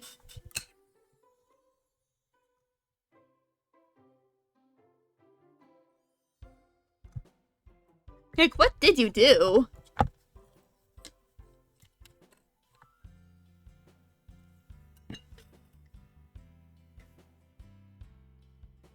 Because I think my earliest memory is when I was like 4 years old. And that's because I was like having a temper tantrum. And because I did not want to do a soccer game. Well, you grabbed a knife, stuffed it in your mouth, and crawled after people on the street. Like the handle in your mouth. Okay, good. It would be bad if you had the actual blade in your mouth. But yeah. My earliest memory is when I was like 4 years old. Because for like a good chunk of my childhood, I was like in a soccer team. I was in 3 actually. You first did that when you were 4? Ooh. But yeah. I don't remember when it was, but I remember like I really did not want to like play on my team for like soccer or something. Like I did not want to do it. So I just hid under my grandpa's chair. Like one of those camping chairs that you fold out.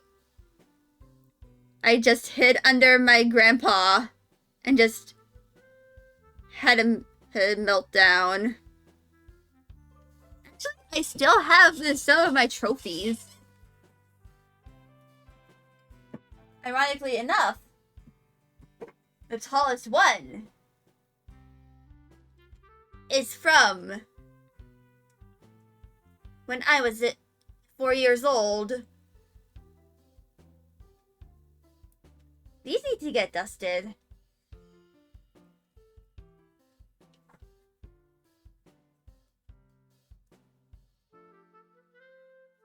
Yeah, I think I ended up taking like a break from it because the 2 other ones soccer trophies I have,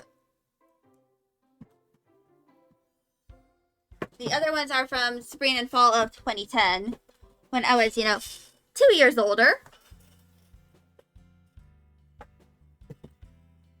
So yeah, I used to be a soccer kid, but only for a little bit. Then I did gymnastics until I was in middle school because the time my classes for gymnastics start, it happened like an hour and 15 minutes after my school let out. And then, like, until like sometime before the pandemic started, I did Aikido, which is like a Japanese martial arts focused on self-defense. If you've seen a Steven Seagal movie, you probably know what Aikido is. The moment you grew a brain cell was when you started to be bored. Yeah. I haven't really done any sports since around when you were 7. Yeah. Yeah. Ever since, I stopped doing Aikido. Oh, I haven't really done, like, a lot of I haven't really done a lot of sports stuff since, I was, in the first half of high school, basically.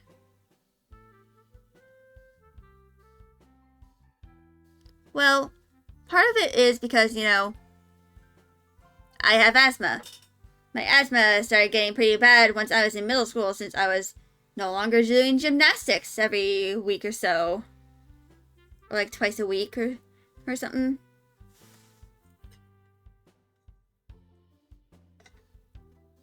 But, other than that, I haven't really done much sports stuff. I remember that, for those who don't know, sometimes, at least in my state or my district, you can sometimes take your PE classes online, and so you have space to do an extra class as in school. And you have to have this white watch thingy. It has this thingy to track your heartbeat on it.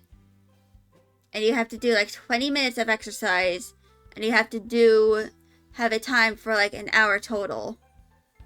I remember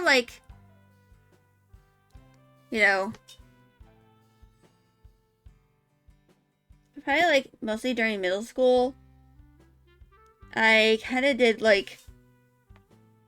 I of course did Aikido, but then I stopped doing Aikido, so I ended up doing Just Dance.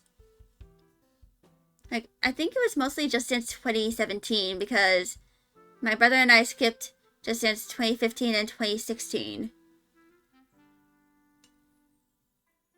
And I think I also did a bit of Just Dance 2004. Just Dance 4. And probably 2018, I think. I don't know, it's been a while since I did that. Luckily, I think during the second half of my high school years, I no longer had to do those online classes. It was for, my PE.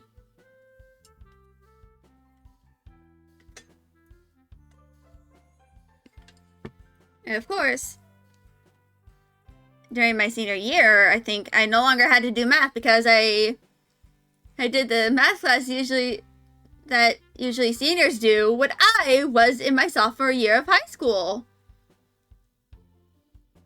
Which was also the year I did my first ever D&D campaign. The same one where I almost TPK'd the whole party before I was even able to introduce my character.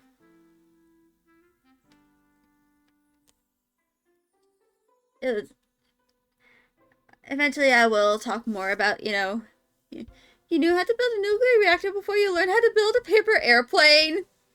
Ooh, that's interesting. But anyway, let's continue this so that I can end stream and,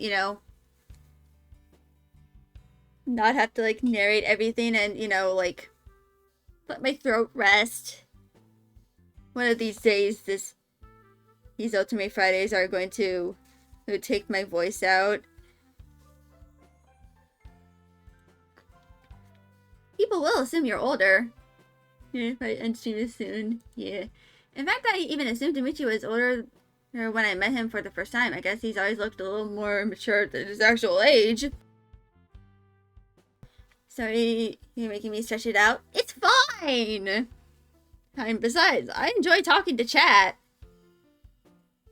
And I want to do it more often.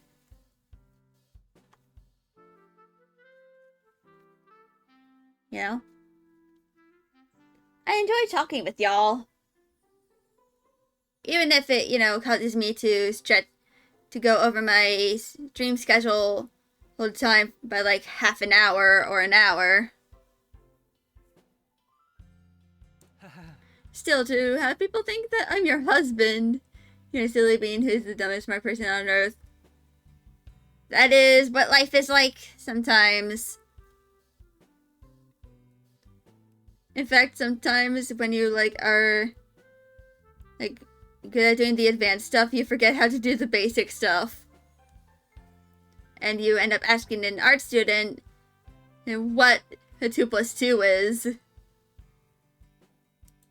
Don't worry about it. I mean, we did pose as a couple after all. It's only natural people would think something along those lines. It doesn't bother you? I do get a little embarrassed when people misunderstand. Yeah, it's weird to imagine us as a real couple, isn't it? Oh, I didn't mean it like that. It's just awkward to have to interrupt whatever they're saying to correct them.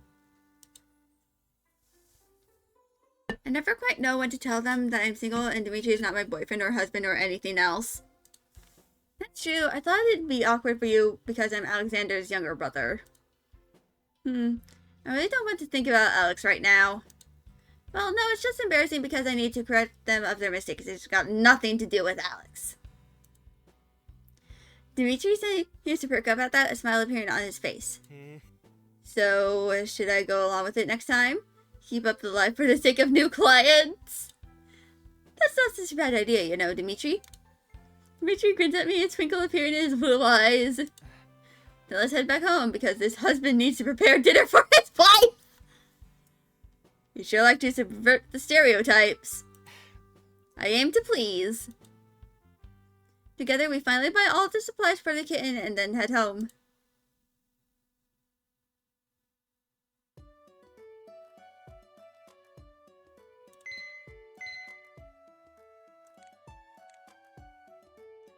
But yeah. You legit once explained how black holes theoretically work, but then you had to say the number 6 for you? You had forgotten, so you had to pause your explanation to ask, what number comes after 5 with a straight face? Honestly, that is a bit of a mood.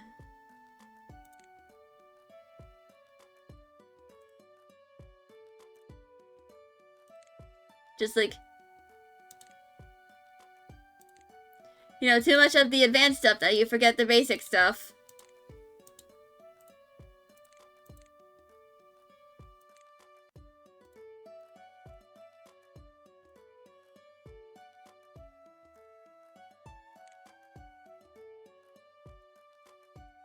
No, the brown was correct.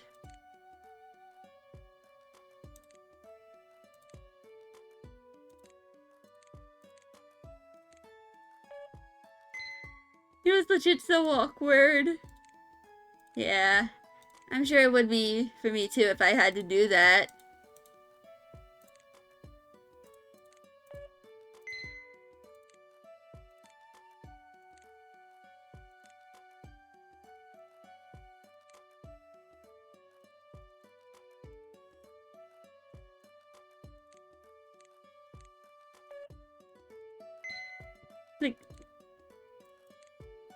I'm pretty sure eventually this is gonna happen to me in the future. Especially once I, go further into my major and, transfer or outside of, my current college to go to another to finish my major. Which is probably what I'm going to be doing over the summer.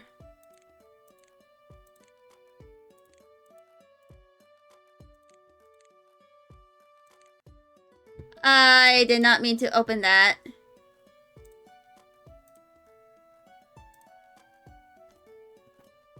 But yeah.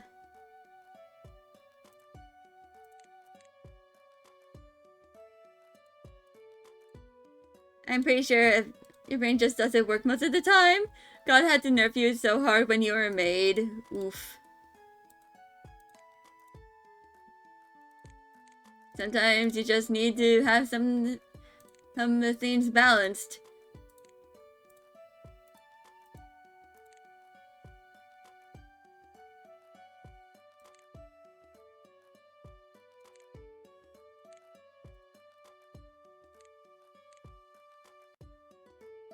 Alright, that's more of a neutral. But yeah. It is kind of like something that is a little funny.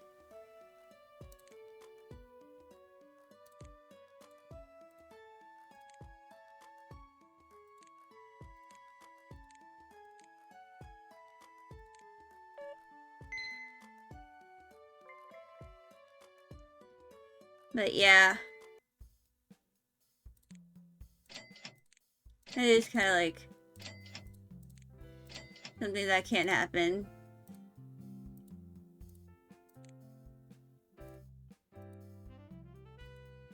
Just like, imagine me, like,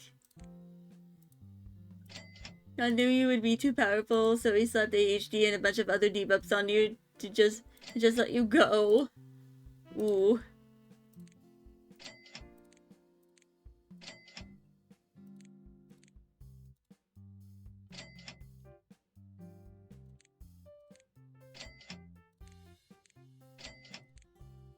But yeah.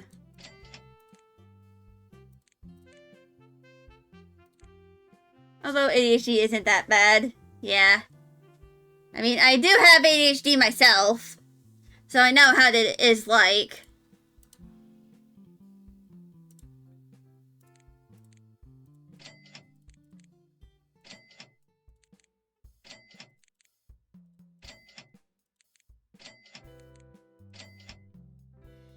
I know about all of the debuffs. For I experienced them myself.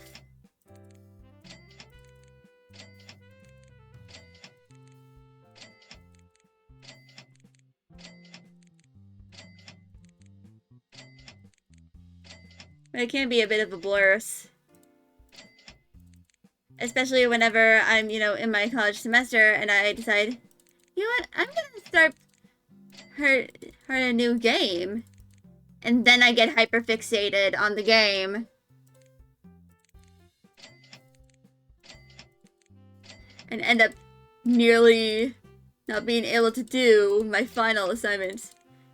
You think of it as more like a deal with the devil. You sell your attention and learning capabilities, but it's stuff you dislike, but multiply learning and concentration when you like something. Yeah. That is basically what it is like.